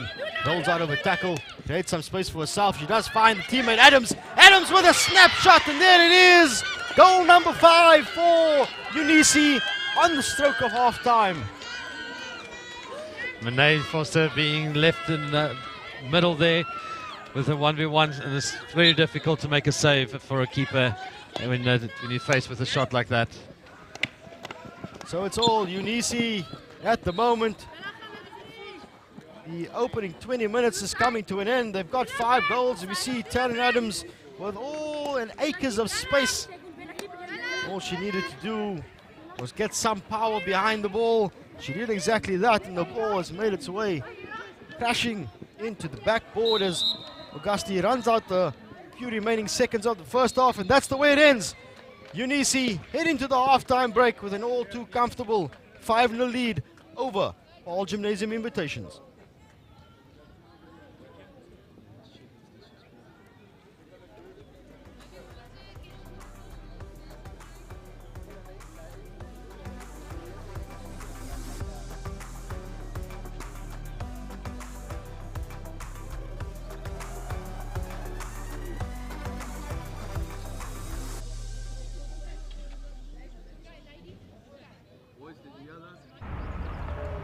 Yeah, but things are never gonna change. Hi. The one thing you can be sure of is change. Things are always changing. In Africa, this is the home of change. You know, we live by a code here. If the beat changes, the dance step must adapt. Because brothers and sisters, We know if we don't change, things won't change. And it all starts with one little step. yes, power. Power to the changeables, the adaptable problem solvers who don't need a corner office to start an empire. Look at us. We are the changeables. Changeables? What does that even mean? Everything's changing. Sure. And sometimes it's the smallest change that makes the biggest difference. Switch to FNB, Bank of the Changeables.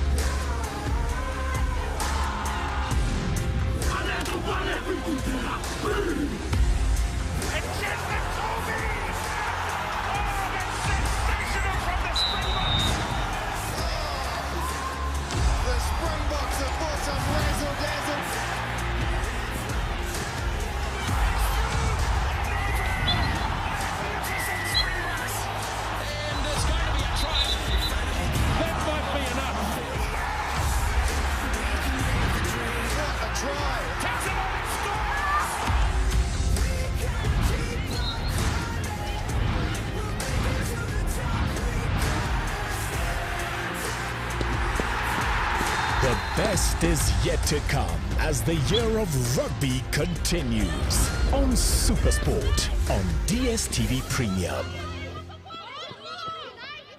We're back at Paarl Gymnasium for the top 12 schools hockey tournament. Just joined us, it is Unisi, who managed to get 5 goals past Paarl Gymnasium's invitational side in the opening half. And if you're joining us, you'd think that it's one-way traffic all the way. That hasn't been the case. Paarl Gymnasium certainly created chances of their own. Unfortunately for them, they haven't been able to do what Unisi has done, and that put the ball in the back of the net as Del Rey makes a carving run down the right-hand baseline. And that's what we've seen with the Paarl Gym defense, getting nice and low, making sure they get a stick on it and a quick clearance to relieve some pressure. The Unisi side definitely proving to be strong. Again, good defense, getting the ball out the back there. He's got Anke Buertes on the ball, trying to get it past Unisi, but just not being able to get cleanly away. Bit of 1v1 battles going on here. United Vinod trying to clear the ball there, but umpire said no, that's the back of the stick. Unisi on the attack again. It's quite a young side there, mainly grade 9s. We've got United Vinod on the ball right now, which is only grade 8. Yeah, I mean that's lovely to see that the school Paarl Gymnasium have got an invitation side that's playing, and they're giving the opportunity to grade 8s and 9s to play against a team like Unisi with plenty of experience and really good players in each little pocket of the game. So they'll learn from this, which is fantastic and will bode well going into next season. No, absolutely. And that's what the festivals like this is all about. I mean, normally we've got the top schools under 16 and top schools under 18, and now having a top schools under 17, which is exactly now the coaches can have a look at the players, maybe fine-tune a couple of things. But here's Unisi on the run. They've got the players on the P-spot area, but unfortunately not being able to finish this side this time. Now the goal-scoring machine, that is Megan Palsa, unfortunately on this occasion can't get the shot away. Just allows Paarl Gym to come away with it. Overzealousness from Augusti, giving away the free hit.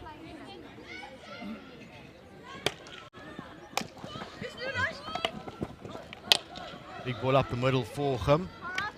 And it's dealt with. Not for long though, as turnover, another turnover. It's Unisi now on the front foot. They come charging through the middle.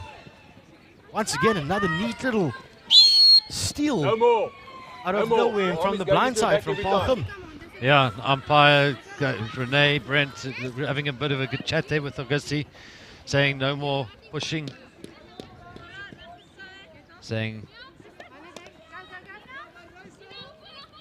so Gim trying to play the ball around the back under pressure from Palser. Also winning it. But the cover defense is there for Gim. And they manages to get the ball out of the sideline for now as Del Rey charges to the far side and gets play going. Does Del Rey. Sends it into the middle. Nice little pocket that she turned out of there. But it does get sent out to the left-hand side. It is Solange Jacobs who puffs up possession, and here comes Gim.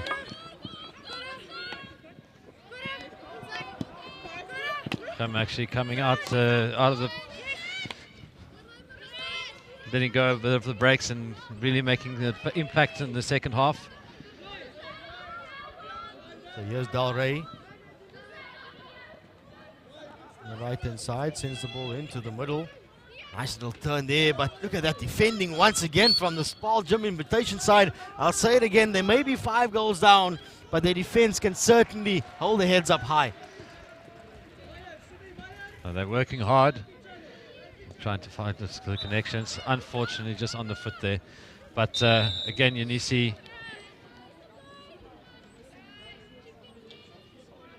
The penalty corner has been given to Unisi, and it's an interference because of player not moving 5 yards away when the free hit was given. Umpire Michael Alexander being quite strict on that today. And that's the one thing we've really seen in this tournament is the quality of the officials. Game has been flowing nicely.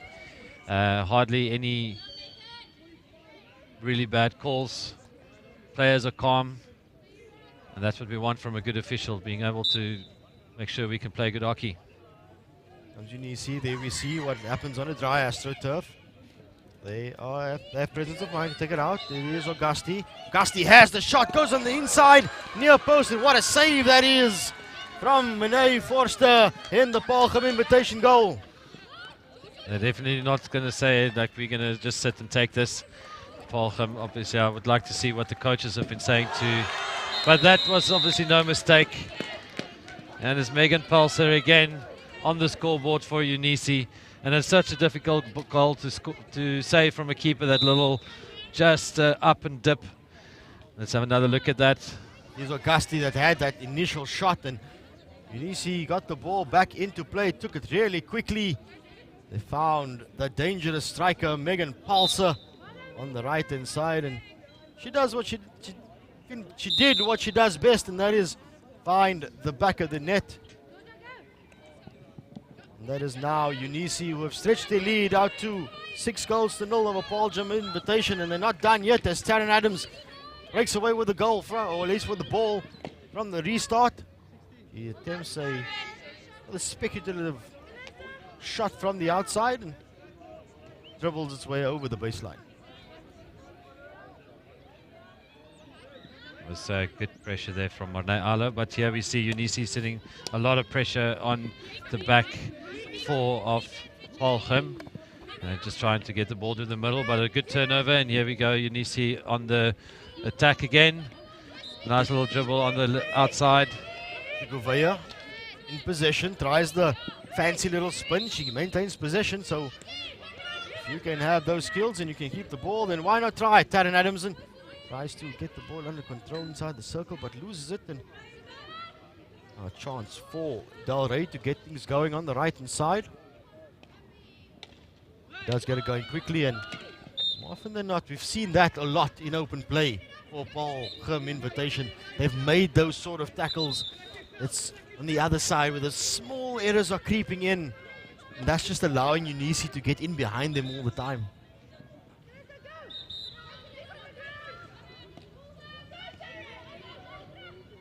You can see Mia Berger on the ball, being challenged there by Adams. Adams a bit of a stick check, and Mia Berger going down, and time's been stopped, and Adams have been carded. It's a green card for another 2 minutes on the bench. Unisi, one player down. Can Paarl Gim capitalize on this opportunity with an extra player on the field? So here goes Unisi through Del Rey on the right-hand side. Finding some space. Tries to change tactic, and that's a massive shoulder coming in from Paarl Gim. Invitation, and in quick succession, the umpire leveling the matters on the field. It's 10 players each side, and a short corner attacking chance for Unisi. Renee Arlo being a little confused there. I think it was a bit of a unintentional accident, but umpire definitely didn't see it the same way. And yellow card's been given for 5 minutes. And a penalty corner. So another scoring opportunity here for Unisi. And let's see if they can get it out of the blocks this time. Yes, that was a good push. The Gouveia on the ball, sends it to the left. There's a chance now on the reverse stick, and there it is. Another goal for Unisi. 7 of the best for them. And it's again just finding those players, like finding the space, the little reverse stick and the tip in. There we go, another look in there. Reverse stick flick. And just finding it past a post player.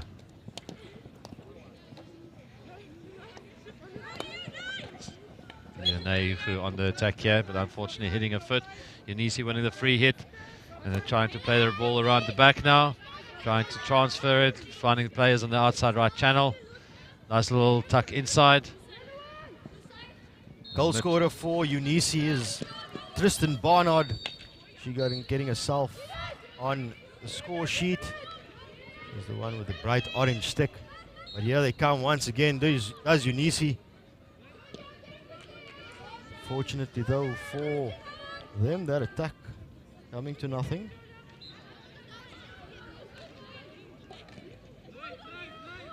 Again, driving, looking at the T-point entry. Little 1-2s inside the circle. Neat work between Del Rey and Dunn. Del Rey trying to find Barnard on the far post, but the ball flies down the far end of the field and dribbles over the baseline. And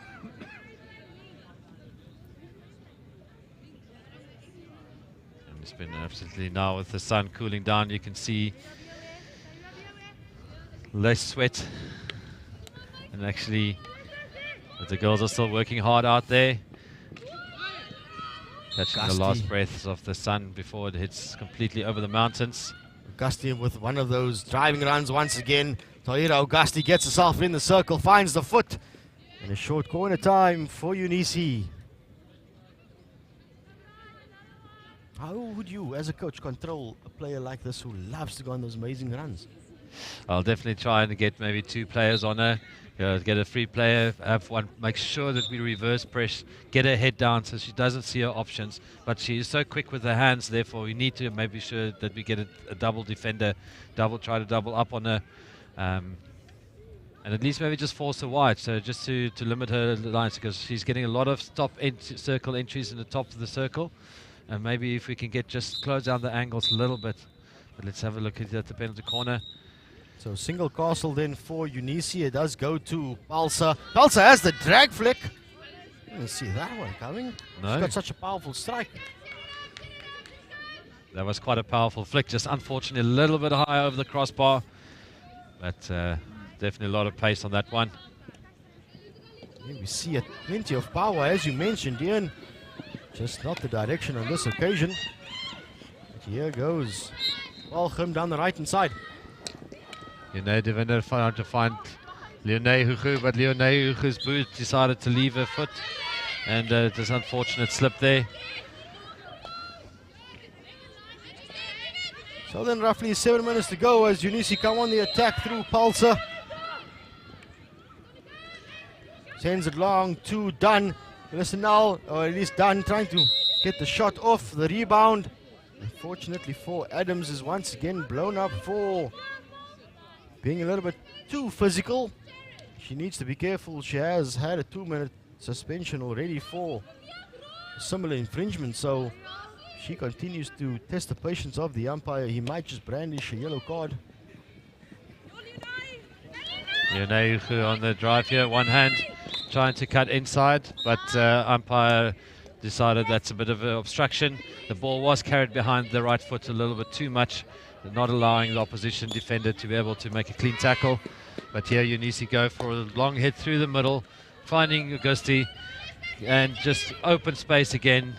1-2 passes, but Mia Berger doing really well, and unfortunately just turning the ball over again. Balzer does well, gets herself into the circle.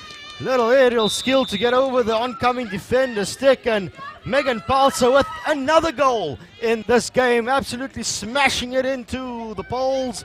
And that is 8 for Unisi with just 6 minutes to go in this game. Yeah, when you've got that much striking power, you definitely don't want to give them that much space. So let's have another look here. And also unmarked Adams also on the far post. And I think that's one thing that the Paarl Gim team really needs to, they need to tighten up on their marking and not give Unisi that much space, because they're definitely getting punished right now. Del Rey makes the tackle and goes off on a run, looking for a teammate at the top of the D. You see Marne Arlo back in the field, so it's back to even numbers.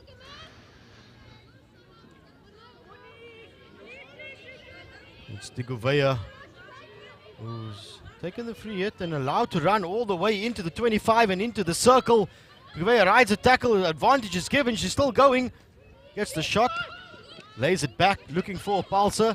It does come back to Augusti at the top D, and Augusti is penalized, and just allowing de Gouveia all that space and time to run the ball basically from the halfway line all the way into the circle. Yeah, no, it's I think also taking into consideration it is the third game, so maybe it is the legs just giving in a little bit too much. Maybe the fitness levels and that's what's so important, the prep for a tournament like this, and the invitational side just on the short notice when the team withdrew because of COVID. Not had the preparation time, but still they're going very well. Zandvoorter here under pressure, really winning. There we go, just keep fighting and trying to link up with the strikers. Really nicely held up there, trying to get numbers above, and there's an opportunity here for Paarl Gim Invitational. Find the wide player, Anke Boetes, Unida Vinod getting into the circle. Is this an opportunity for them? And Zandvoorter puts one on the slot. This is well worked. This is a fighting spirit from them. Zandvoorter on the scoreboard for Paarl Gim. We told you that don't be fooled by the scoreline. This Paarl Gim invitation side have got it in them to create attacking chances. They've got it in them to get the ball into the back of the net. Zane Puerta with acres of space in at the P spot, and nonchalantly and calmly slots it under the keeper's foot.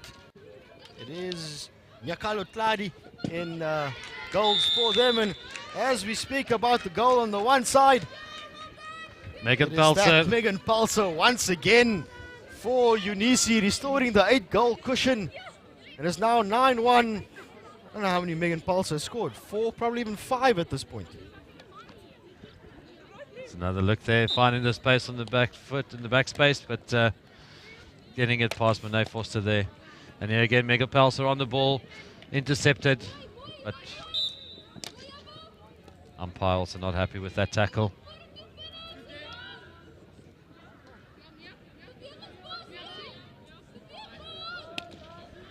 And I think that's the one thing that Paarl Gim is now getting frustrated and trying to play the long ball out the back, and it's just getting intercepted by the Unisi press, and immediately counter-attack. And I think that's the one thing you'd rather give it wide, make sure that the ball doesn't come down the center.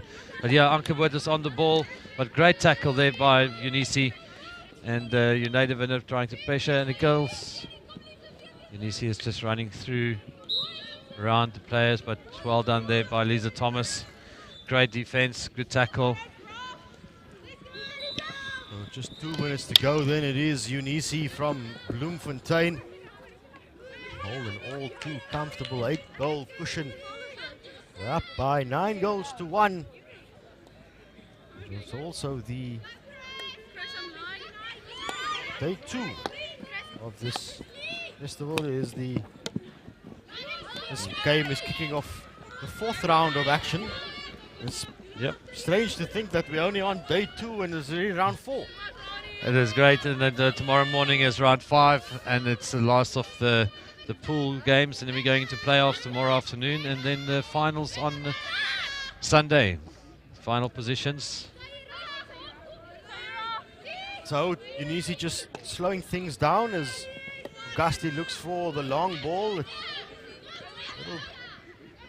Probably as it once again finds Palser, gets through 2, passes the 3rd one, and she's got another chance to score, does Megan Palser. A great initial save there by Monet Foster. That just shows you how dangerous the Unisi side is. It looked as though they were just casual at the back, just keeping it calm. They're not really moving the ball around, and all of a sudden, just one ball forward. Their strikers pounce. I'm fine on the bowling advantage there, but again, your native Vennard has definitely been a hard worker for this Paarl Gymnasium side, creating that scoring opportunity also for Zambuta earlier. So Unisi into the final 30 seconds. Excellent defensive work, Paarl Gim. Good little 1-2s there. Only seconds left, but Paarl Gim is still trying to turn on the heat there on Unisi, but Unisi here on the counter-attack, following past. Unisi just so good in the 1v1 elimination. So one final chance then for Unisi, but Paarl Gim invitation keeps them out. Time goes on the clock, and it's all over here in the opening game of round 4. It is the girls from Bloemfontein, Unisi, walk away with a comfortable 9-1 victory over Paarl Gimnasium Invitation. That is the way the game ends. This game comes to an end, but up next, here's another big one. It's the boys from the southern suburbs, Sax. They're going up against Woestergem. So do not go anywhere as the boys' action returns.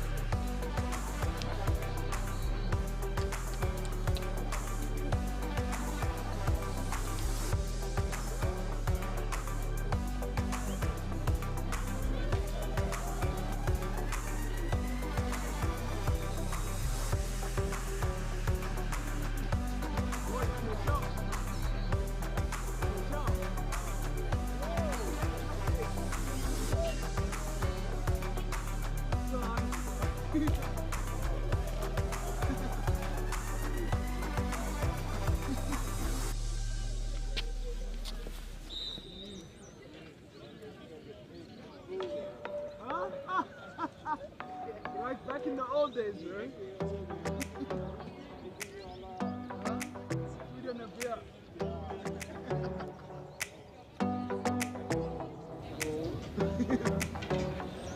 How many more games? Welcome back to the Paarl Gym Astro Turf with Zaire Adams here on the mic. It is the juggernaut of Sax up against the Woestergem Gymnasium.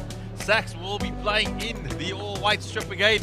That is the lineup: Rogan Sturk, Michael Cohen, Wayne Badabva at left back, Cole Allen, Dan Stens, Linda, Josh Opperman, Liam Hawk, the little dynamo, Mike Roden Turner, Zaid Pillay, he is the captain, Ray Bonet, Ted Cake, Rowan Davis, Tom Stewart, a fantastic young hockey player, Abdul Sattar Ali, Stephen Mayer, and Cohen Williams. Class abundant in that Sax outfit.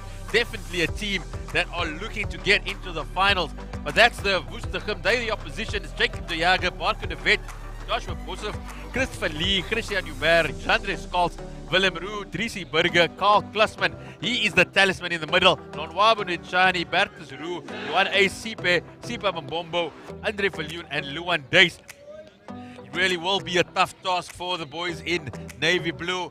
They've been showing touches of their class that they also bring to the table, but they really are up against some stiff opposition here against these boys from the southern suburbs, right underneath the mountain in Cape Town. It is Sax in the white. They will be playing right to left, while it is Woestergem Gymnasium in the navy blue will be going left to right. We await the start of the game. It is getting a little bit chillier down here at Paarl Gym. The temperature has dropped. It's still cloudless, but that is quite deceiving as the temperatures and the mercury level has dropped quite alarmingly over the last few minutes. And that's Sachs early on getting the ball into the circle, but it is Worcester Gymnasium who are able to snuff out the danger. Sachs definitely will be launching early attacks. They will be looking to get going from the outset.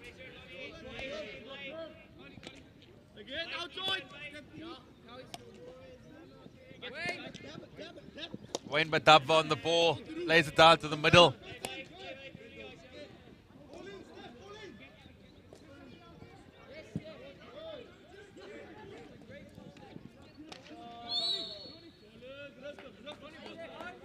Worcester Gymnasium welcoming that free hit, have the opportunity to clear their lines. Dangerous pass thrown across the circle there, picked up by Liam Haupt. He makes his way towards the circle, throws the ball into the middle, deflection.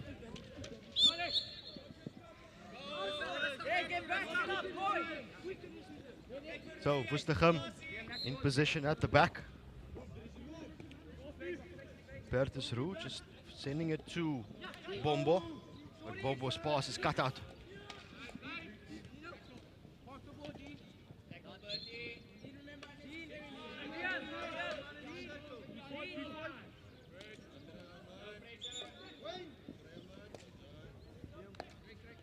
That's Tom Bennett, he's Tom Stewart, he's got the ball, gives it across the field. Abdul Sattar for Sachs, unable to pick up the long pass. Dice on the ball for Gim, finds teammate on the outside, the long ball is sent in. And Ethan Christians on the ball, trying to link up with Romabo Taylani on the right hand side, but it's Wayne who comes away with it. And young Mr. Madabva had a word or two to say to you there, Mr. Adams, just before this game. He's on the ball right now, definitely asked me, Coachy, why are you always chirping me from the sidelines? I said, Wayne, it keeps you going, keeps you motivated. So he's definitely up for the contest, wanting to show his worth. He's part of a very successful Sachs side, arguably one of the strongest teams here at the Paarl Gym Festival. Unbeaten, and that's given away to Abdul Sattar. Makes his way forward. Unfortunately, not able to thread his pass through the middle. And Worcester Gymnasium throw a wild ball to clear their lines. Yeah, and Bombo, this occasion, his pass being intercepted by Abdul Sattar. But he did make up for it with a good tackle. As Sachs look to build from the back once again. Mike Cowan tries to send it to the right hand side. It's Woestergem with the overhead, trying to get their way over the top. It's neatly taken by Sachs as they try to build now through the middle. Quickly taken. Not back five, so Sachs will come again. And this is what Sachs does well. And they are in the ascendancy. They keep going.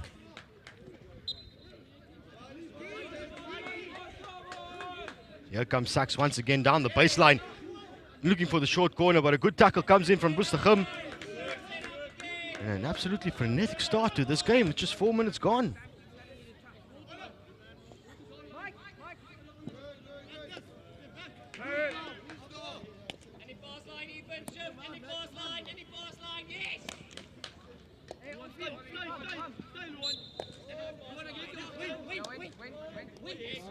Madabva on the ball. Sachs happy to keep it around the back.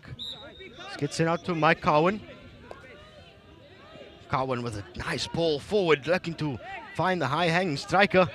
First touch lets him down though, but Sachs remain in possession on 25. It's been an even start to the contest thus far.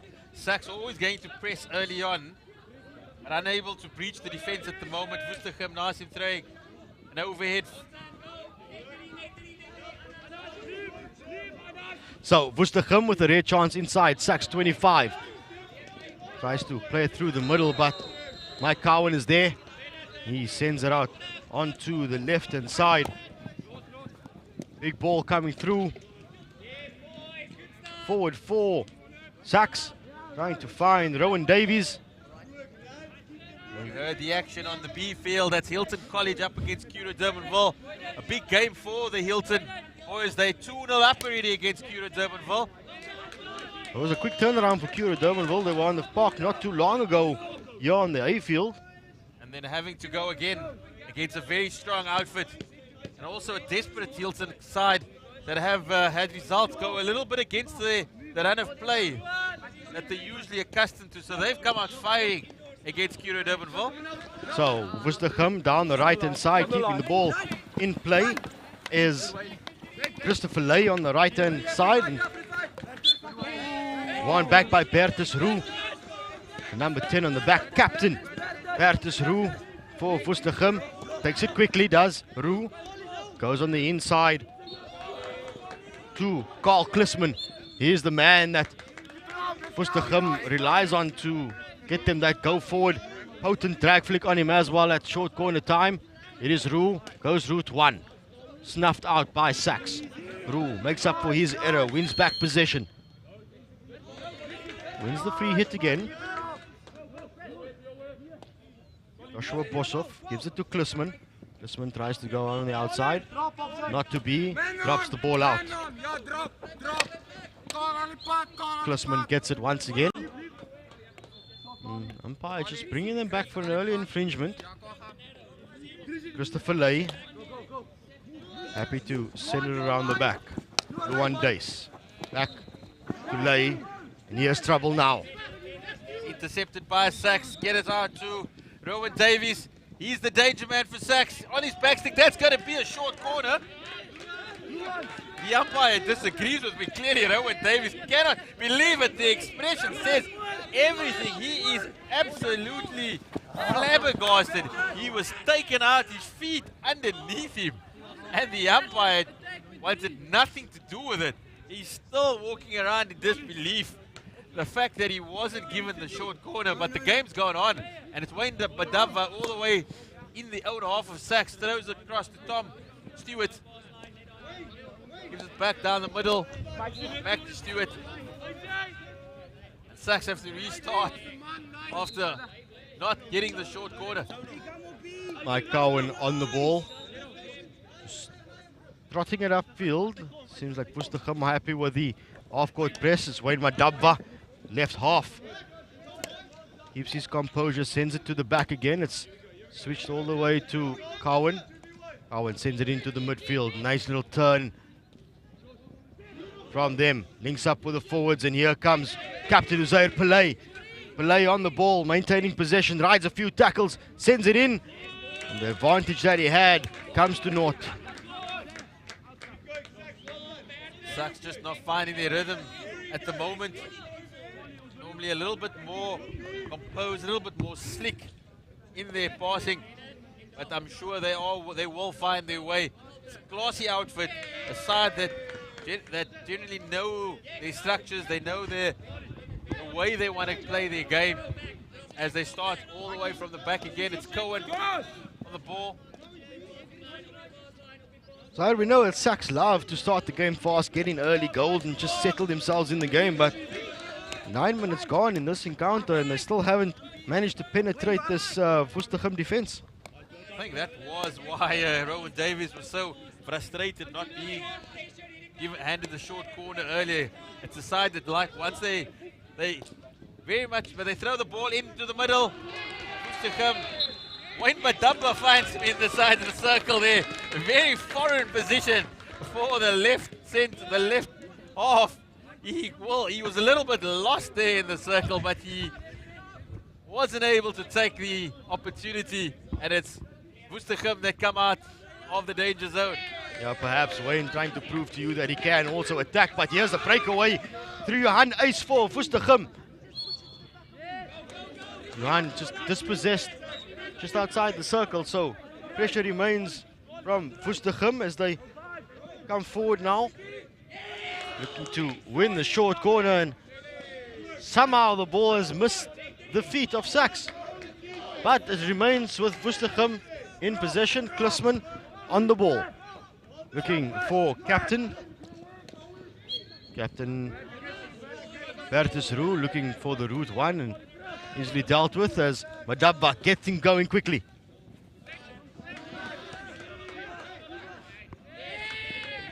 Overhead. Woestergem today there, overhead there.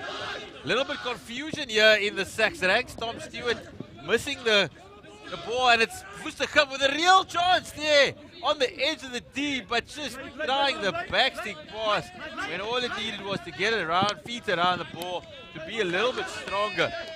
But Woestergem really showing some promise here, not being overawed by the Sax outfit.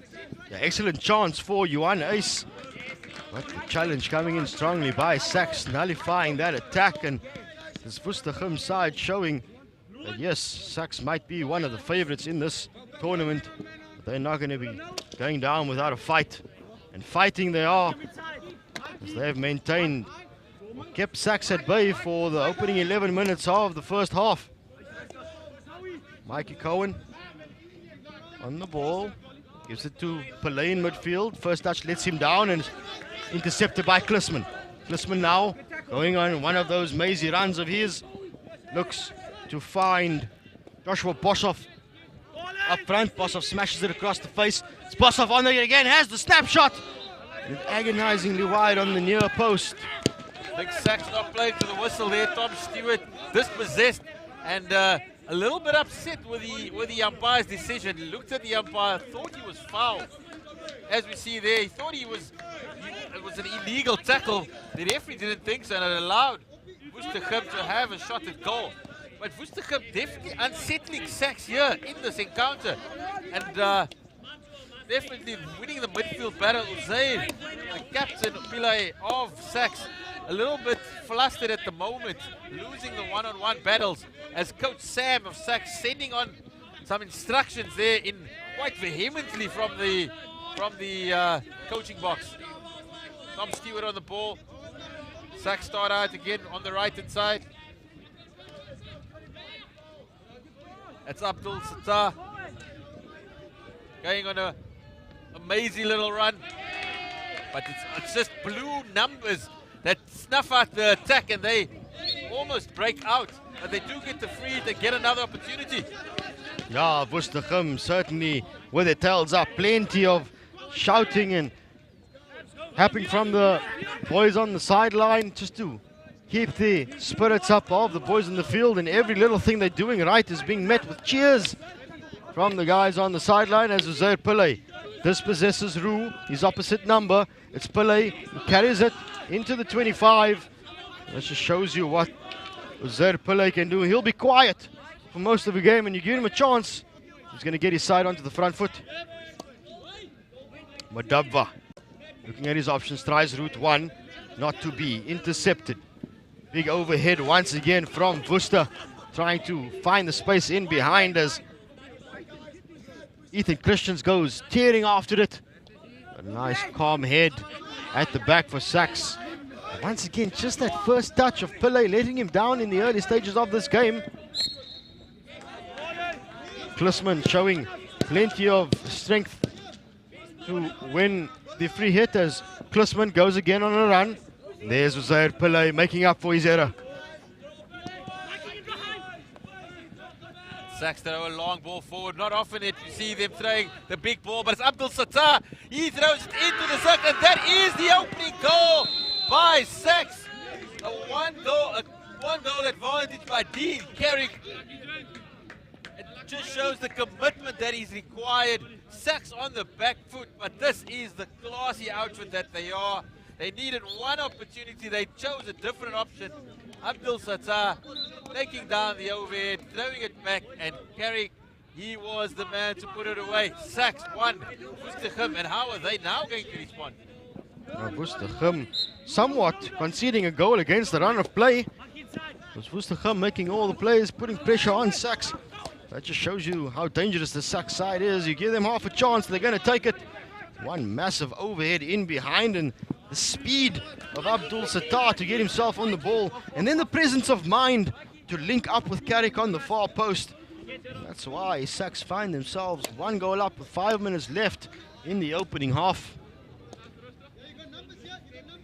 So Sachs just calming things down after getting their goal. Woestergem happy to use the half-court press, sitting back.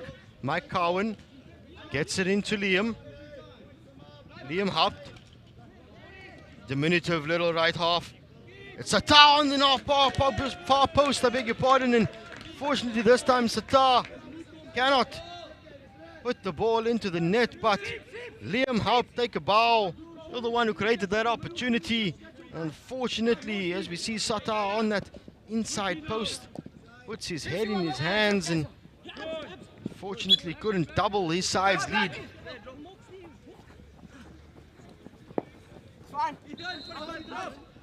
Christians tries to keep the ball in play, but Madabba is there, showing calmness under pressure.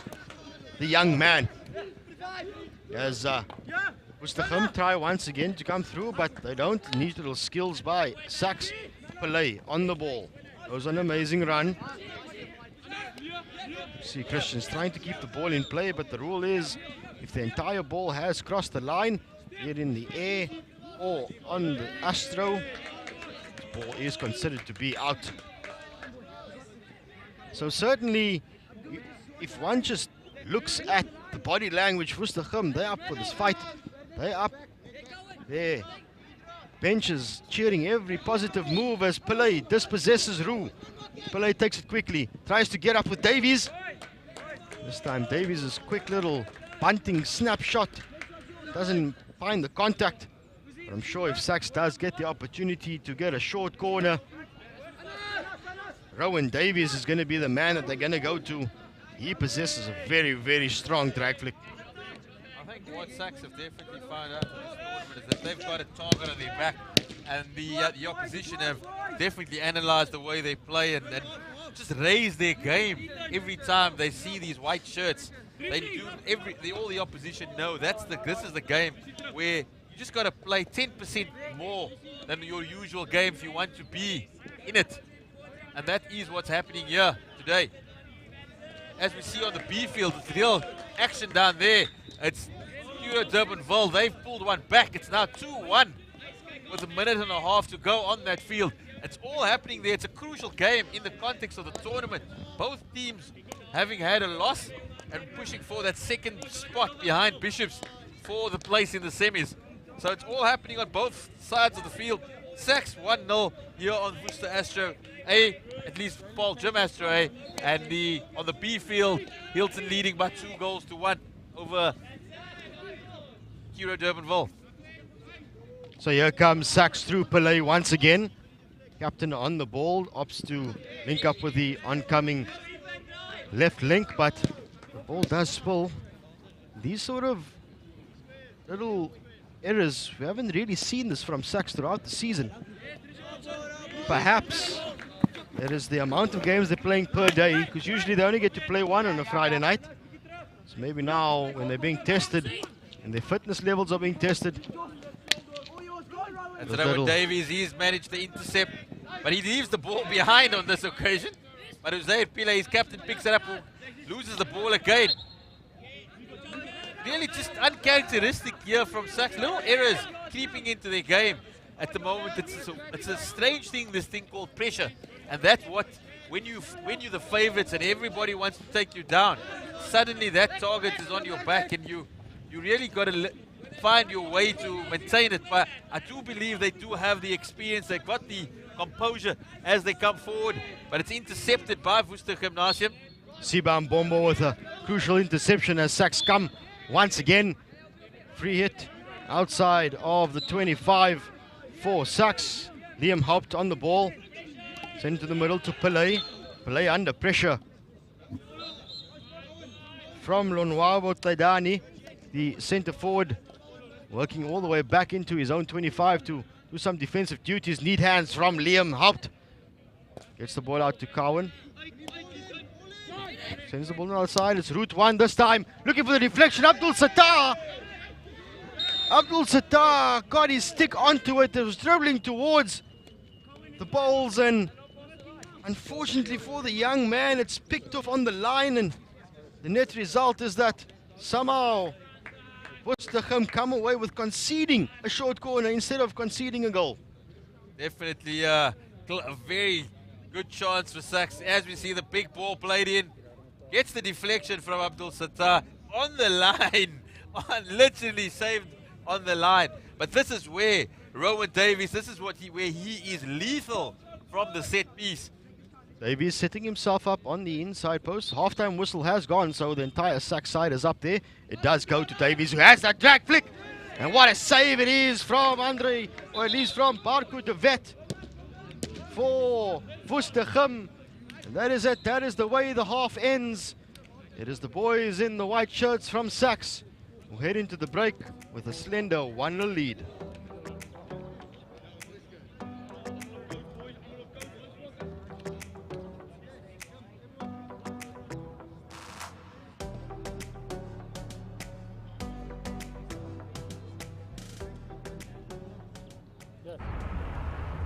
Yeah, but things are never gonna change. Hi. The one thing you can be sure of is change. Things are always changing. In Africa, this is the home of change. You know, we live by a code here. If the beat changes, the dance step must adapt. Because brothers and sisters, We know if we don't change, things won't change. And it all starts with one little step.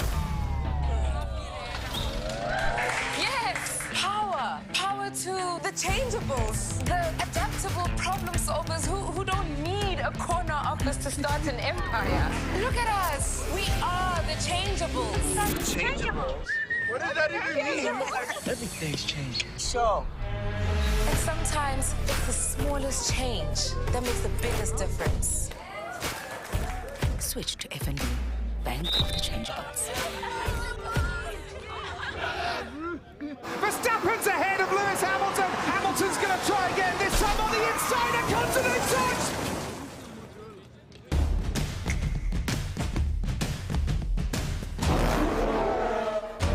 A case of what if, all in one moment. I am hungry for more action right then.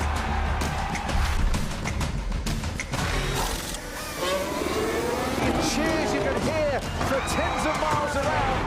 Thought I was going to have a heart attack, to be honest. Fasten your seatbelts as the exhilarating second half of the Formula One season continues. On Supersport, only on DSTV Premium. Broadcast proudly brought to you by Discovery. And it's the second half here of a really entertaining clash between Sachs and Worcester Gymnasium.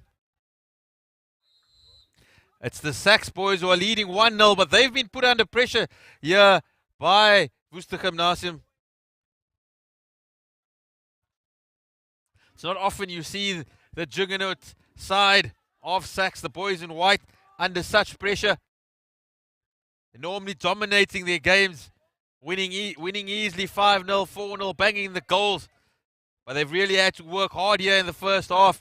And will their experience show in the second half against a Worcester Gymnasium side that's played out of their socks to keep the score at only 1-0?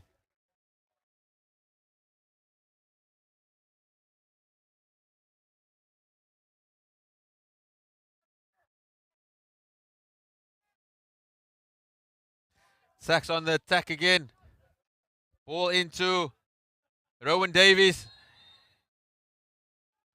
He manages to win the free hit.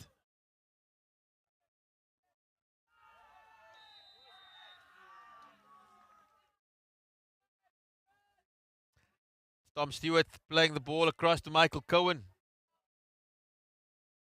Abdul Sattar just losing his footing there, trying to pick up the pass.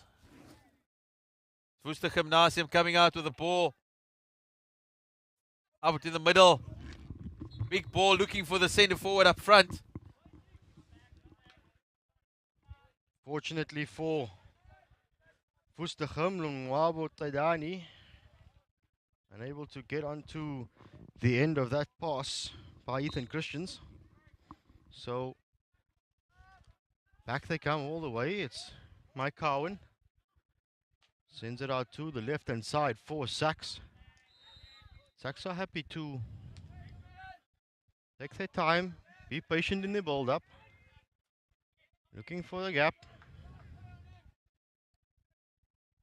There it is now for Saks into the 25. Route 1 ball smashed in. Nobody able to get onto the end of it, so Woestergem come away with the 16-yard hit, taken quickly. Sent into the middle, but Klusman unable to get his stick onto the end of it as Liam Haupt goes on a run on the outside. The diminutive figure of Haupt. Quick feet. Quick, easily dispossessed though as he tries to get away, but Saks somehow managed to get away. Here's this pass coming in, and Rowan Davies unfortunately can't turn in the deflection. So there's a good chance for Saks. They riding a little bit of wave of momentum at the moment. And it's Woestergem now who are under pressure.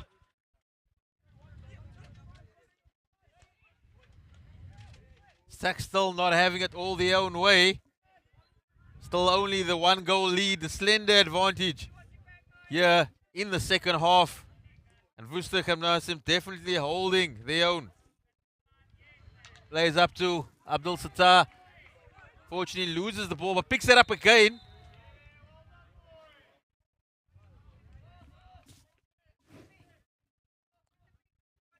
So a chance then for Saks to double their lead as they get themselves ready for the short corner.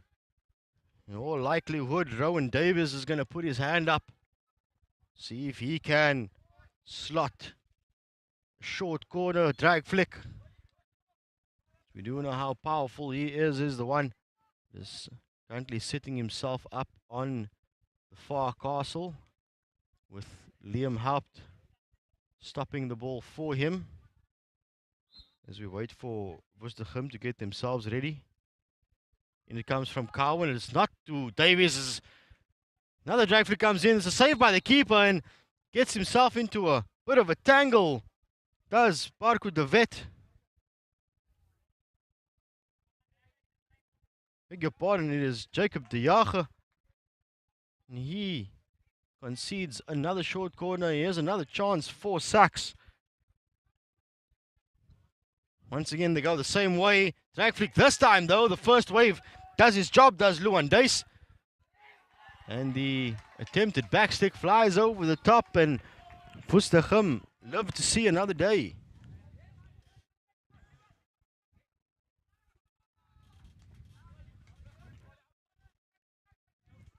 That's the Woester talisman. He needs to get on the ball more often.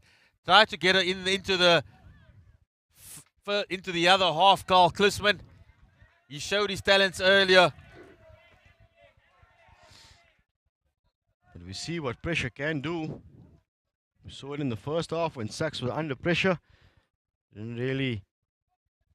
Wasn't easy for them to get out of it. So it's now Woestergem's turn to be on the receiving end of some pressure. So Liam Haupt runs past it, hoping that a player behind him would have read what he had in mind.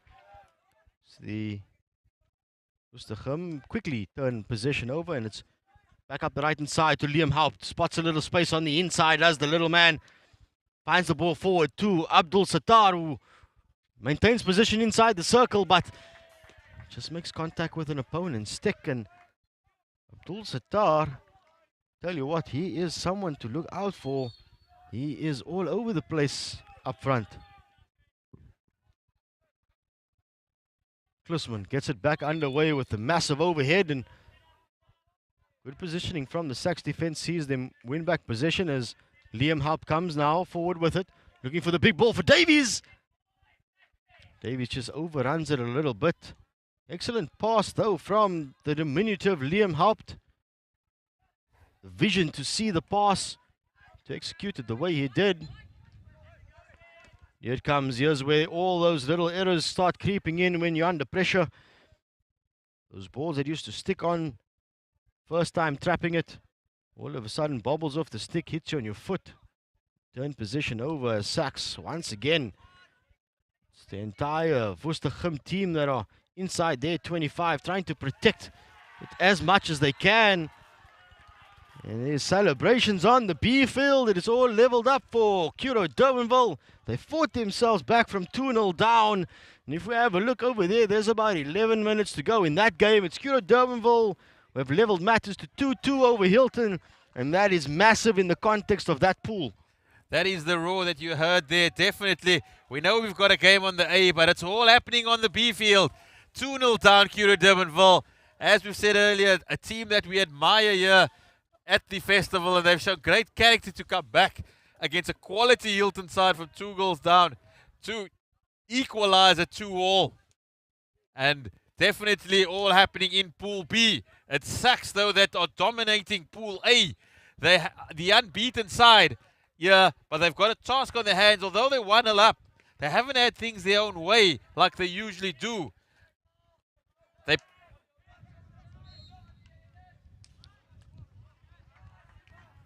So Sax putting Woestergem under all sorts of pressure. But how long will Woestergem hang on? How long can they withstand the Sax onslaught?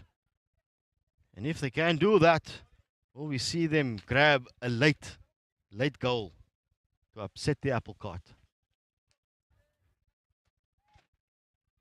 Tom Stewart coming down the left-hand side.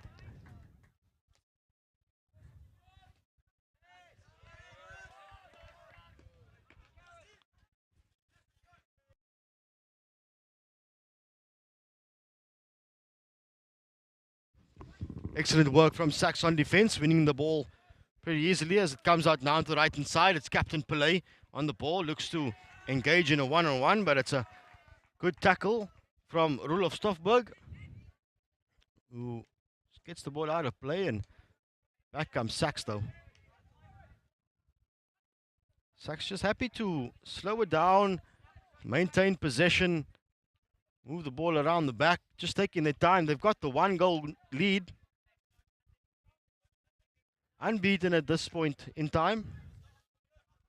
But here they come now. Bring some energy into the game. Is Rowan Davies on the upright backstick. De Jager makes the save. As we saw once again, this goalkeeper, Jacob De Jager for Woestergem, for the second successive game, putting his hand up when need be. As Davies once again with another shot. It's been a frustrating afternoon for Davies. From the moment he was taken down in the opposing half and not given the short corner, he's been a frustrated figure. Missed out on the short corner, missed out there on the shot again. And he definitely would like to see his name on the score sheet already. Usually such a prolific striker for Sax. But they do come again, the ball looking for him, for Zaire in the middle. Not finding them, unfortunately, but they will have a short corner for Davies to have his strike at goal.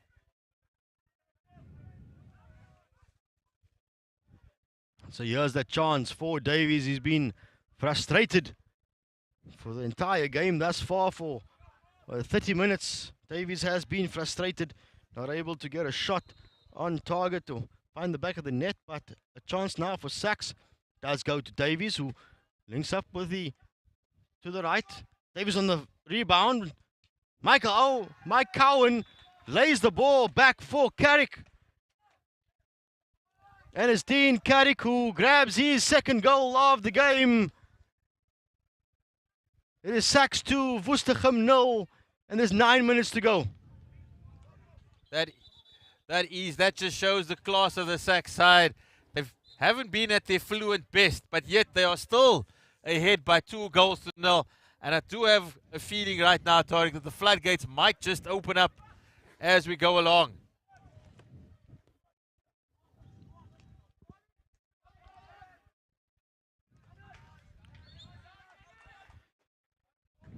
Yeah, we do know that once the Sax side gets their tails up, they can put plenty past them.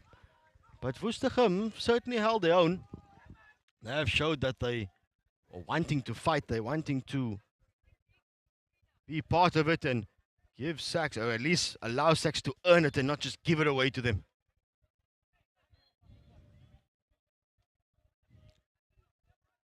Tom Stewart on the ball.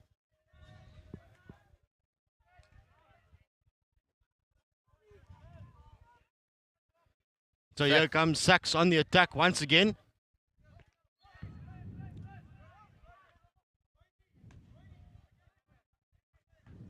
Just a big slap down the middle, not intended really for anybody, but he does have a second chance. Gives the ball to Uzair, the captain, makes his way to the byline, works his way all the way to the goal, but unfortunately doesn't get in and he gets knocked down, but has forced a short corner by Sachs.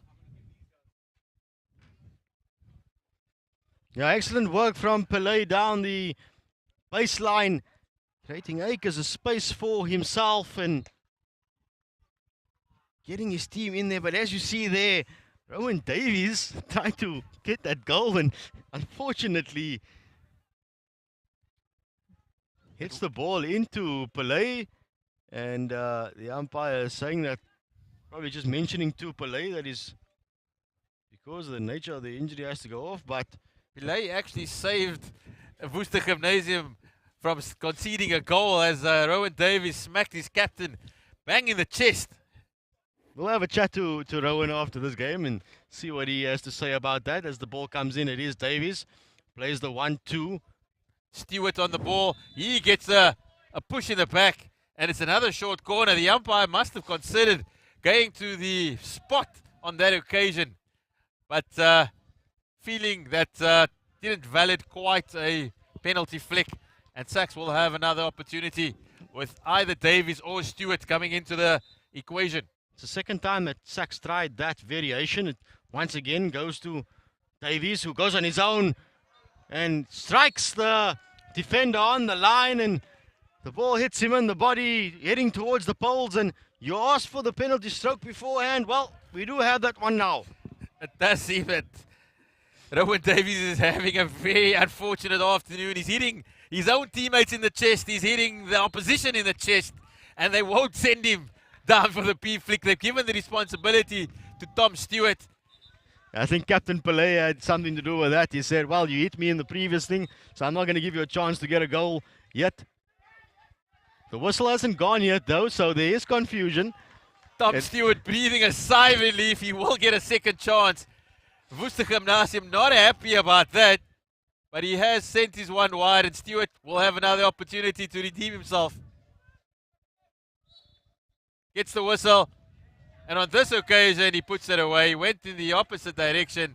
A little bit of a look upstairs. Was a bit embarrassed by the first miss, and now a big smile there. Look at that. Enjoyed the second chance to put it away. Yeah, that's probably the easiest spot to put the ball from the penalty stroke mark. It's low, hard into the stick side corner. It's probably the easiest one as well for a striker. It's probably one of the hardest saves to make for the goalkeeper, low to the bottom corner. So it is Sachs that have now got in there third. So we see Davies making his way through, and there's that flick. Like you said, it's just one of those games for Davies where he's just been unlucky. As we said, he's hit the opposition in the chest. He's hit his own teammates in the chest. You know, he's been taken out and not been given short corners. So a tough afternoon for Rowan Davies. But it's Sachs in control now. We always thought once the game opens up, they will show their class, they'll show their composure. And that's exactly what they've done. It's 3-0. And Tariq, I'd like to think they've still got a couple of more goals in them. But it's Worcester Gymnasium in their box on this occasion. Out to Liam. He looks for a pass, just taking his time, throws the overhead. Finds his teammate. All done so very easily by the Sachs outfit. Sire, I stand to be corrected, but I do believe that I don't think Sachs has conceded a goal thus far. I do say I stand to be corrected. I'm just trying to remember all the results from previously, but here comes Worcester Gym trying to get that goal past Sachs.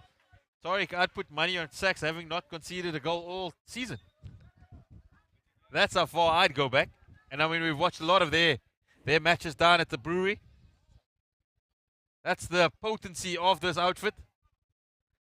Worcester Gym wanting to end the game off on a positive note as they now find themselves on the front foot. It's Roo on the ball, going down the right-hand side, tries to get himself into the circle. Strong challenge coming in from the Sachs defender. But it's Woestergem that will remain in possession on the right-hand corner. Roo on the ball, sends it all the way back. Now, ball coming in, but the interception is there. And fortunately for Woestergem, the ball just trickling onto their foot. And what could have been a promising attack comes to nothing as Mike Cohen intervenes. So if you just notice the Sachs experience there, they knew the time, the clock is ticking away. It's only 2.5 minutes. They just slowed the game down once that free hit. They received the free hit. There was nobody rushing towards the ball, nobody looking to take it quickly. They know they 3-0 up. It's Woestergem that's got to do all the work. They just absolutely just took the pace out of the game and looked up and tried to restart it from the back and tried to keep possession. And that's how they carve the openings as they come down the right-hand side again with Abdul Sattar. He will take the free hit. And that's how they trick you, the Sachs side. They slow it down completely. They make you think they're taking the foot off the gas. And then it's one pass into the gap. And they get themselves on the front foot once again.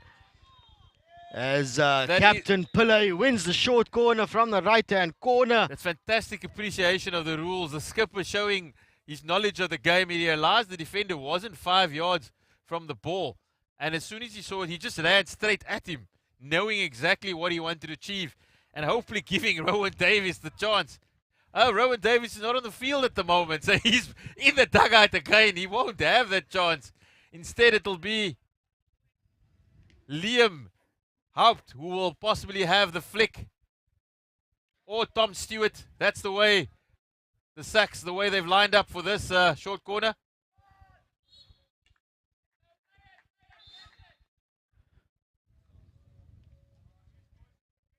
Confusion from the umpire is saying that let's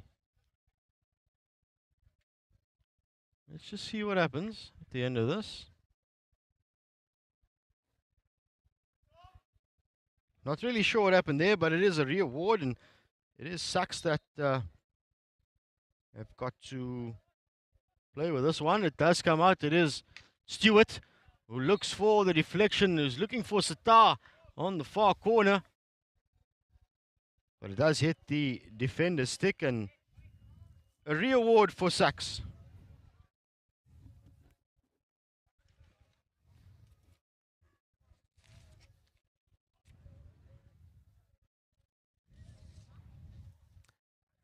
So as the clock is, it's full time. The time is up. Sachs will take the honors once again. They're only looking to put the cherry on the cake. Unfortunately, it doesn't happen, but the short corner is still ongoing. It's Wayne Badabva scrambling in the half, and that is the final whistle. The Sachs juggernaut continues. It rolls on with a 3-0 victory over Worcester Gymnasium.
Back here for the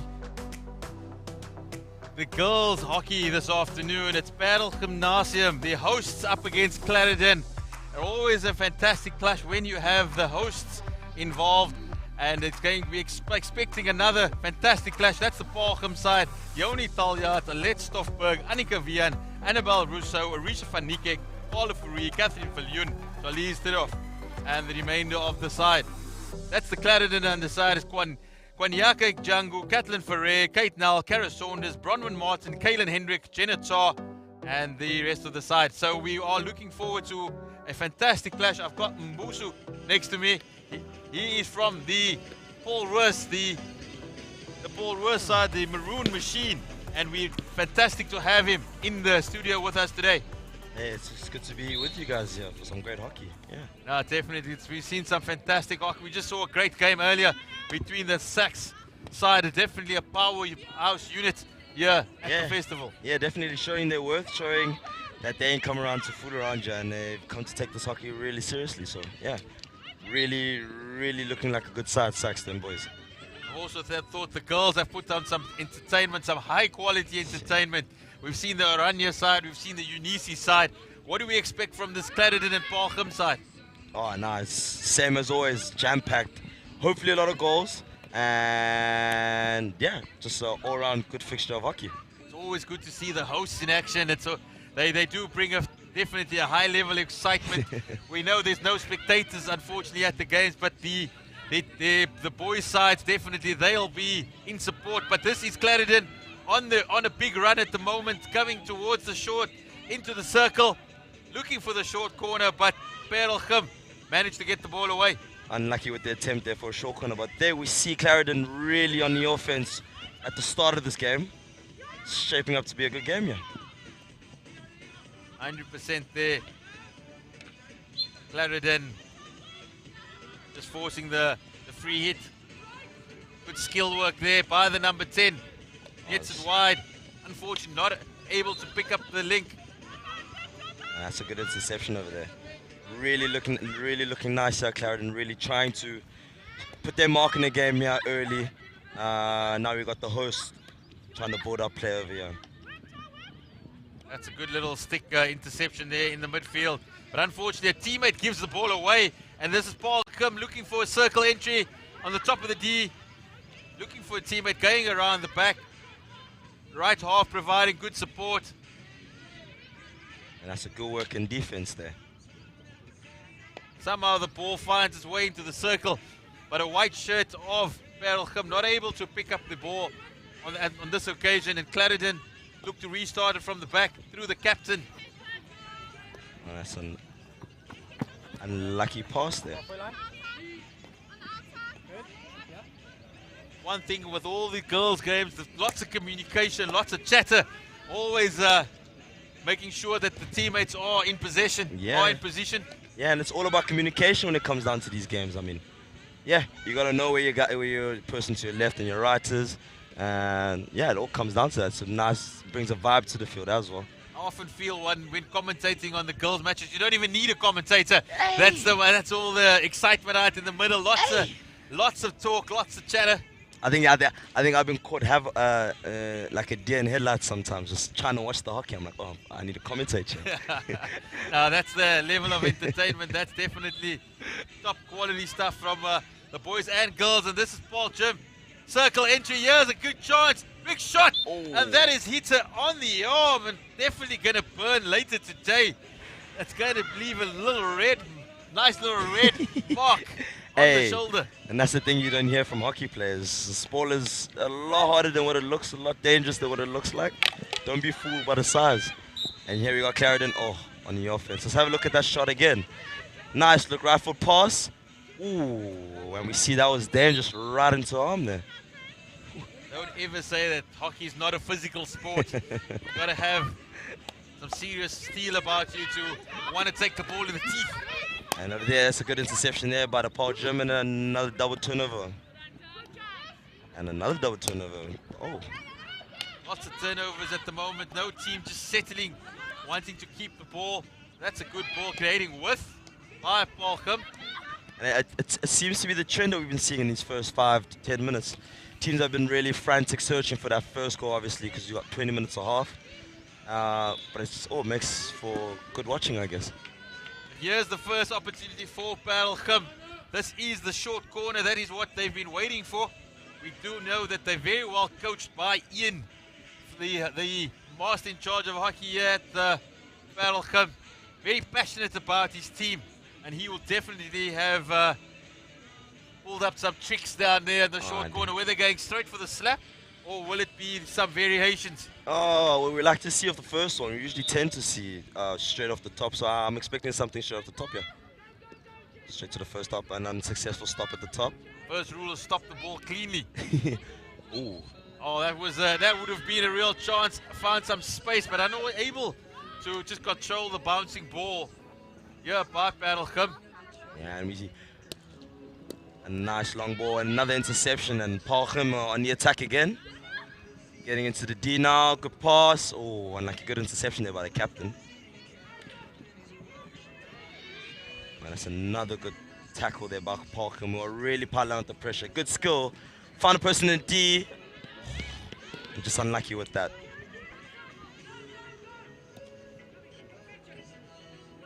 I don't know how you find hockey. I've been really impressed with the school kids' level of hockey here, especially with the amount of time they've had to prepare for this tournament and COVID and everything like that. They're really making for some nice hockey here.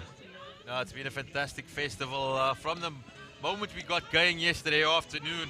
It's just been all action, whether it's been boys, whether it's been girls. It's been fantastic to see everybody out in the park again, to see teams from all over the country.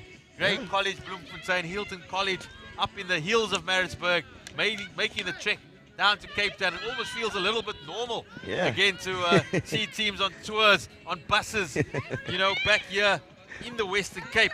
But this is the Paarl Gim side. They haven't taken a bus. They from down the host team. So they are looking to show their dominance on their home turf. Ooh, and that was a stick that just flew over there. I think she slipped there. What was that? We just saw stick flying there. Like to get a replay of that. Hey, ladies and gentlemen, everything is happening here down at this festival. It's only day 2. Only day 2. It feels like day 5 already, but it's fantastic hockey here. Lots of excitement. We hope you're enjoying it down on SuperSport Schools. Streamed directly into your homes, whether it's on YouTube, whether you're watching it on your laptop, whether you're streaming it on your phone. Fantastic to be bringing this directly to your homes. Can you imagine Mbusa having played on a live stream? How excited you have been? Oh, I was just telling them earlier on, like, I wish this was around back in my days. Like, some little bit of TV exposure. I'm pretty sure as a schoolboy I wouldn't have minded that. Yeah, it would have been nice, actually. Definitely looked like a guy who would have pulled out a celebration for maybe one or two. Everybody back home. Maybe one or two. No, fantastic. But it's all about the win sometimes. So. It's all about the grab. It's all about the Instagram. Who's gonna clip it later? Get it up. Get that slow-mo replay on the gram. Hey, celebrations are part of the game. Earn a few more followers. But yeah, you're not only playing for your mates on the field, you're playing for your mates back home. Exactly. You can't be here, but that's some good work by Paarl Gim. Unfortunately not able to, but still on the top of the circle, thrown in. And that's the opening goal for the host team, for the home side in the white jerseys. It is Paarl Gim up 1-0 ahead against Clarendon. And that is a fantastic goal. We heard the roar from the crowd for the home team. And it's definitely Paarl Gim. As we look at it again, ball coming back. Unable to clear straight down the middle. First cardinal rule, always looking to go wide. And Paarl Gim definitely made them pay the girl with the 2 plats. And that's what happens when you try to clear the ball down the center. Yeah, you get punished for these types of mistakes. And Paarl Gim really looking like the informed side at the moment with the ascendancy. And they really are looking to push on you, and they are pressing high. Is that not the cardinal rule, Mbusa? As a coach, would you not have been pulling your hair out if your defender tried to clear it down the middle? A couple of bad words must have been said there, maybe. But yeah, definitely would have had to go somewhere and been like, hey, it's not really the right option. But everyone makes mistakes. 100%. And yeah, we roll with them. Hopefully, Clarendon can get something out of this game over here. But Paarl Gim really looking really good on the ball here, and they've had most of the possession. That's a good intercept there down the right-hand side. It's a good ball down there to baseline into the D. Possible another chance there. Intercepted again. There's an opportunity. The umpire has his hand on the whistle, but he allows play to go on. And eventually does blow the whistle for the short corner. It's an avalanche of white pressure at the moment, really just turning it on and keeping Clarendon pinned down in their own half. Yeah, and Paarl Gimnasium will be really looking to take advantage of this, maybe put another goal in the back of the net just to help ease.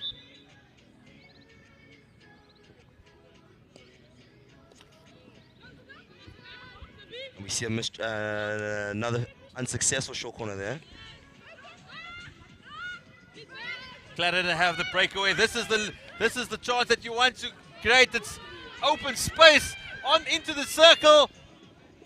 Oh, the goalkeeper absolutely takes the striker out, but illegally, says the umpire, and we will have a penalty stroke. It was a transition by Clarendon. They were defending the short corner. They broke away, and the striker came towards the goalkeeper. I think the goalkeeper actually was hard done by there. It looked like the striker actually took the goalkeeper out. But as a former goalkeeper, I would feel really hard done by there. I definitely thought that was towards my advantage. But it's not to be. The umpire calling for the penalty stroke. And it's Clarendon have the opportunity to equalize. Big moment in the game. The captain steps up. And it's a big save by the goalkeeper of Paarl Gimnasium. You hear the roars from the home team. All her teammates run up to her to give her the big hugs, the big high fives. As I said, possibly justice has prevailed, because I honestly thought it was not a penalty stroke. The goalkeeper had done nothing wrong. The umpire's there. Here we have a look. The Clarendon skipper stepping up and just pushing the ball to the left, comfortable height, and the goalkeeper has saved the day. Yeah. I think we could have had a better flick there, but keeper really hard done by getting the stroke, but well done by saving it. I think the Paarl Gimnasium coach will be hoping for VAR in these positions over here, but unfortunately we do not have that luxury of VAR. No, but definitely I think justice has prevailed. Yeah. The umpire definitely needs to be having a word with him later. As a former goalkeeper, I feel very aggrieved if that had to go against me.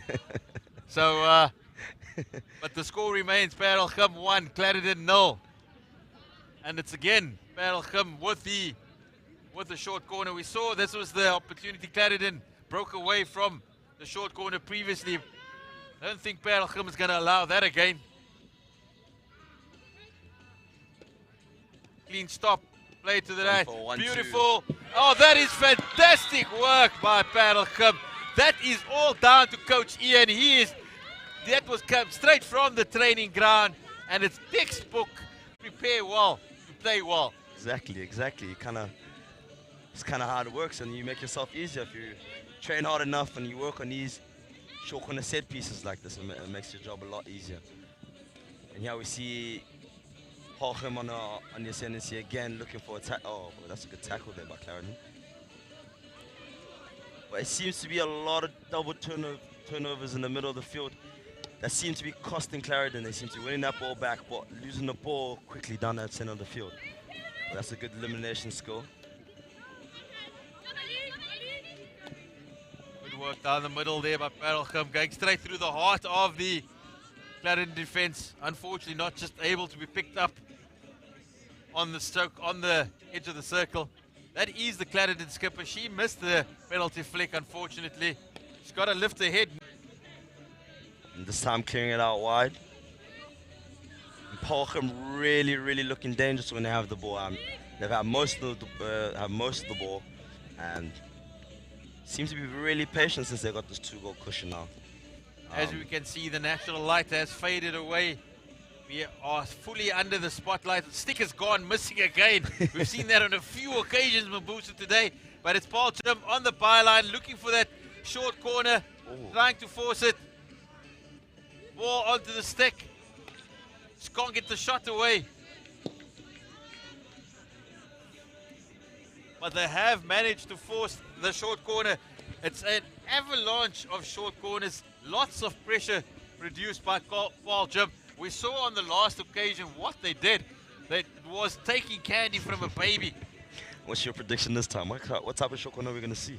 I think it's going to be a replica of the first one. The first one. All right, let's see.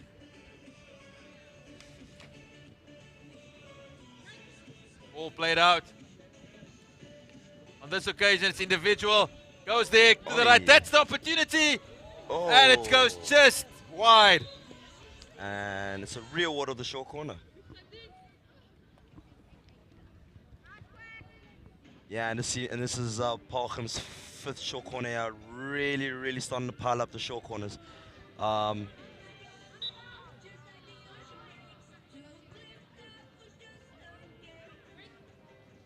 Push comes out, stop. Oh, she takes it by herself, slips the first wave, and that's dangerous. And it's a long corner. I do think the move between the two possibly a little better suited than the individual effort. We saw the slick interpassing, possibly needing to revert to that than the individual way. Maybe just wanting to do a little bit too much on her own. It's the bright lights. As soon as the bright lights came on, people start to show their flair. Definitely, as I said, Mbusa, one who would have thrown you a big celebration, all about the flair. Yeah, no, maybe. Can't deny that. Can't confirm as well. Fantastic banter here in the commentary box. 3 minutes remaining of a wonderful first half. The host Paarl Gim leading by 2-0 live on SuperSport Schools.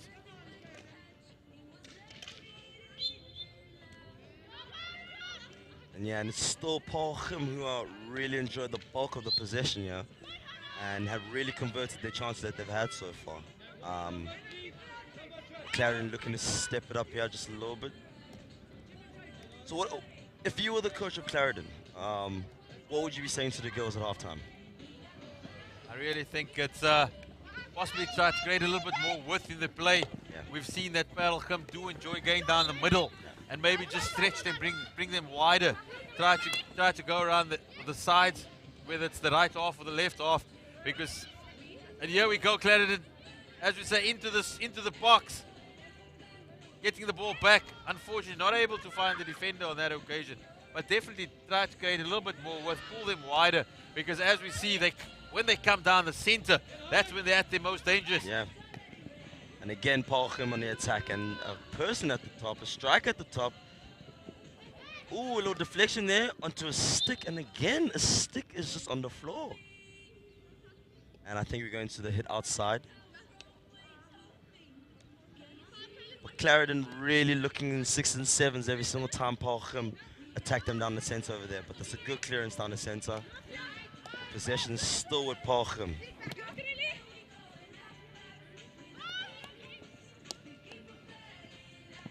And Paarl Gim really just looking the comfortable of the two sides at the moment. Really manipulating the spaces. And the more they get into the game, we're starting to see them play that midfield ball a lot more. Play that in and out of midfield and attacking down that wide side. And another direct ball and missed through the P spot.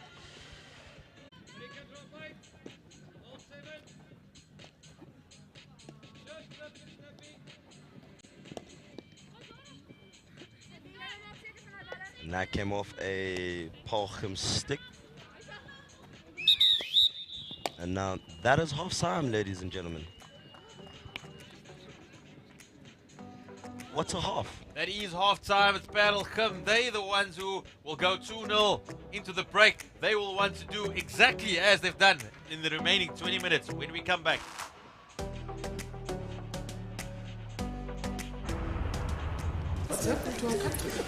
But things are never gonna change.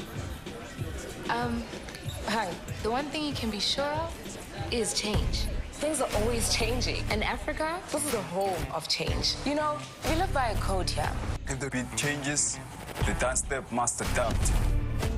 Because brothers and sisters, We know if we don't change, things won't change. And it all starts with one little step. yes, power. Power to the changeables, the adaptable problem solvers who don't need a corner office to start an empire. Look at us. We are the changeables. Changeables? What does that even mean? Everything's changing. Sure. And sometimes it's the smallest change that makes the biggest difference. Switch to FNB, Bank of the Changeables.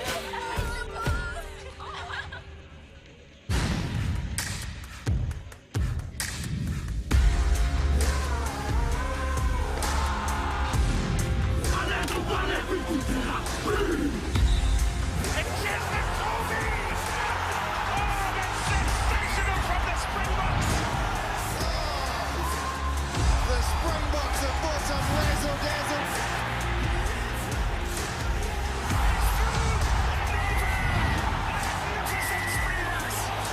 And there's going to be a try. That might be enough. What a try. Takes it on and scores.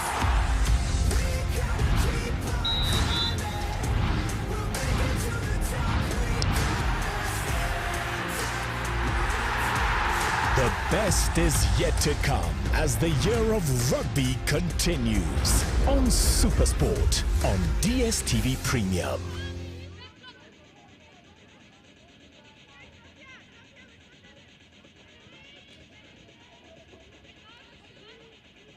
So we're back for the second half between Paarl Gim and Clarendon. I've got Mbuso next to me, a fantastic young man down from Stellenbosch.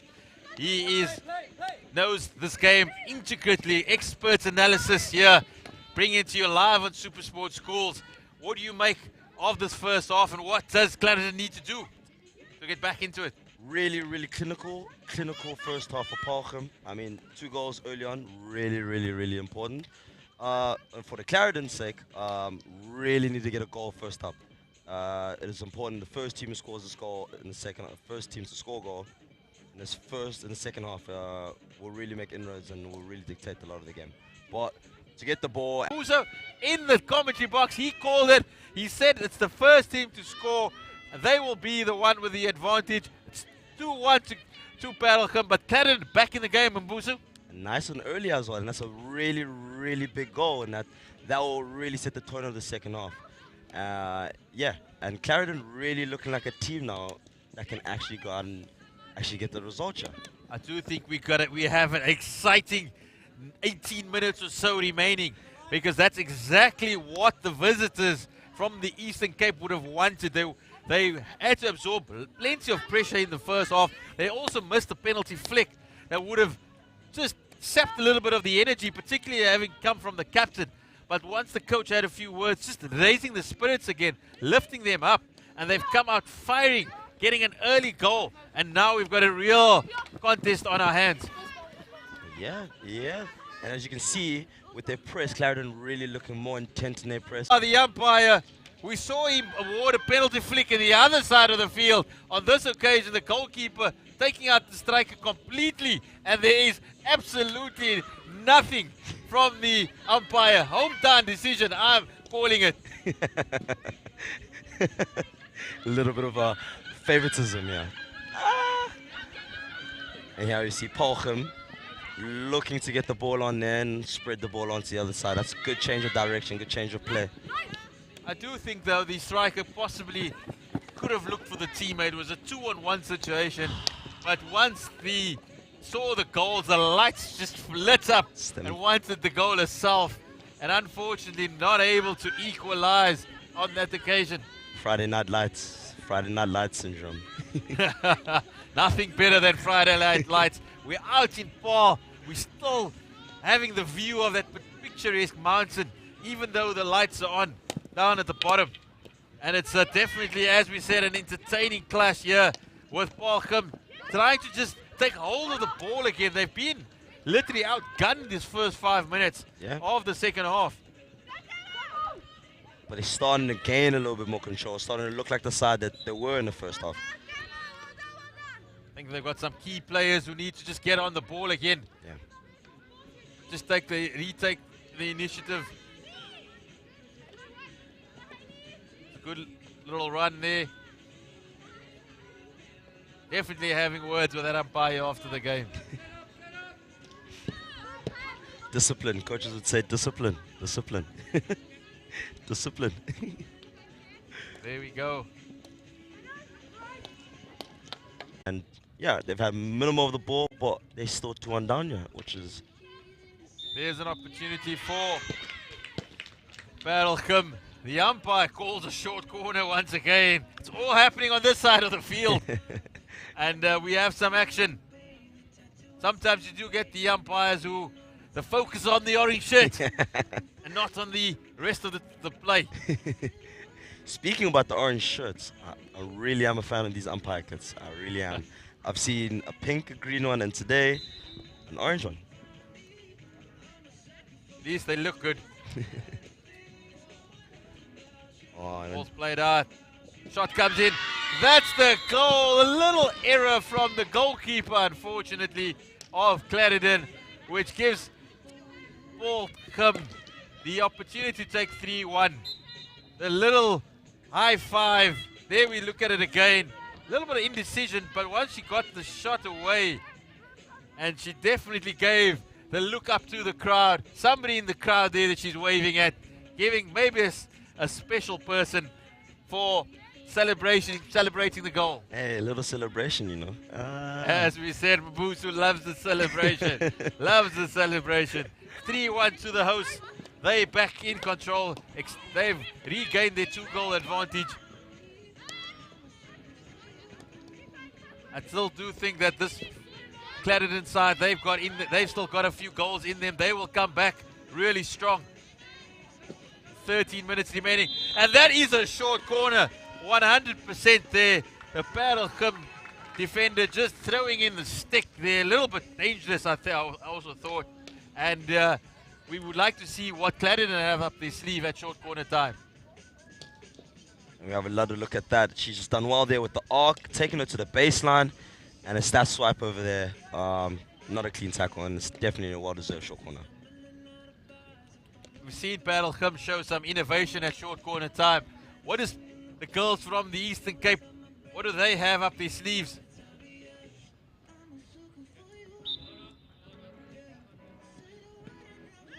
All stop. It's a straight slap. Unfortunately, just going off the deflection, going for a long corner. Sometimes it's the best way to go. Straight poke, traditional. Traditional. Nothing wrong with tradition. Nothing wrong with that. Nothing wrong with that. Clarendon have the confidence to go backwards and then hopefully forward.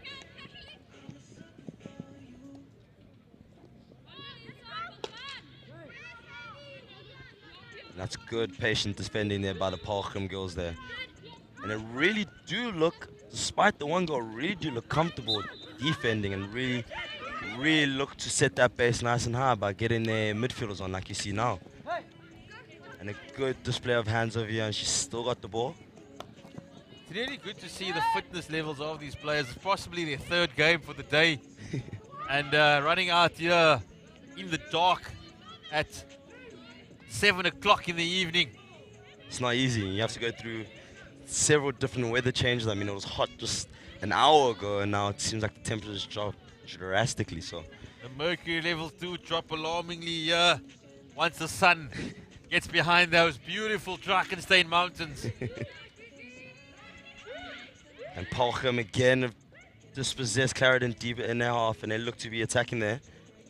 Good elimination skills into the D. Finds a person on P-spot. Oh, a good save by the keeper. Back down, it's a goal! Paarl Gim, and that's the 4th goal, Paarl Gim. She wasn't going to be denied on that occasion. The keeper made a good save first up, but she absolutely was alert to the rebound, as we see.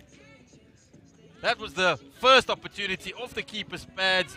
Got stuck between the feet, and then unfortunately the goalkeeper just kicked the ball straight back at her, giving her the opportunity to just step it past her. And it seems all Paarl Gim now at 4-1. But this is Clarendon on the attack, looking for the slap. That is the brilliant save by the goalkeeper. Down on the ground, getting the glove in the way. It looked for all money to be Clarendon's 2nd goal. But it was not to be. As you see there, the deflect off the glove, and Clarendon are denied. that was a really good finish there. Let's not underestimate that. That was on a bounce. First time. It's just a really, really good save by the keeper there.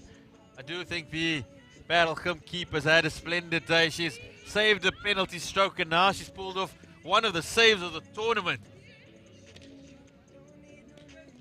Definitely one for her to watch tonight as she lays in bed.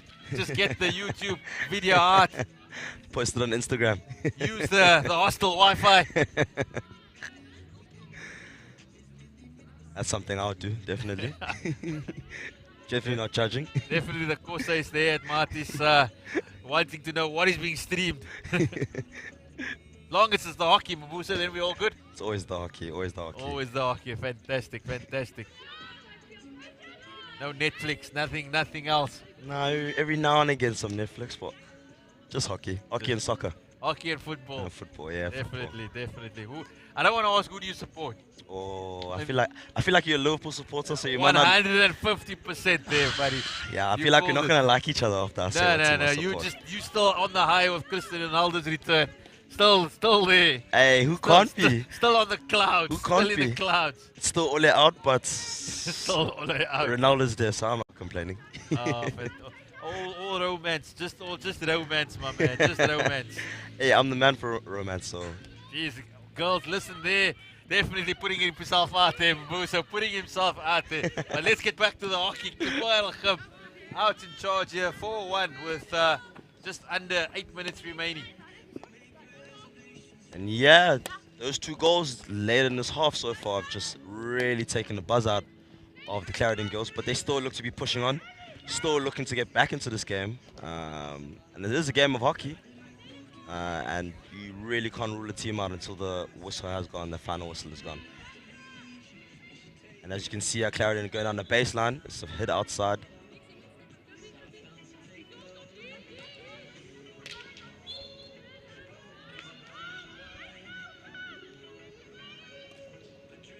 And yeah, 4-1.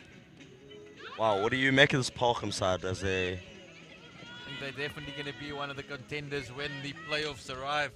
They've shown some good composure, good skill also when required.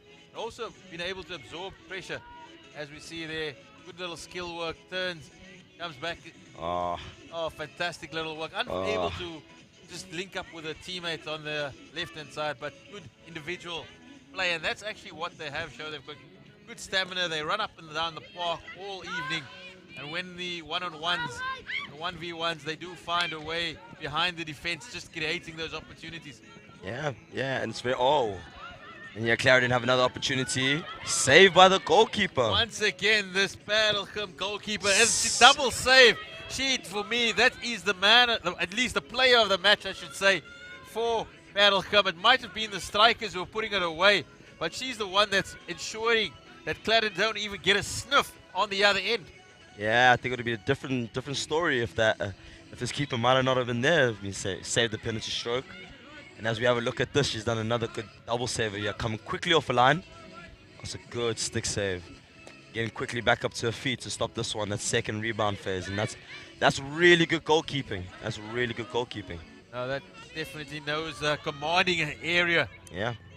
And ensuring that her side have this 3-goal advantage. Could easily have been a lot different were it not for the heroics of the Paarl Gim goalkeeper. That is her. She's had a fantastic outing. It might seem that Paarl Gim have been all in control. If you look at the scorecard at 4-1, if you're just switching on now, you would be thinking that it's been a dominant performance by the hosts. But they owe a lot to their goalkeeper between the sticks. She's maintained fantastic performance there to just keep the hosts in the lead.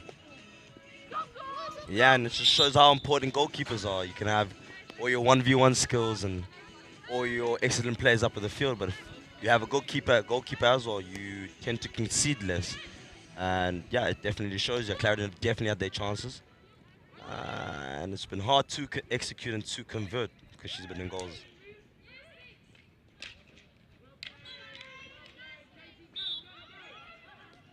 Less than 5 minutes remaining. Clarendon, if they are going to come back in, they need to do something round about now. They are in the circle yet again, trying to force a short corner. That's the opportunity on the top of the circle. But unfortunately, just tripping the Paarl Gim player there.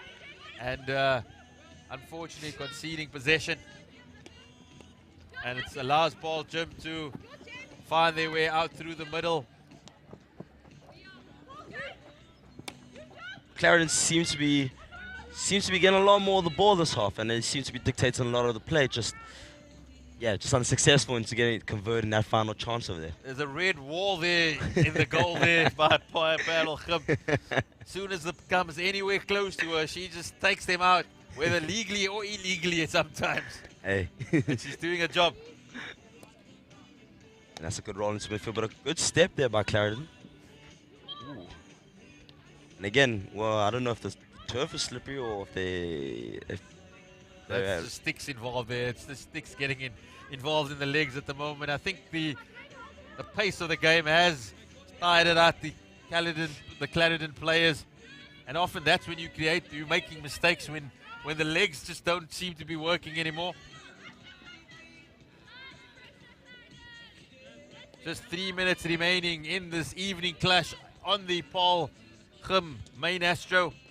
It's the hosts who are in a commanding 4-1 lead and who will be taking the points most likely in this encounter. Oh, and that's a good stop. Looked like the feet got involved there. But the referee waves play on, the umpire waves play on.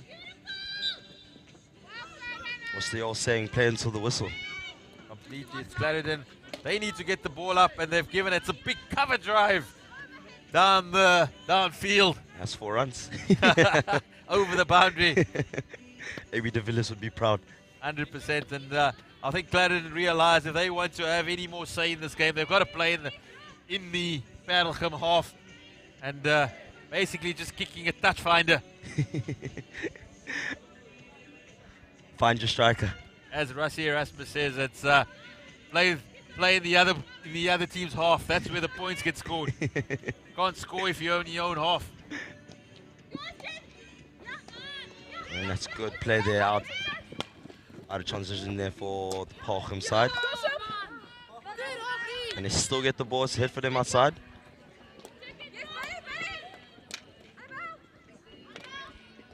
And really now with the clock winding down, it does look like it's going to be a Paarl Gim W here. Well-deserved, hard work. A lot of hard work that went into this result, but an all-around very, very good game of hockey. And if I was a Clarendon supporter, I would not be disappointed in their results and their efforts today. No, it really was a good effort. Unfortunately, just not clinical enough in front of goal. And as we've said on numerous occasions, the Paarl Gim keeper really putting in a good performance, keeping Clarendon at bay. We really thought that Clarendon at the beginning of the half, they were really going to make a bigger play. They were 2-0 down at halftime, getting that early goal, and we really thought we were in for an epic tussle. But Paarl Gim just showing their composure, conceding the goal, but doing what they have done in the first half, getting another 2 goals, and at the end of the day, actually just coasting towards a comfortable victory and forcing the short corner to possibly close out the game in the dying seconds. And possibly add another goal into the score sheet. I would like to see that little bit of teamwork there that they showed in the first half. A little bit of innovation where they went 1-2 left, right. Yeah. And Clarendon didn't have an answer for that. They have gone individually since then. So maybe this is the time to pull it out again. Nah, I'm seeing a straight poke here off the top. First Castle, straight poke. The entire team, 8 seconds remaining in the first half. You clearly know the girls better than me. That's what they've done, and that's the end of the game. It is 4-1 to Paarl Gim, the host, comprehensive victors on the night.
sun has set in.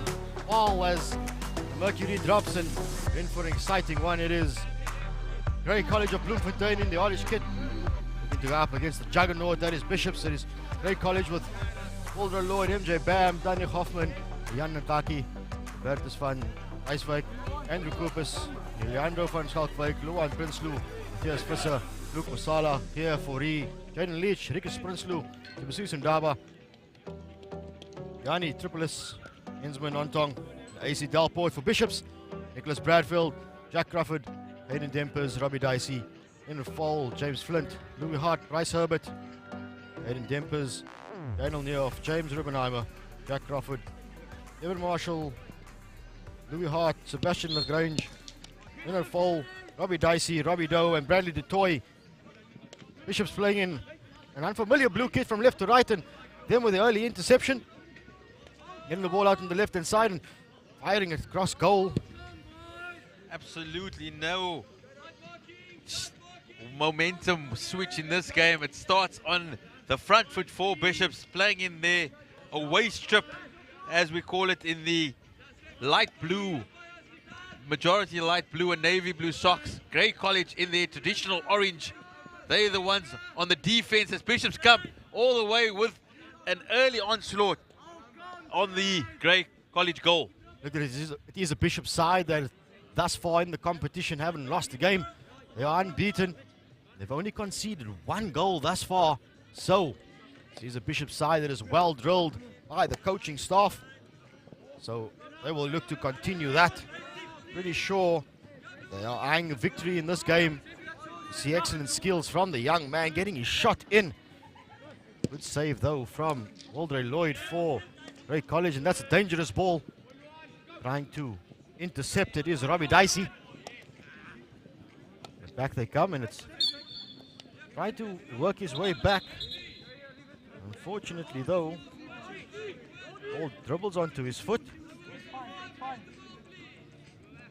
So Bishops, for the first time in the game, having to cough up possession in and around midfield as Grey College employs the overhead. James Flint gets there for Bishops. We'll to keep an eye out on that man. He is dangerous at the short corners. Is the tall figure of Flint in the defense for Bishops. See him on the ball once again. Sending it out to the left-hand side. Bishops try to go around the outside. Into the circle, trying to link up. The top boot is Devin Marshall. Ball is loose, but it's picked up by Elias van Graan. Now Bishops with a chance on the outside. They do just enough to get themselves a short corner. The ball placed onto the foot. Definitely been a fast start by the boys from Bishops. They've come to play tonight. Definitely looking like the form team they have been throughout the competition. They stunned Hilton in an earlier game this morning, and they are certainly up for this task as well. They've got a short corner, an early chance to open the scoring. So Robbie Dicey will do the push-out duty. James Flint and Daniel Newhoff find themselves at the top of the circle. Flint is on the first castle, Newhoff on the second as Robbie Dicey gets himself set. It goes to the side of Flint, who has a drag flick, and there we go. I told you earlier on, not too long ago, keep your eye on him. At short corners, he is lethal with those drag flicks. And James Flint gets Bishops up and running. 1-0 over Grey College. That's a fantastic shot by the young man. He needed no second opportunity. He drilled it home. And with a name like James Flint, he's definitely destined to be a superstar.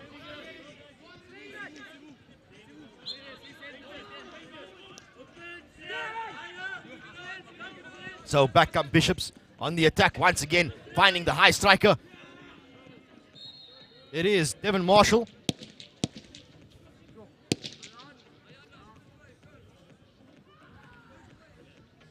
Another short corner then for Bishops. As you can see, that man. And that's all that Bishops want to do. They want to create those short corners. We've seen how potent It's Niaus on the ball. That is exactly what, or Flint. Those are the goal scorers for Bishops. They've had already two successful short corners, 50% ratio at the moment, and I'm willing to bet a lot of money that they are going to make it 3 from 5. It doesn't seem like Daniel Newhoff is on the park, so it's going to be all up to James Flint if they are going to go for the straight drag, or will they bring in a variation? As Johnny Wilkinson gets ready. Johnny Wilkinson, Dicey gets it in. Good stop. It is Flint with a drag flick, and this time though it goes wide to the left. He pulled that one a little bit, did James Flint, but plenty of speed on it. I think the goalkeeper only himself into the centre-back role alongside Matthew Milan for now, as James Flint made his way to the right-hand side. But fortunately for Bishops, they do cough up position at the back. It just gives Grey College an opportunity, but Brett Horn, he seems like a workhorse for Bishops in the midfield. He's everywhere at the moment and trying to dictate play. He's the man with the blue boots. Norik, I really think Grey College have got to at least attempt a much higher press. They're just slacking off, they're backing off all the time, allowing